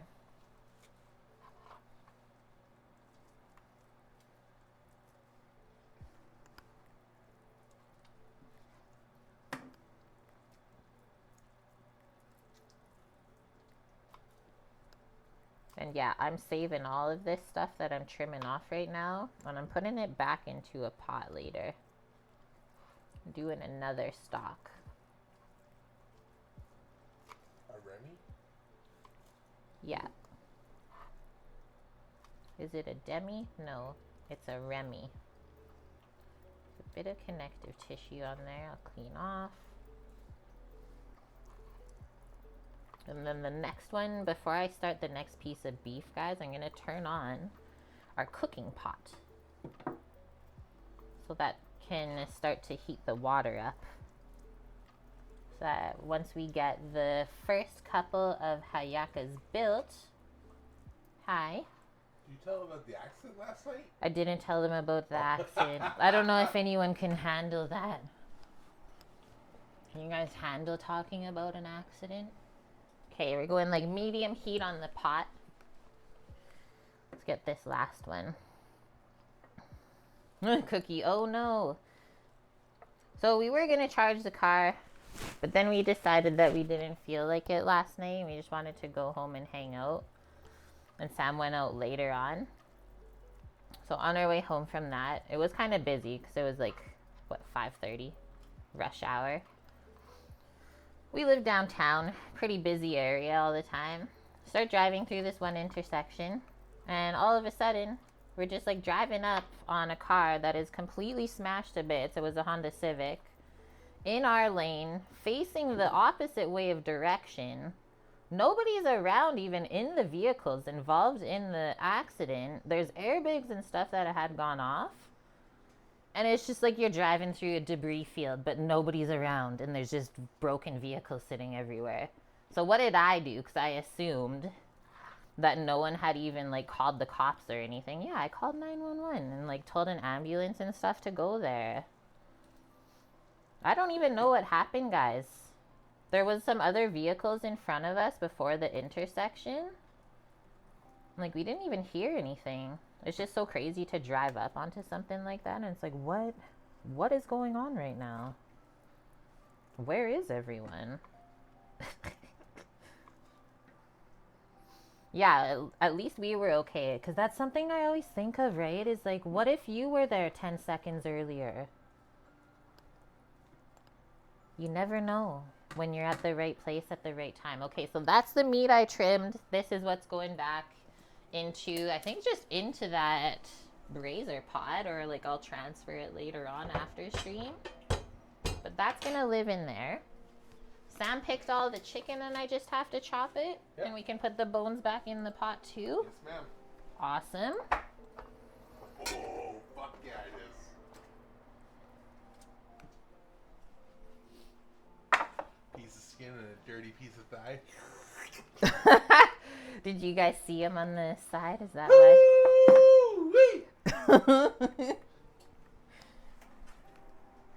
He's the best helper, man. We don't have chicken wings, but we do have chicken legs. Chicken leg. Watch out, please. Watch for my chicken wings. Watch out, please. Okay, turn this around. What do we got here? I'm just going to cut up chunks. And so then all of this, maybe we'll just put into here as we chop it. And we'll use this as like the filling pan, because we got to mix it with the stuff that I blended. We're keeping the skin and stuff in there. I'm going to switch knives, guys, just to a chef's knife. I'll just do chunkers. I think so. It's delicious. Sam says the skin's delicious. We got to keep it. I think you should just mix the beef and chicken together. We're going to mix the beef and chicken together, which is what I was actually going to do still anyways. She was going to do it anyways. It just feels right. Okay. Helpy Helperton.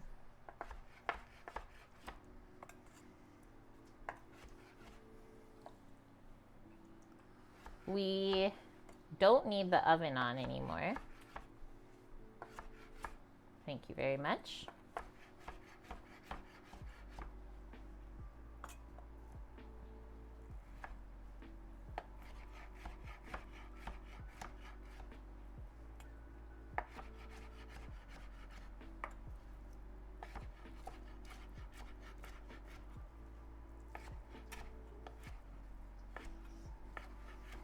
Like, this is gonna be melting in your mouth after cooking for another 35-40 minutes.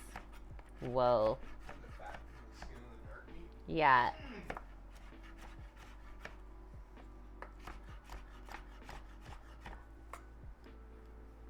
The one on the left looks bad. You better take a bite of it. You better try it out. You never know, right? Ah, the board's sliding. Throw that pepper into the mix. Okay, a bit of connective tissue there. Just put back in the pan. All right. Put the beef on this side. And we'll bring the chicken over, give that a little chop. The one thing when you make tamales, there's something that you're gonna like stuff a meat filling into. So you want it all nice and bite-sized. You don't want the meat to be stringy, where like you bite into it and then it just pulls everything apart. Just pour the tray into your mouth. Just wait till we put the sauce on. So now we'll just line all this up. Just like rough chop, right? You don't have to go too crazy. I don't like mushy meats. Yeah, fine. Pour the sauce then, Kate. Twist my arm.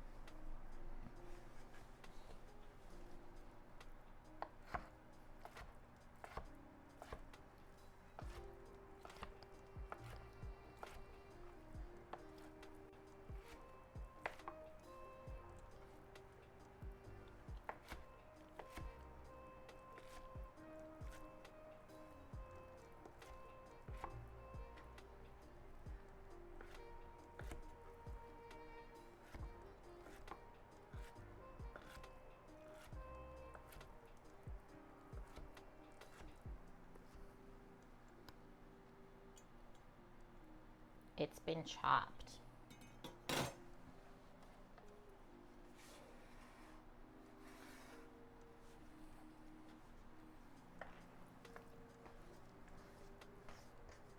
If there was a dog here right now, they would go nuts for this cutting board. Just gonna rinse my hands a bit, guys, to pour the next stuff in. I'm also gonna rinse my knives off. I don't like keeping them in the sink when they're dirty. How dangerous things can happen.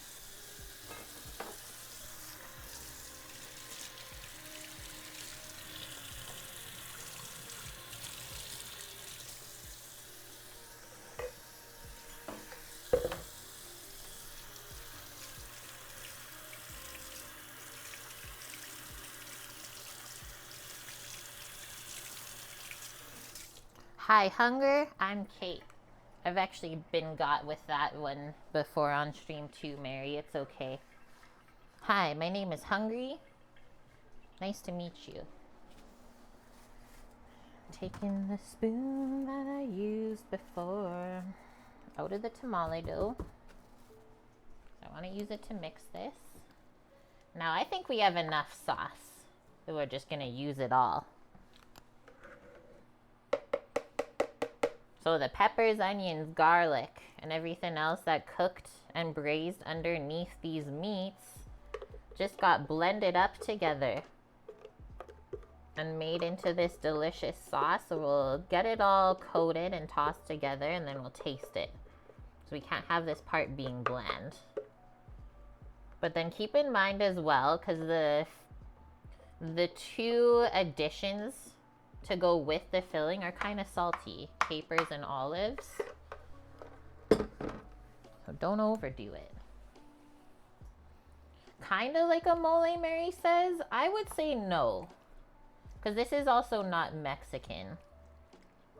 A mole usually involves, like, you have to toast all of this stuff. Like dried peppers, nuts. You gotta fry all the onions and stuff like that. Like everything for a mole is like really toasted and fried first, and then you slowly like bring it together and then cook it again. Yeah, it's nuts. It's nuts. It's got nuts in it.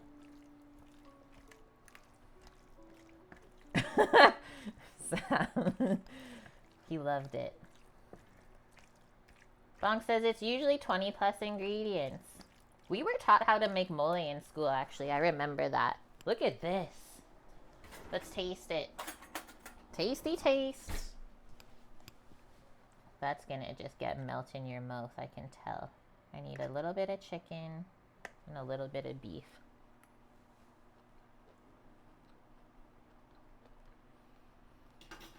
We can put more. It is very good though. A little bit of pepper.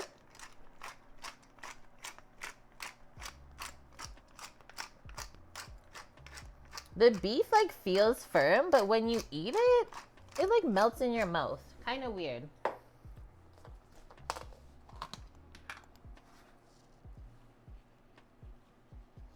A little bit of extra seasoning after cooking.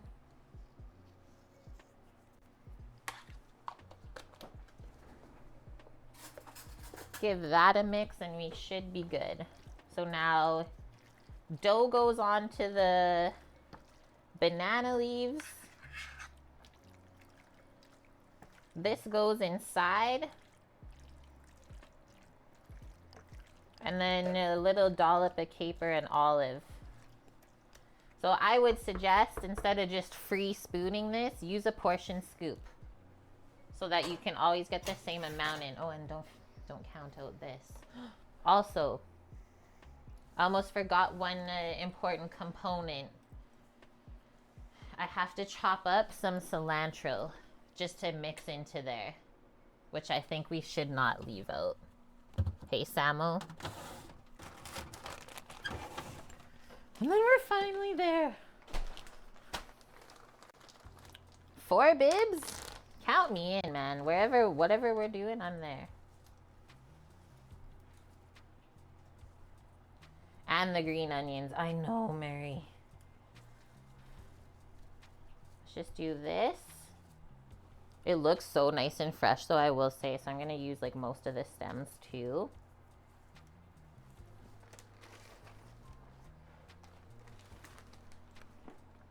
It's a labor of love. And then the green onions at the market were really sad today, but that's the only option I had. I wasn't going to another store after. So let's do these 3.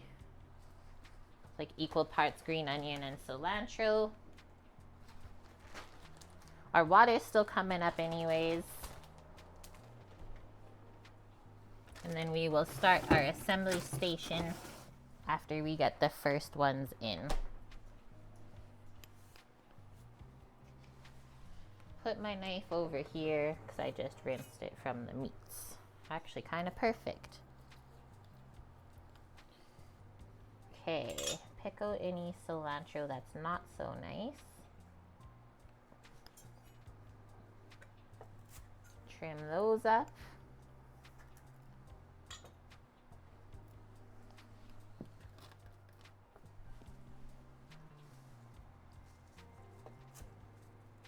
It'd almost be better, like, if you guys wanted to do this faster, prep, like, the filling the day before you plan to make this.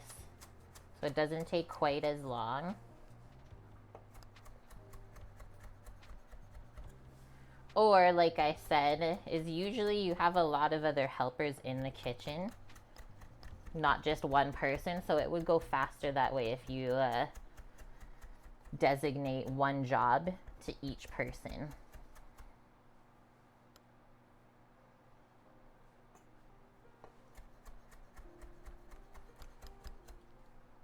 I'm just rough chopping this cilantro, and then we'll mix it in. That's really going to change the flavor again, I would say.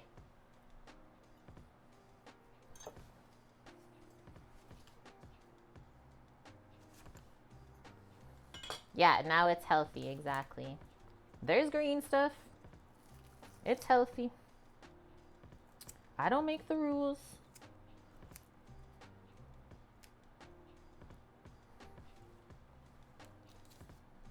Are these the saddest green onions of life? Possibly.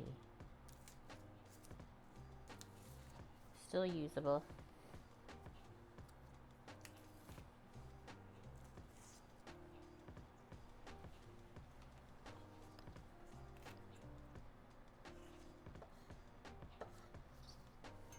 trim off the not so nice bits.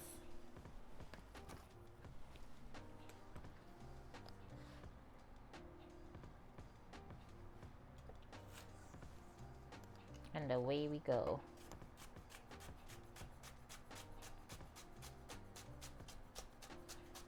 The cilantro I expected. The green onion inside, I didn't really.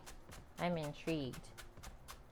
I think it did say to blend this part into the sauce, but I think it's actually going to be nicer having it just mixed in like this after being chopped. Because you got to think, like, blending all the red vegetables with the green stuff might have made the color a bit weird afterwards. This might have been a better call.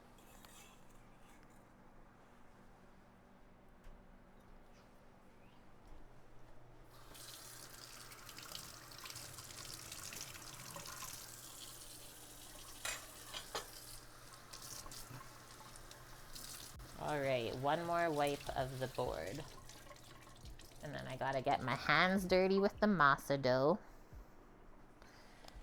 Mary, you managed to kill the thyme and peppermint plant, but chives, parsley, and sage are mostly surviving with the grow lamps. Oh, and I wanted to say Sam messaged Arrow Garden for us about the couple pods that just did not come up. And the company is like going out of business, which we knew. So they're just gonna give us money back, but they're not gonna send us new ones, which kind of funny. But we already know how to solve that problem. We can just make our own pods at home and still use the hydroponic garden. Yeah, Arrow Garden is gonna start to be no longer. Isn't that crazy? I don't know why. Honestly, don't know the backstory because I thought they were like quite popular and profitable. But I guess not. It was a good call, Lily. Wouldn't blend it together either. Perfect. Okay, put that to the side.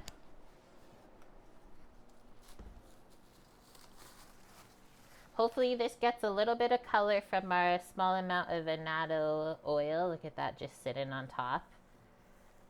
Let's see.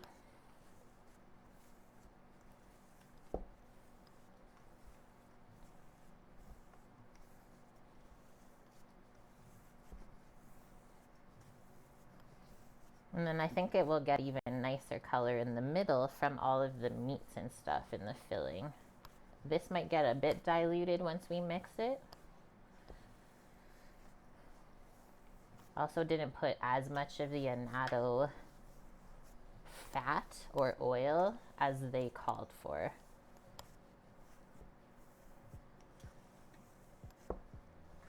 But it is mixing in nice. This is what Google AI says. They're going out of business due to a combination of challenges that made operations or continuing operations unsustainable, potential issues with manufacturing costs, market competition. Is there other brands, I guess? It's like the only one that I knew of. This looks good, guys. I think we're gonna stop there.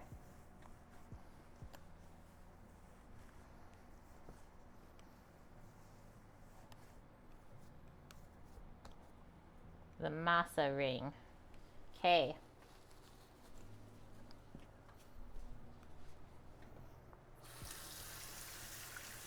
Get the capers and the olives and everything is set. Samo, what parts do you want to do? You want to put the meat on? Scoop the meat, and then before we start, guys, I'm just gonna take a quick bathroom break in a moment so that I don't have to walk away later.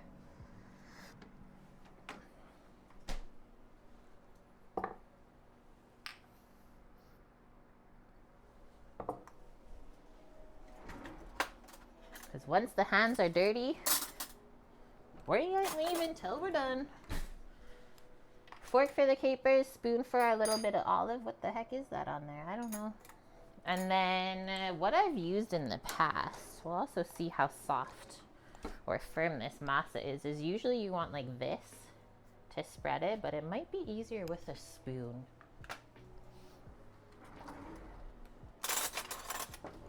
Might be easier with a spoon. Hello, man of glass. Let pot, I do, and serene life. Yeah, I've never even heard of those. Looks like ice cream, kind of, hey? Okay, I'll be right back. Don't go anywhere. We're about to start this assembly line.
Hello?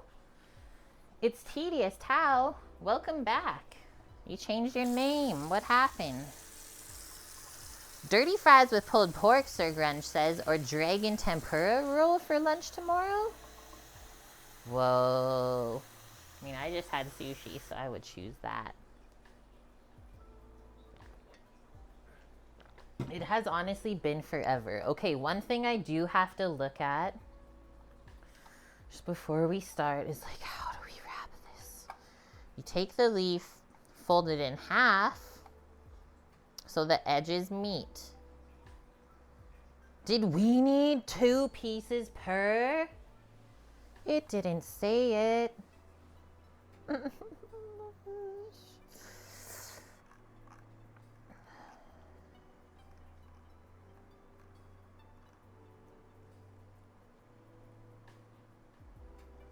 Yes, I like that idea. 1 for lunch, 1 for dinner.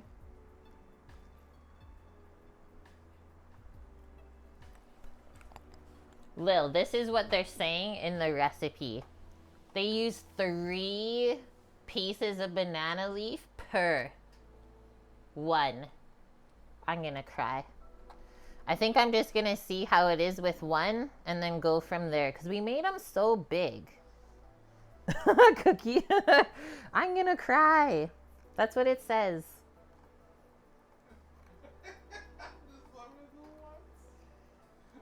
It doesn't make sense? Okay, perfect.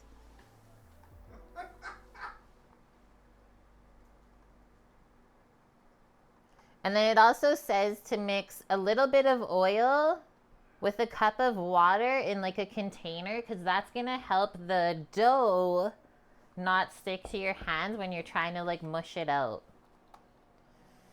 I don't know, Bonk.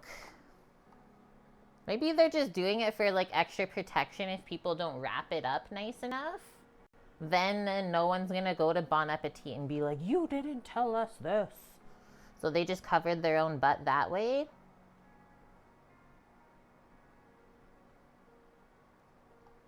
Dip your hands in the oil water mixture. 3/4 of a cup of dough. I like this actually. I might have a portion scoop for that too. Onto each piece. I like the directions like that. This might be the proper scoop actually. This looks like it. So this will go into the dough. This might be for the meat instead. So 3/4 of a cup of that. Spread it out into a 1/8 of an inch thick rectangle. So same as tamales. Leave a 1 inch border or more around the edge of a leaf for sure. would suggest. This water's about to blow. I'm just going to turn it down a bit. And then place, okay, so around the same amount of the gizo, the filling with the meat, into the center. Top with your capers, olives, and almond. So use 1 wrapper and max 2 for the iffy ones. But I feel like we were really particular about the ones that we cut. We might be okay. Okay, so I'm only missing 1 thing. We'll back this up.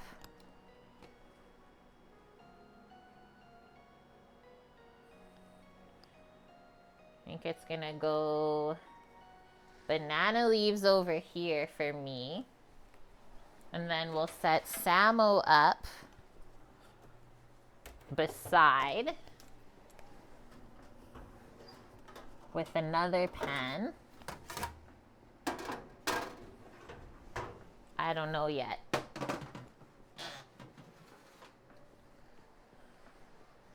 This, or he just does the last 3 things added in, and then I wrap them. That can also be an option.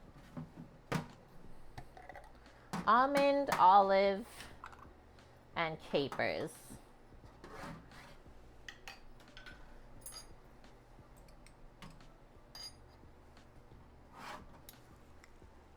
There's the olives, guys.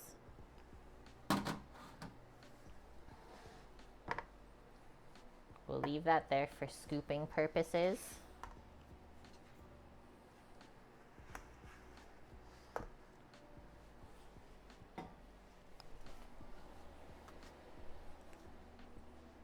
And that's the last thing, which I thought it might be nice to try and like build them on the sheet pan. Okay, this works good. This is actually going to be okay. I just don't want you guys to look at my keyboard.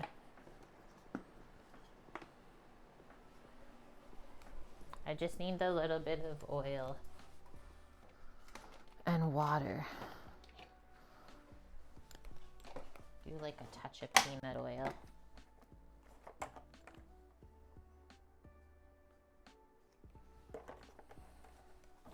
The masa barrier. This dough seems a bit thicker. Must be the other type of cornmeal that we used. But it seems a lot thicker than the tamale dough. So I'm just going to have that sitting on the side. So just dunk your hands into there. We're going to go 1 3/4 cup scoop of that. Use your wet hands now. 1/8 of an inch thick into, I would say, somewhat of a rectangle, guys. Do your best. From here, next pan, you're gonna do a scoop of that right in the middle. Give it a little press down if you want. And then it's gonna be, we'll do like maybe 3 almonds. I guess we can actually come closer because we can see good. So Samuel will do the almonds. It says like about 5 or so capers, or however many you want. Get your capers in there. Try and spread them out if you can. And then a little dollop of olive. And then the hard part. It says, take the top and bottom edges of the banana leaf, bring up towards each other so that the edges of the dough meet and enclose the filling.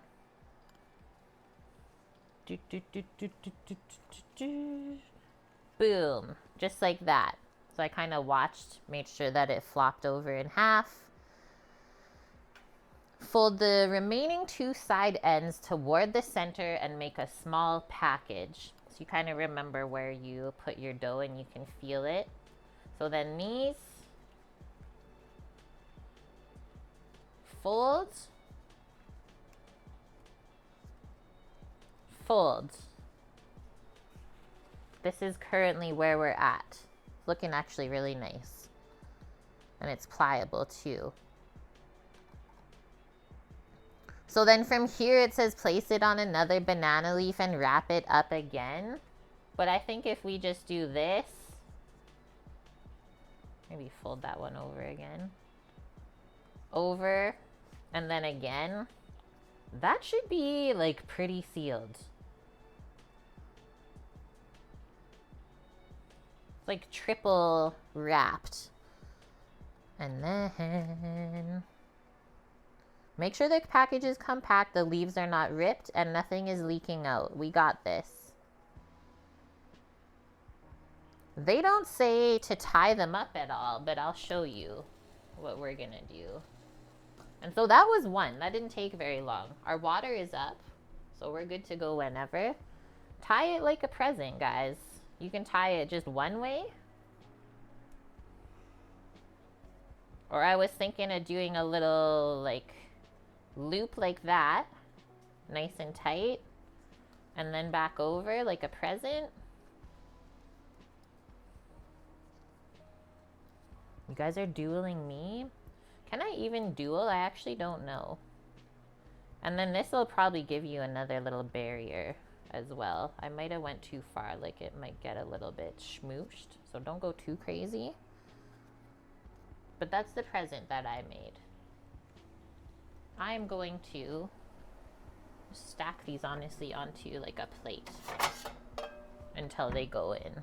So let's do 5 more and then we will drop them in the water and set a timer.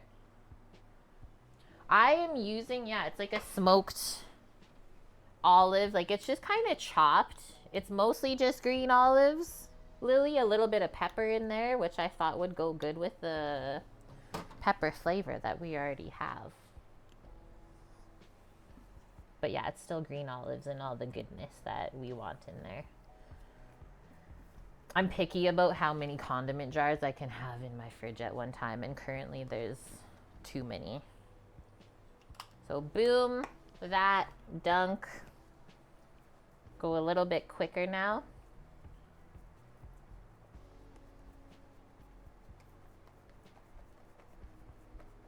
I can't believe how smoky the banana leaf smells. It's still kind of crazy to me.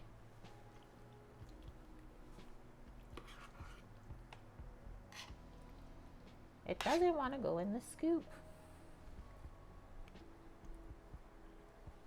In the middle. Guys, Samo died. I'm not going to get any help, I don't think. At least not for the first ones.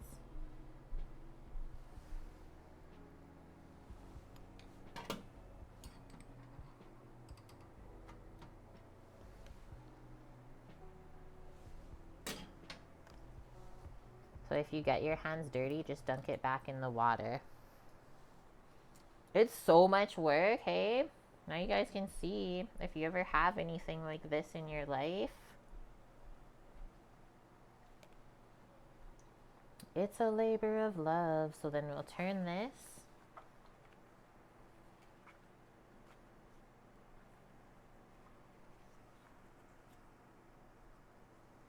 Oh, there's a little crack there.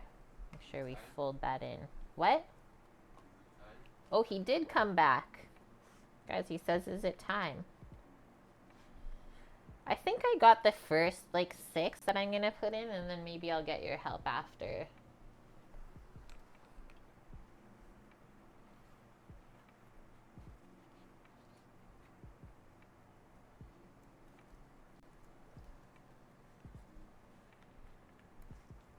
So instead of tying them, the Bon Appetit recipe, guys, they just rewrapped them in more leaves.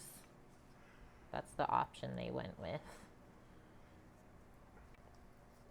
And I'm also using the ribs of the leaves that we cut out earlier to tie them, so we don't have to use any extra string. How cool does that look?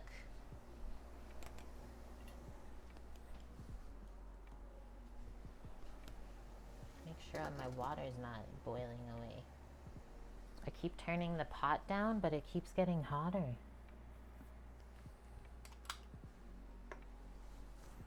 The ribs worked. It did.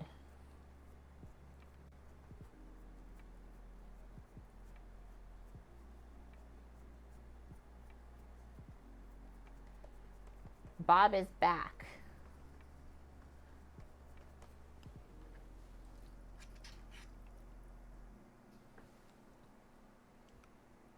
The filling, guys, hey, looks so good.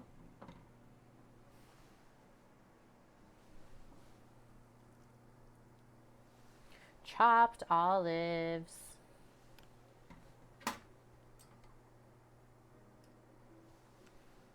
Capers. Rinse. You can see there's a lot of prep to this dish, guys. But then once everything's prepped, it's pretty quick to actually make the Hallacas. Was it fun, Bob? I'm glad that we can be there. We keep you company.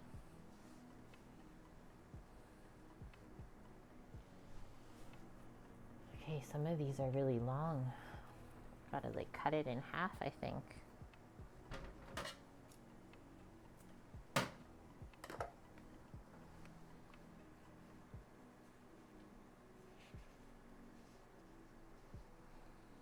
Samovar, I always say there's no dumb questions. Is this gonna be long enough? No, it's not going to be. We needed it extra long. The worst. Try again. Cookie, I am really lucky that I actually have a Latin market that is like literally a 5-minute drive down the road from where we live, called Paraiso Tropical. So I went there this morning, had good chats with everyone that works there. It's always the same people because it's family owned. And yeah, they helped me find all of the stuff that I needed to make this today. They even like asked some of the chefs that they have in the back that make tamales and stuff for their hot case. They're like, yeah, this is what we use. So you'll be good. Okay, so we got 3. Bonk. I mean, steaming is the Mexican way. But we gotta try it this way. Because this is what the recipe says for the Venezuelan style.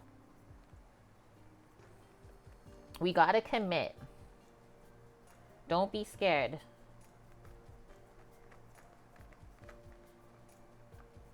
That's also why I'm only cooking a smaller batch for the first round, because I'm quite intrigued to see how it's going to end up as well. Could you wrap banana leaves around a brisket? Would that work? Mary says. I mean, probably.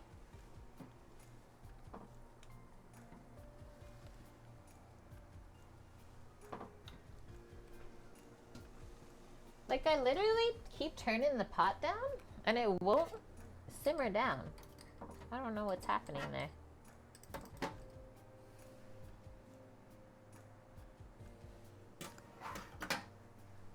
Oh, instead of butcher paper. I see where you're going with that. Oh, that was kind of off center, but oh well. We're trying our best. So that's how it is. It like flips over and then you want it to seal. So give it a little press. Fold the edges.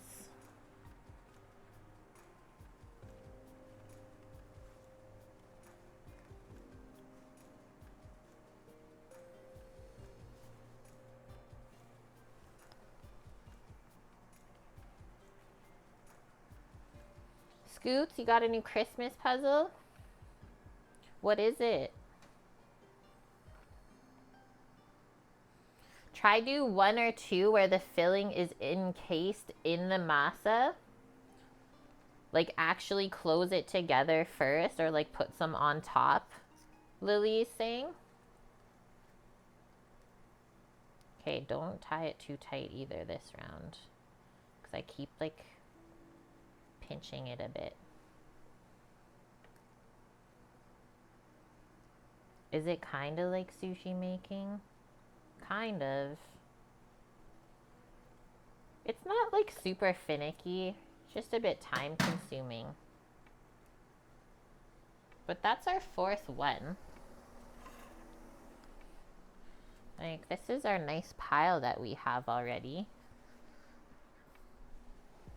I can't handle this water back here. It's so distracting. This is really wet, so I'm just going to take some of that water away, pour it back in the sink. Because we had to wash all of these before we used them.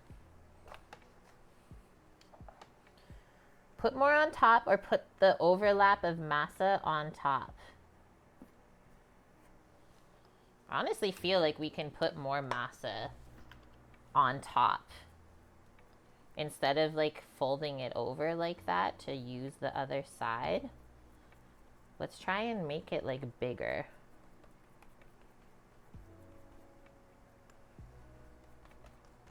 Like that. And then spread it out. Like Lily's saying, like really you want to enclose it in there so nothing starts to fall out.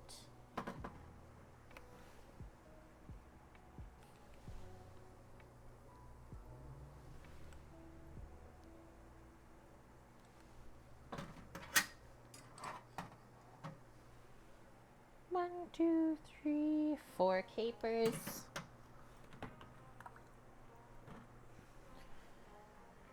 One more small scoop. I might just take that in my hand and then kind of flatten it.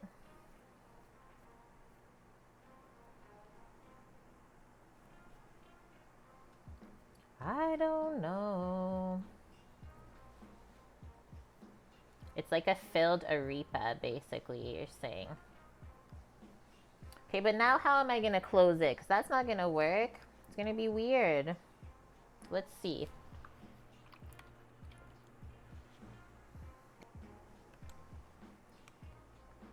Tuck that edge. We're gonna try wrapping it a bit different this time. Fix that edge in. So see how it really just like seals together when you do wrap it? Close that one. I went like more flat and kind of square with that one. That looks cool. Get our next tie. Okay, this one I can definitely cut. It is so long.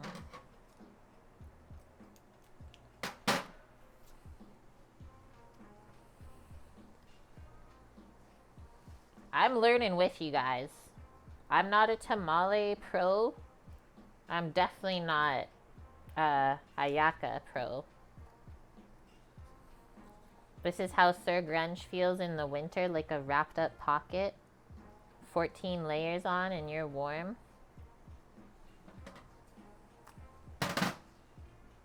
That actually worked really good, I think. I think that worked better. So that's 5. Let's do one more like that and then we'll get some into water and should go good. Take this extra water away.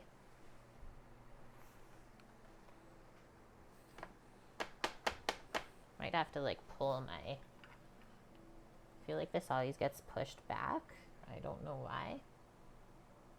Pulling my camera forward a bit so you guys can see more.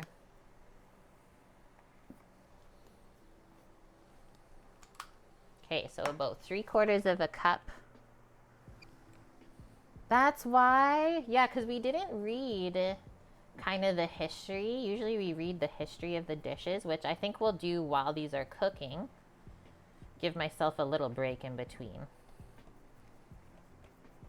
That's why it's a Christmas dish, guys. It's because it's like little wrapped up presents. I love that.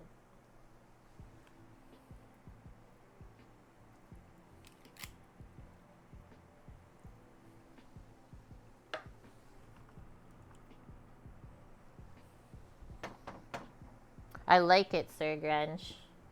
I'm imagining that right now.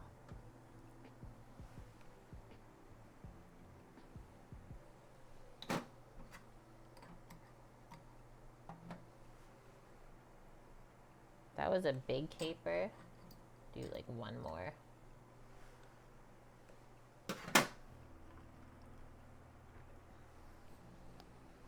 Lily, you don't know the actual history behind it, but that's what your family says. I think we'll just go with it. Guys, see how like pliable this is? So if you liked playing with Play-Doh when you were young, you'll have fun making tamales and hallacas.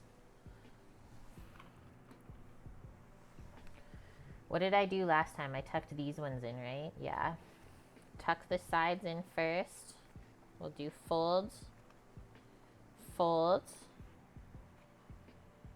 nice and clean, and then fold that up to the edge, fold the other one. Oh no! See what I just did? So they are pliable, but you can also see if you pull too tight. This is what we're gonna do. Do we want to try a double wrapped one? Or do you want me to just take it out of here and redo it? Because it's pretty easy to just flop it onto the next one. But I think we'll just double wrap it.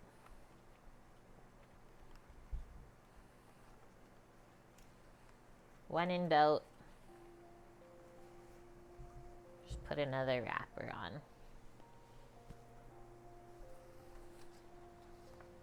So we'll see also, I guess, if that makes a difference, having 2 leaves versus 1. Because these are about to go in the pot.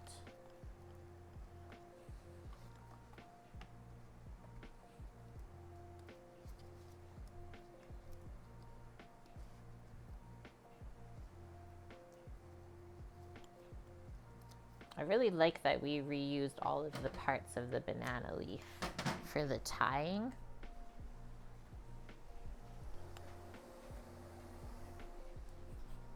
Here we go. I gotta go wake up the bear because he was taking a video for me, but then it stopped. So we're gonna have an incomplete video.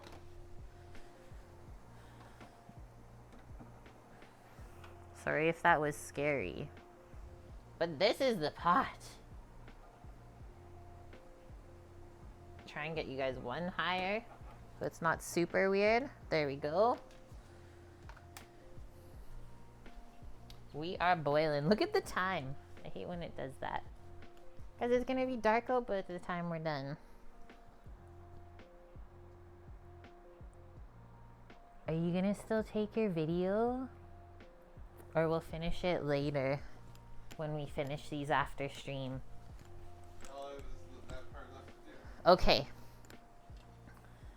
Okay, guys. So be careful as we drop these in. I think that we will... I already used the spider. I'm gonna just rinse the spider out. No. I was just seeing where you were at for the video, because I'm about to drop these and then we have about 35-40 minutes to make and wrap more and learn a bit of history about the dish now before we eat it. But yeah, I don't feel like dropping like a half-pound parcel right into the hot water, guys. It's really boiling. And like I said, I have completely like turned this down.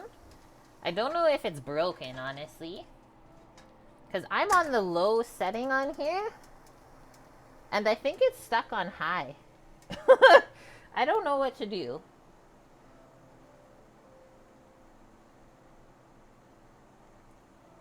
I guess that's it. We finally got a new stove.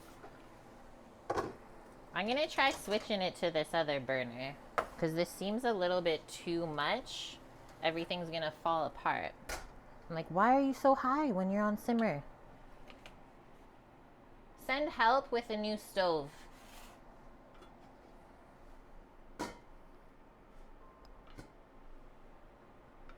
Okay, this is what I'm gonna do. I turned it off. I'm gonna keep it on there so it can kind of start cooking. And then we're gonna switch it to the other one. I don't know what's going on. It's off, but it's still cooking.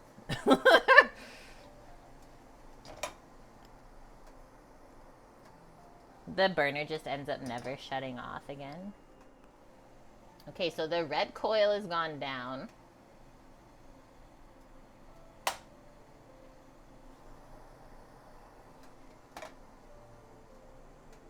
Lil, when we drop it, does it gotta be boiling?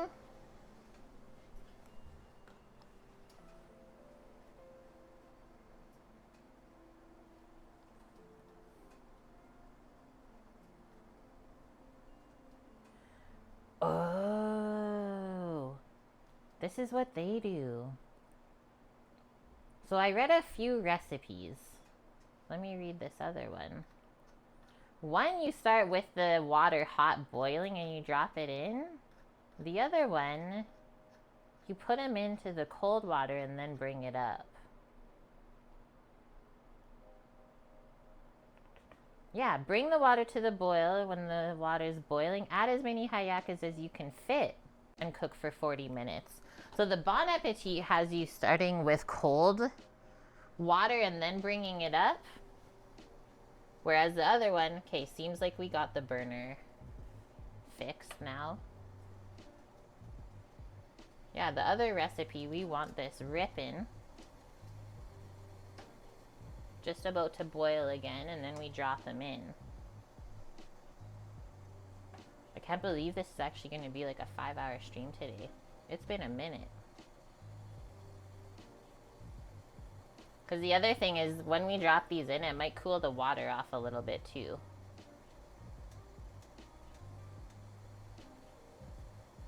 Okay, we're going in.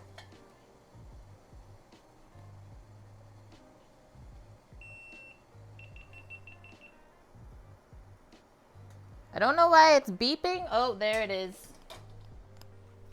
It shut off. So that's the sound of death has occurred, but we're still here. I'm gonna read this one more time. Okay, so they filled 3/4 of the pot with water. At first I thought they said 3/4 of a cup. No, just 3/4 of the pot. I did a bit less. So yes, shove them in there. We're going. Oh, what? They kind of float. This is fun.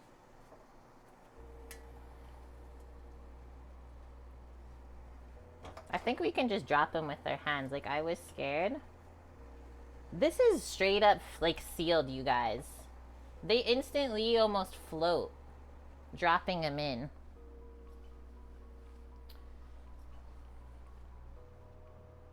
It's not even hot. Just because I turn the battery percentage off, not looking at it, then it dies.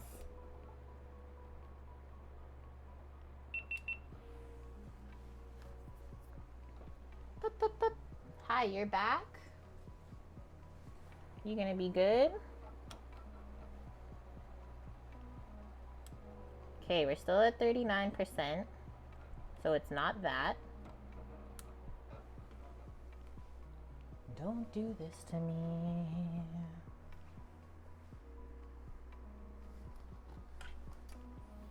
Lady Bonfire, we always have a recipe command here on my stream. I don't know if there has been any cooking streams where we didn't link the recipe. Yeah, it's that recipe with slight modifications. This other one that I'm looking at to reference might be better, so I'll post that in chat too. Your brain went dead. It's okay. My camera's dead. Okay, one sec, guys. Let me try to fix this. It came back. The thing is, it comes back to us. Don't ask me why it does this. But we do come back now, and I've gotten pretty good at this. So that's what those are looking like, guys. They are floating in the water. Not like a huge simmer or boil. I might turn this up a little bit more and then just get the lid popped on top to keep the heat in. But we got the 40-minute timer on. No, I think it's good to just keep that covered. We're intrigued. Okay, while we're waiting, first I'm going to take a break from building those. And we can come back this way as well. Are going to learn a little bit about this dish. Who in chat right now has had tamales before? That's the Mexican version of what we just made. Bonk has. I'll put my hand up too. Trying to think of all the tamales I've had. I've had them from the Latin market that I just shopped at today. Very good.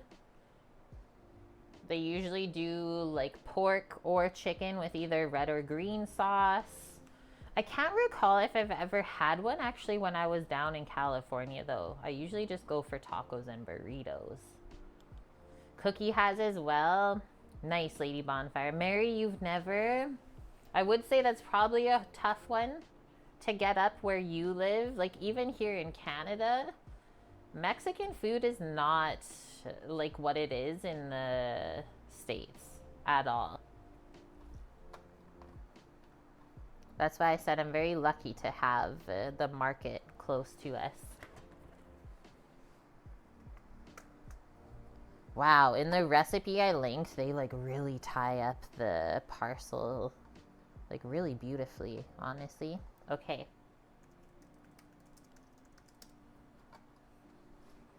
Yes. Okay, so yeah, that is a difference, Lady Bonfire. So Mexican tamales are steamed. They take a lot longer to cook. And that's a difference between the Venezuelan version, Hallacas, which we are boiling them basically in the banana leaf. Let's check this back here. Yeah, that is looking so good. The other recipe looks a bit better, Lily. They don't blend the onions, peppers, and stuff. Okay. But then we also did learn, like, some different families will do different things too. So that's when, like always, like a recipe is just a guideline. So there was a couple of things that I changed that I thought would be better. And like we also talked and I asked what is kind of traditional, what's allowed, stuff like that. But usually for these traditional items, for like a culture, I try to stick to the recipe as best as I can, just so that the first time you see exactly how it should be and then you can make changes afterwards. Best place for diversity is TO. Yeah, I've also lived in Vancouver. There was so many options to go eat like amazing cheap food. Here in the prairies, people aren't as adventurous, let's say. What are people doing outside in the snow right now? Okay, so this is a traditional Venezuelan dish. Its origin is indigenous, but raisins, capers, and olives were added in the 16th century by settlers from the Iberian Peninsula. Oof, like Iberico pork, guys. That's where that comes from. So they brought the raisins, capers, and olives. Lily's family doesn't do raisins. I'm not a huge raisin fan, so we just went the capers and olives. So this consists of corn dough stuffed with a stew of beef, pork, and they say or chicken. We did beef and chicken together today, no pork. Other ingredients like onion and bell peppers. We also got tomatoes into there. They said there's vegetarian versions with black beans or tofu. Interesting. And then they say that they're folded into plantain leaves, banana leaves, basically same plant, right? Same type of leaf, something along those lines. And then, yeah, we tie it with the strings and then we boil it. The Iberian Peninsula is from Spain, basically. K. Oh no, Mary. I don't know where Misha is today. She must be busy with her family, and that's okay. So the dish is traditionally served during the Christmas season and has several regional variants. It also has been described as the national dish of Venezuela. How cool is that?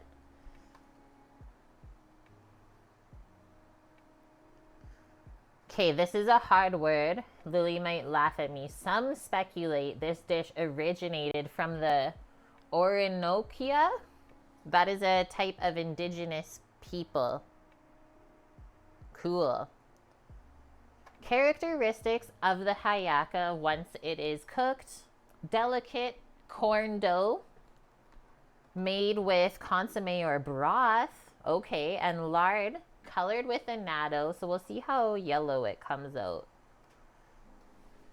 Is this coming up too high again? I can like almost hear it. We're about to blow. We're okay, don't worry. Scary pot sounds back there.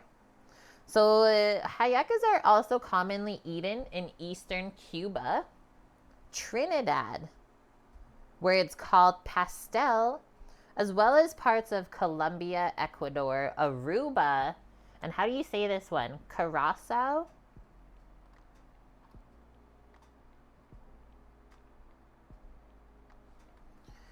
Okay.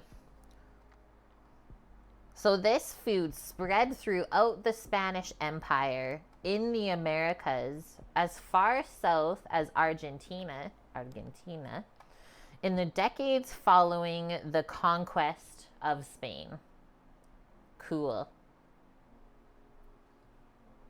Curacao. Thank you. Is that also a liquor? I've seen that word before. Okay, listen to this. Ay-yah-kahs are said to have been invented by the slaves during the colonial era.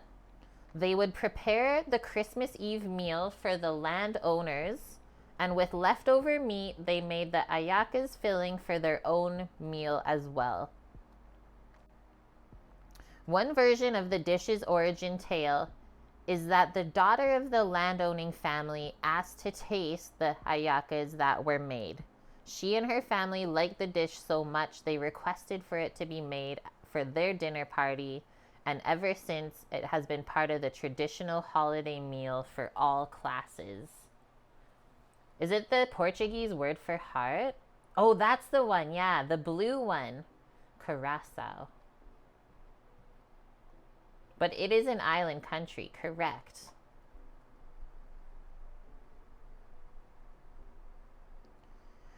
So the name of this dish stemmed from a verb, ay-yah, A-Y-U-A, meaning to mix or blend.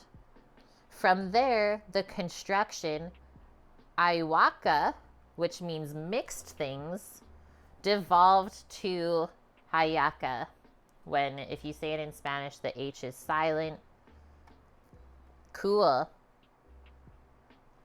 Another version presumes that the word comes from an Aboriginal language of the west of the country, which the word was meant to wrap.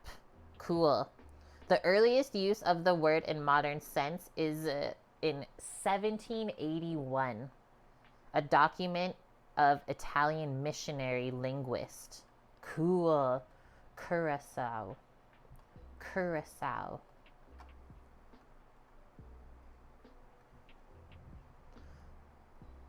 Okay, that's what I think all I got. That was a lot of reading. We still got 10 minutes on the cook. See how this is going back here. Trying to find the happy medium. But it honestly, like, nothing is cooking out of there. The water still looks good, guys. Mary loves it in margaritas.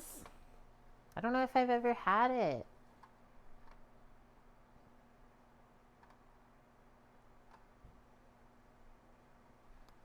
Okay, another one that we can read. Crema Catalana.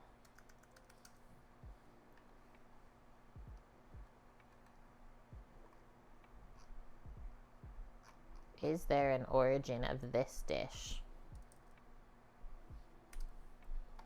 in blue Hawaiian drinks. Okay, next one. Crema Catalana, meaning Catalan cream. That is this from the Spanish region. Also means burnt cream, consisting of custard topped with a layer of caramelized sugar. So we made the custard earlier today and it's just setting up. It might actually be set already in the fridge. Oh, almost. A little bit jiggly still. But yeah, this one then get topped like a creme brulee, which I'll try to get a torch for tomorrow's stream and then we'll taste it together. But the one thing that I really liked about this custard is that the milk gets heated up with citrus zest and cinnamon sticks. So it gets really nice and aromatic. And like you could smell that while I was pouring it into the ramekins. And they say Crema Catalana and Creme Brulee are made in the same way. Although some creme brulee recipes are enriched with actual like cream, which is true. Usually it's like a half and half. And then it says modern versions of the Crema Catalana have been thickened with the cornstarch that we use today. So that will help them set up even more. And it says it cannot be frozen successfully. Interesting that people have actually tried.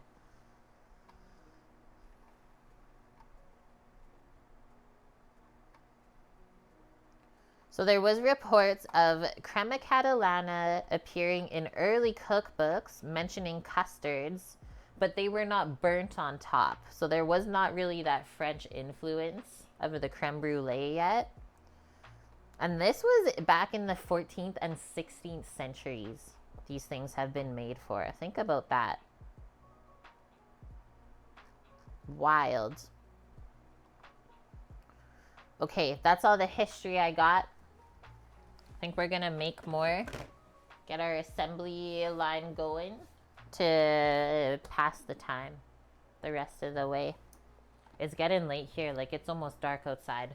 If you can tell how the lighting has changed during stream.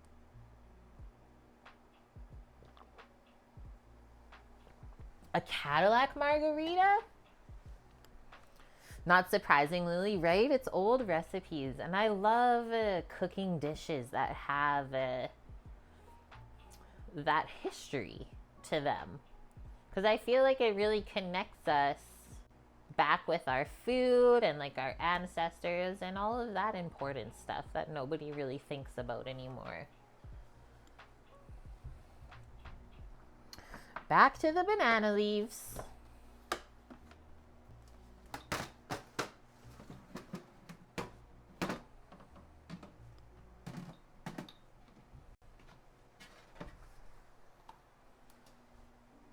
A Cadillac margarita flavored with orange in addition to lemon, lime, sweet and sour.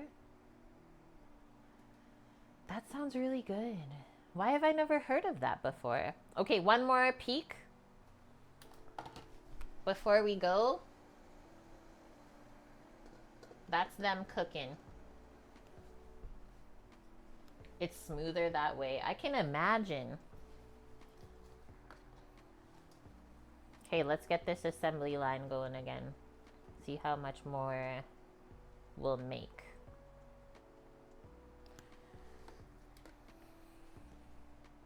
I think the ones that we made square worked better. So I'm gonna go with that situation again.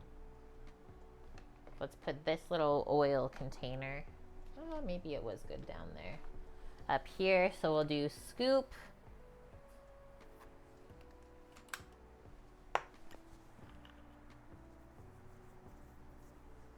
Go for a dippy.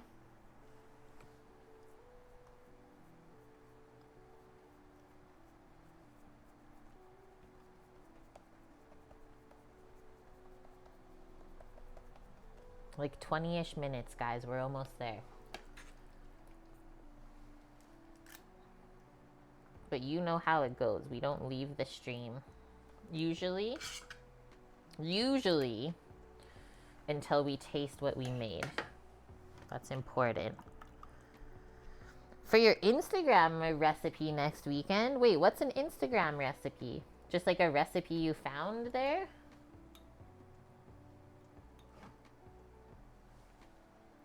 Get the olives. Making a winter drink with blue curacao. I keep saying it wrong. Blue curacao. And champagne. That should look nice. That's right, Lily. Yeah, I'm not too worried about there being like too much of this. Just gotta get them all cooked. Remember last time we made too many tamales? It was actually so handy. Like during the week after work, be like, I'm just gonna have a tamale tonight. Sounds great. Whoa, whoa. We can turn it up. Make sure everyone's awake still. Thanks for the follow, Leave It To Be. Welcome in. So then we tuck. We had 2 leaves there, I think. Tuck. And then the other parts will tuck too. There. Get a little bit more. Folds. Folds. I think I gotta fold this over to keep going here. There we go. Boom.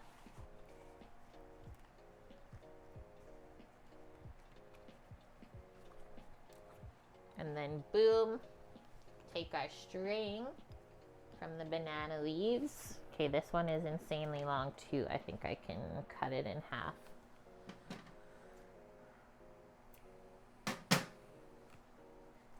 Totally. We're meal prepping right now. Because, like, I'm not going to make these again before the end of the year. Put 2 scoops on the banana leaf. Spread it out evenly. Scoop the filling on one half. Bonk says fold it over. And seal it up. So we should just put more filling than underneath, is what you're saying. And then we won't have to do the mushing part on top. I was just following what Bon Appetit said. But yeah, we can put more. That's allowed. It will be easier, right? Because it should just sandwich and fold in half. Okay, let's try that. Double scooper. 1.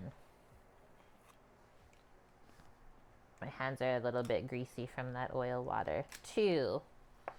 Now we do the dunk. Spread. Because the leaf is big enough, right? Is what we're kind of trying to say.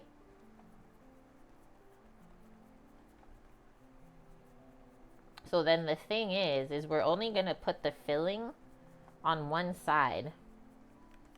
You think there's like a seam in the middle here, right?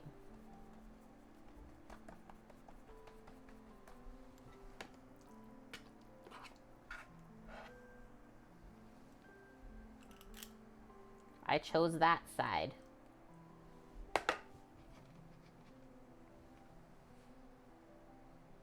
Almonds that we blanched ourselves. Olive.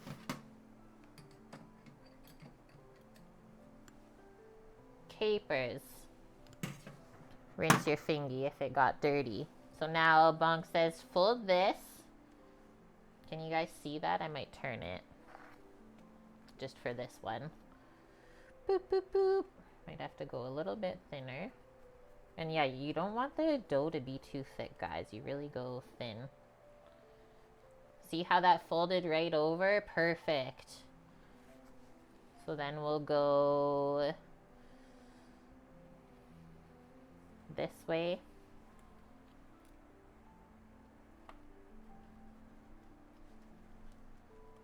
I don't know if it worked as good as the other packet. Guess we'll see. Oh, that should still be good. Okay, so don't rip the banana leaf.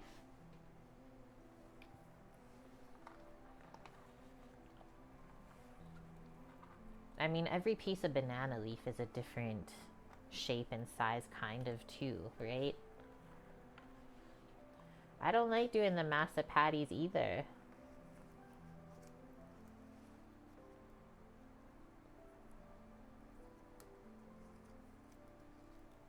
That's people helping people, chat. Never be afraid. to make a suggestion. So look at the difference of the shape then now. Just a bit more rectangular again. Okay, nice. We actually got this up to a boil now.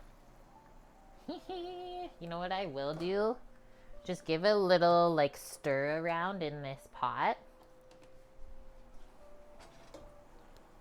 They want to float. Nice. The water's like green from the banana leaves. But yeah, this looks good, guys. Literally looks totally fine. Kinda nuts.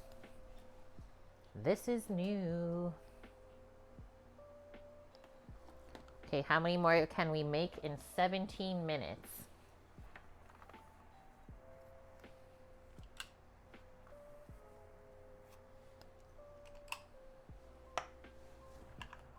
That oil with the water is actually so helpful, I will say that.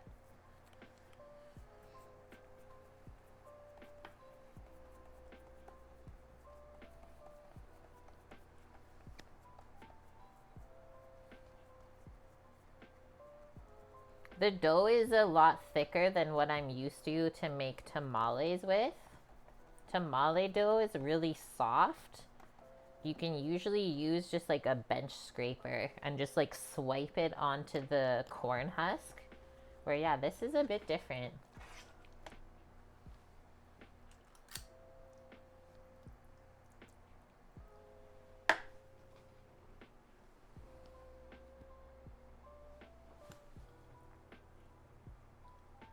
There's a little pepper in there or something with the olives. Yum.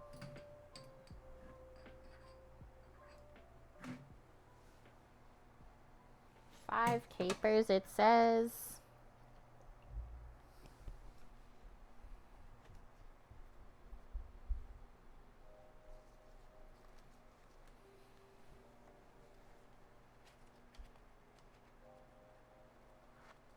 Just to show you guys again. Boom. Fold it over. And now I think from here, I'm gonna fold this over right now. I don't know why, but that feels proper. This one's kind of thick. It's getting like schmooshed.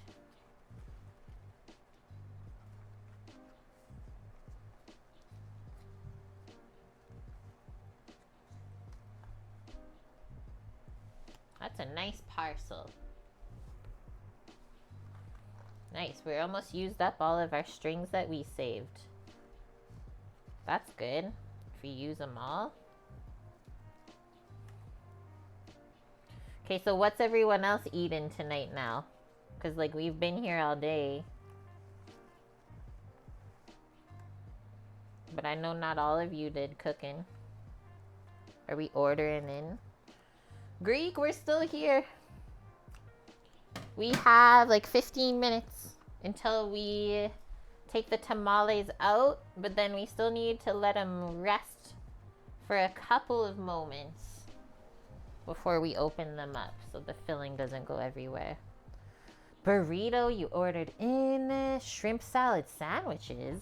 Yum. That sounds good. Almost like a po' boy. But the healthy version because it's not fried. Bonk's going to Saturday night karaoke. Ricky's famous taco goodies. Nom. Does he do like specials every day?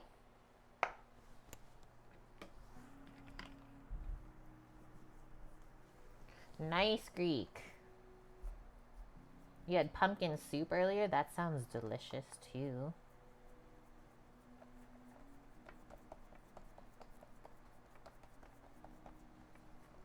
I am salivating, I will say that. Between like all of the smells and the stuff that I see in the house that I'm about to be eating, I am very much excited and ready.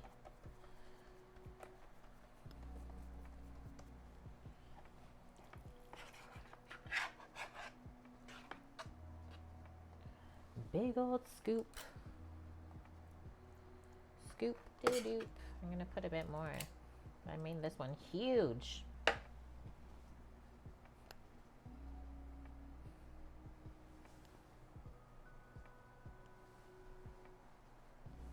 olive and caper.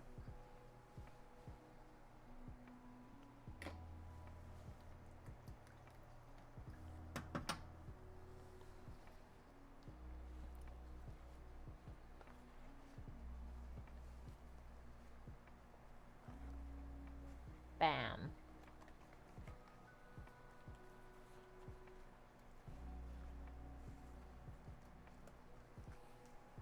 The oil kind of makes the banana leaves more pliable too.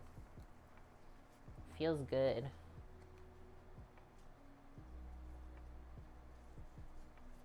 Kind of just like tuck it in a bit neater. Okay, those ones are short. I think this is our last tie from the banana leaves, and then we'll need a bit of a butcher string, which we do have.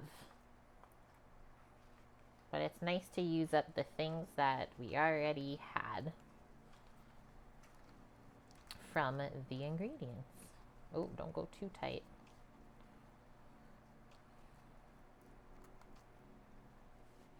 And I mean, the Bon Appetit recipe, they didn't even tie them after they filled them. Probably why they did a triple banana leaf layer, but then you use so much more banana leaves that way. So is it really better? We don't know. No specials, Bonk. He does tacos, burritos. What's a mulita? I don't know that word. Deadly crunch wrap and torta. Pizzadilla? I want all that stuff. I will say we are starting to make a dent in our bowl of masa. Finally. We're like about halfway done. Which makes sense because it looks like maybe we used about half of the filling. Makes sense. Mulitas are the bestest. A small quesadilla filled with braised pork. Give that.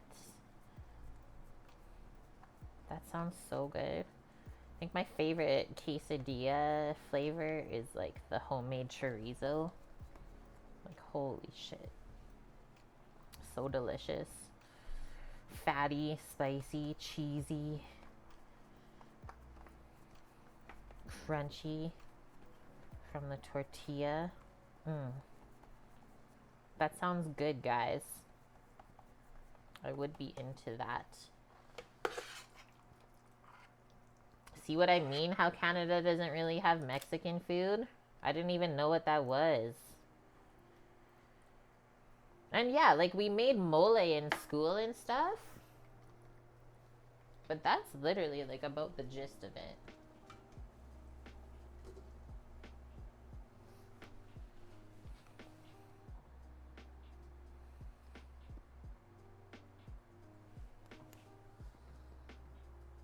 Bonk says, I might be getting some of those tonight. Please do.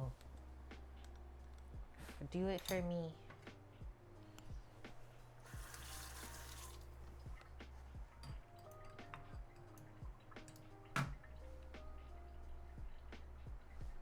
We got the salty capers. Okay, this is gonna be our 5th one that we've made. That was not centered, and that's okay. Do your best, forget the rest. There's actually a lot here. I'm gonna flip this over and like tuck it back in this way. Bam. Back over again. Tucking in the sides. Al Pastor tacos and burritos. Does he do the pineapple with it? His Al Pastor? That's usually my fave.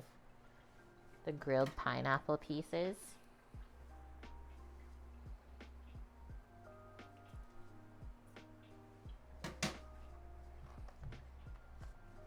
Guys, under 10 minutes. Oh no, did I cut this way too small? I think so. We're not gonna fit, are we? Maybe just. Oh. That's really pushing it, Kate. Grilled avocado? I've never had that. What the heck, Greek? That sounds good. Okay, so that's the butcher string one. Guys, I think it looks better with the banana string. It just looks more natural. Bonk doesn't like avocado? What the heck?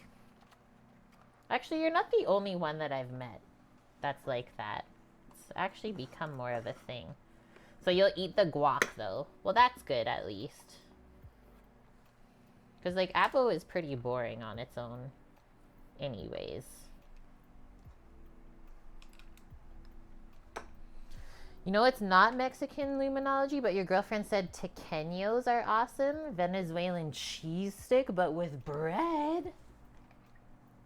What the heck? And then what was the other thing that I know? I think it's Brazilian. Buñuelos? Is that what the word is? I forget. What's a buñuelo? Is that like the little cheese buns?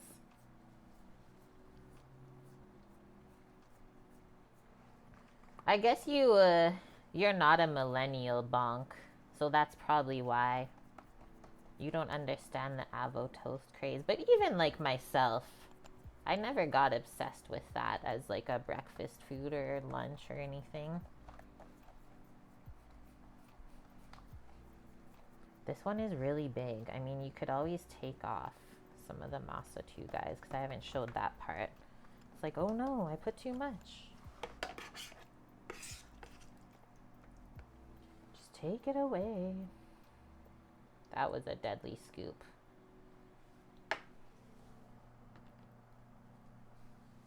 Oh, Mary. Can't eat the avo because your tum-tum. Shoot, that sucks. Well, that's like not even fair when your body does that. It's like you love the taste of something, but you can't eat it.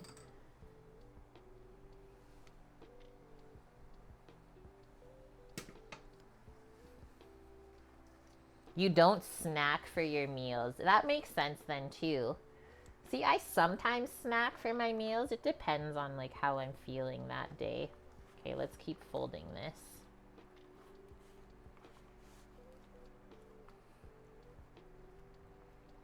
I don't like that part. I'm gonna like fold it over and tuck it. Because I feel like the water can get in if we leave it open.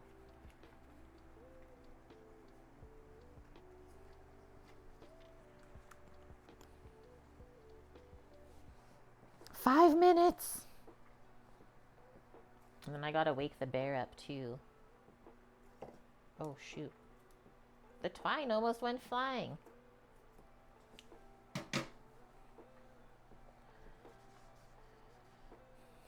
Don't mind me. I'm just wrapping flavorful presents today on stream.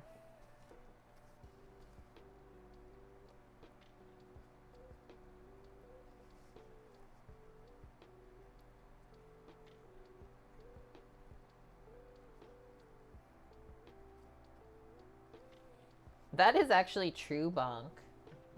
It's like by the time you get the avo on the toast and all the spices to like flavor it, it's not even a cheap meal to have.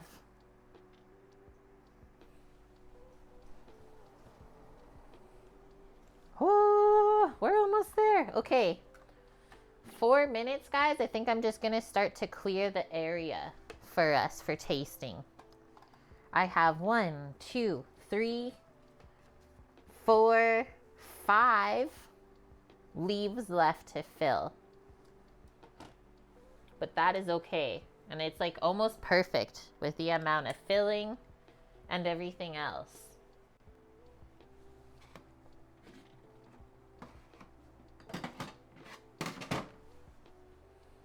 Clear the area.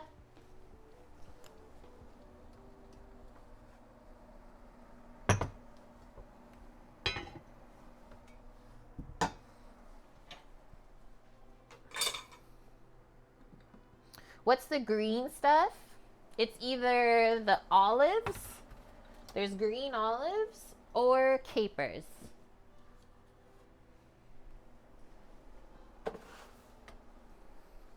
Or banana leaves, I suppose. like this. So it's a Venezuelan style arepa or arepa. Because I guess we got a lot of green things. It could be cilantro, it could be green onion. So it's tapenade, but when I tasted it, it literally just tastes like chopped smoked olives. So I thought that would be amazing to put in there. Like tapenades are usually kind of like acidic, right? And you got other flavors, but that one is not at all.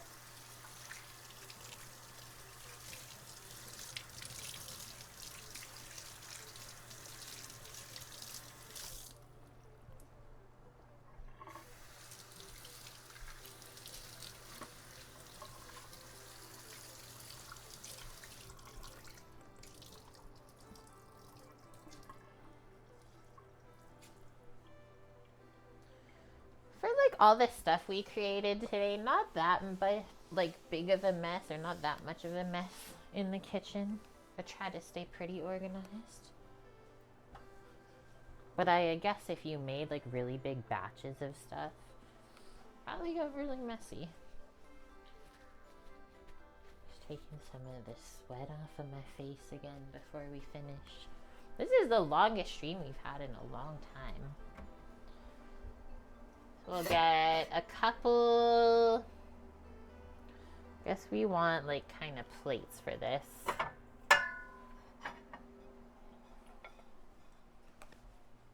Do those.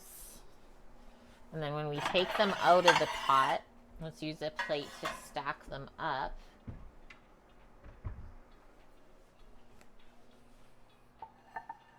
Oh, good one, Greek. Yeah, some of the tapenades, like the Kalamata olive ones, can be salty. It's true.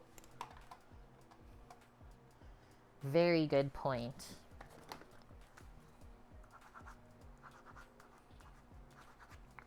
Crossed off the whole list. We made it, guys. Let's go over here.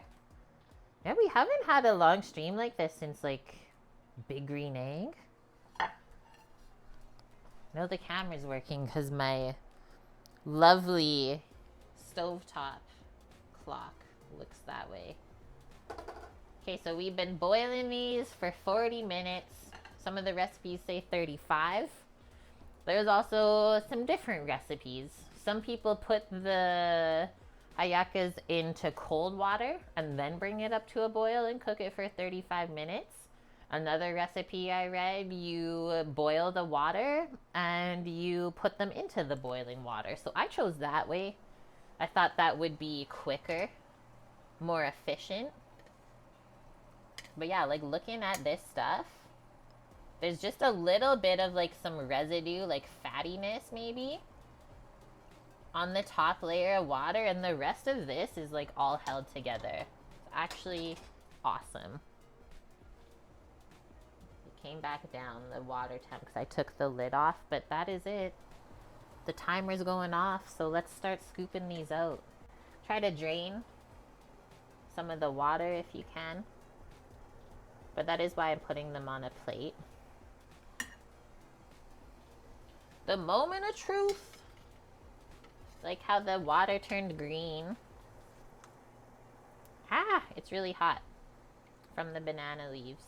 Trying to like hold on to the string, but it's gonna break.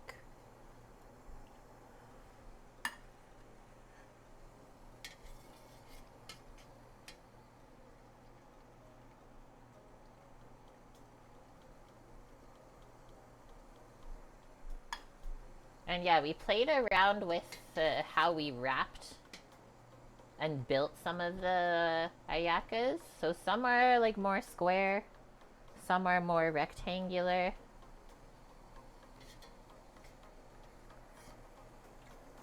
And then we're gonna bring the water back up and then we'll drop the next batches down. Because these have to rest a moment or two, right? This is piping hot in there. We don't want it to just fall apart everywhere.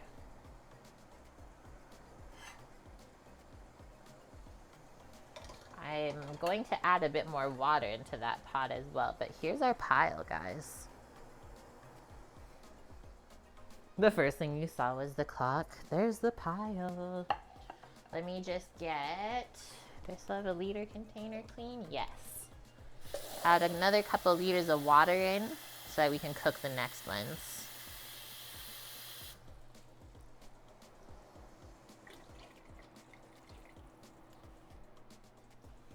So I cooked 6 at a time, and then I have the same amount piled up again to cook.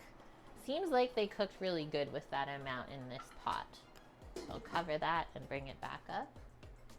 And now we're gonna go over and start to divvy this up so that we can taste our yummy creation from today. We gotta go to this. There we go. Boom. Okay, now I gotta wake the bear up.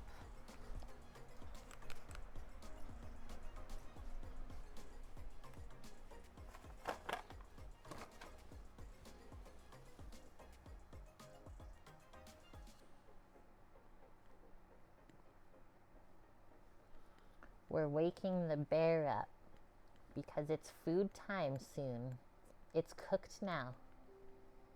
Okay?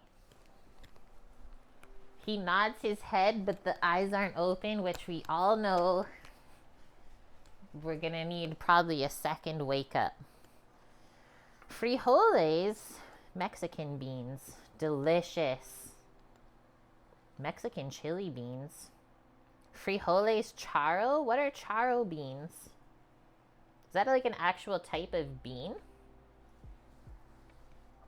Okay, we'll go Samo. Here, I'll test 2. Ouch, those are really hot, guys. Be careful. 2 of the rectangle ones. And then one of these, this one is double wrapped because I tore the original banana leaf. So we'll give Samo that one. Frijoles just means beans in Spanish. Okay. It's Mish. We were wondering where you were. Well, I mean, everyone else was, but obviously me too. She's here. That's what I said. I'm like, guys, she does have like a family. She's probably busy with them today, and that's okay. It's a late stream, but she's here.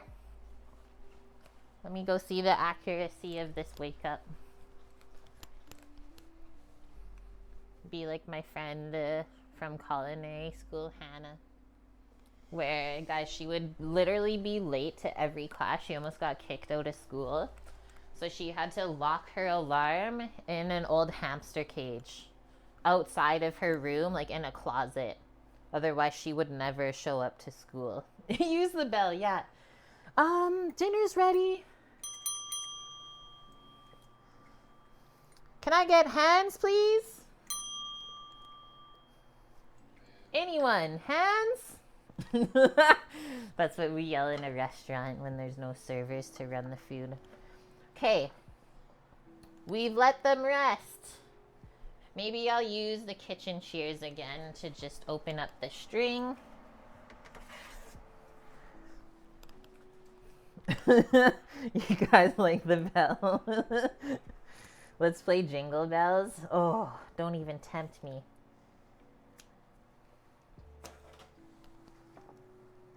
We've made the cut. The rest of the adventure is up to you.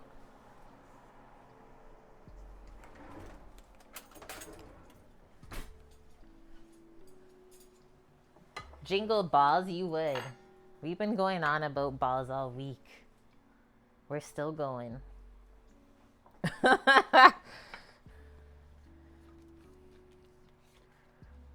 I hope you enjoy my present that I cooked for you today. What the heck, guys? Look at the flop out. Look at the flop out in the lines. I worked hard on those lines. This is messed up how good this looks.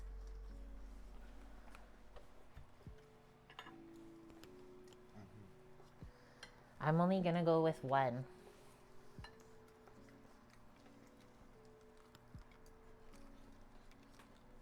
Okay, so there's just a bit of water that comes out of the leaf, guys. I tried to get it all out when you took it out of the pot. But look! Look! Lily, are you still here? Yes, you are. Moment of truth.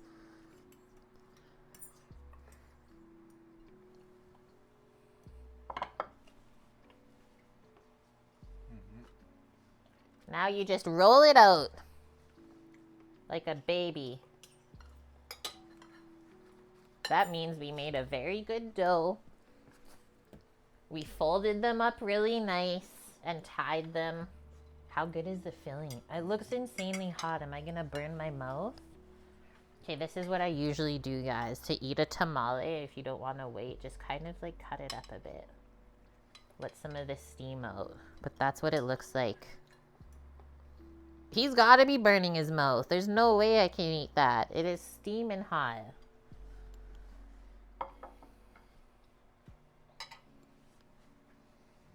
Tasty packets, though. Tasty parcels. So inside we have chicken legs and beef shanks that braised with achiote paste, onion, garlic, peppers, and tomatoes, and just some salt and pepper and broth. They braised for an hour until we could chop the beef and pull the chicken meat off of the bone. Then from there, we strained out all of the vegetables that we braised, put them in a blender, blended them up into a paste. Got all the meat chopped up into bite-sized pieces, mix it with that pepper paste. That goes into the corn dough. Top it with almond, olive, caper, and if you want raisin, fold it up, cook it for 40 minutes. How good are the almonds in there? He says, So now you can see like the ratio of corn to filling looks so good. So now I'm gonna come in here and munch. It is so dark out. I started stream and it was light out, and now the sun has left us. Yeah, I got the water. It's 5 o'clock? It's 5 o'clock. I got the water going for the next ones. Wonder I can't stay with you anymore. Oh, We lost Samu. Whoa. I told you you might lose me at one point today.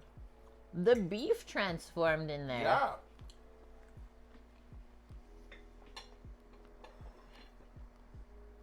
Oh, bonk. Spoon some of the broth from the braising pan. Mm-hmm. Yeah, it's dinner time. Shocked him. Okay, now I need a chicken bite. Lily, this is good. I went to the charger last night at 10 o'clock. I didn't get home until 6:30 this morning. I powered down. Eventually it happens. I love the almond crunch. Yeah.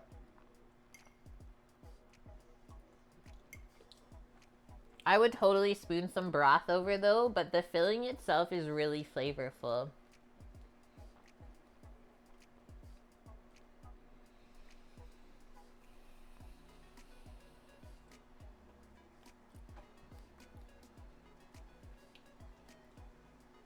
I'm thinking about like if I would make the meat filling a bit more saucy, but I don't think so. I don't think so.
Hello? So the stream went so long that the battery actually did die. So good to know. Like straight up, 5-hour battery time on the DJI mic. Okay. It wasn't Torino that time. But yeah, good to know. So I just had to put the other one back in the charger and we got an extra one. We did blame Torino on the last one though. It had to have been him. Reading lips when people eat. After all these years, Mary, you still don't know? No, I'm just kidding. Okay, guys. How good is that with the hot sauce, by the way? Yeah, so nothing in this dish is spicy either, which is really nice. Was that Torino? Okay, wrapping things up. Lily, thank you so much. I'm sorry that I took like literally 2 years to make this for you. I don't know what's wrong with me sometimes, but I'm coming back. I'm sorry. And thanks for still being here and not giving up on us. Mish has made the Crema Catalana. And we're going to taste that on tomorrow's stream. Because we have a pretty easy stream tomorrow. And it does have to set. Oh, okay. What? The other thing. Yeah, set. You're okay. The other thing has to set. Yeah, we can't have it yet today. We gotta wait. Mish says it's so good. Okay, so stay tuned for tomorrow. We'll taste that. Are we gonna go raid somebody? Who's around still? We never stream this late. We never stream this late. Tomorrow morning, torch hunt time. Go to Crappy Tire. Turkey Tan, man.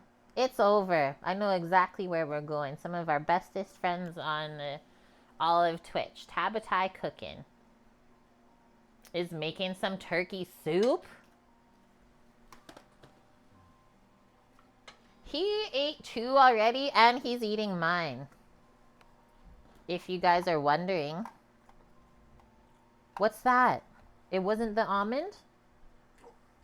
What was it? From the corn, maybe? Chicken bone. Chicken knuckle. Okay, raid. Tabatai Cooking. Get this ad break out of here. I didn't ask for this. Sam's always all in. Hey, guys, thanks for hanging out today. It was a long one, but we made a lot of amazing food, and we have another menu redemption tomorrow. For Mish, she used her points so that we can have a fun sort of remembrance celebration of live stream for Torino, one of our fellow Canadian community members who recently passed away. And he was important to us, so we're going to make some food tomorrow to honor him. And it's actually his bannock recipe is what we're making. It's posted in Discord. Okay, let's go see Graham and Amanda. Maybe Amanda's around, I don't know. But that's both their names. Lovely people. We've met them at TwitchCon before and hung out. So I hope that you enjoy your time over there. If you guys need anything, you know where to find us on Discord and anywhere else. Just give us a message. Okay, are we still in a commercial? Love y'all. Be safe and see you next time.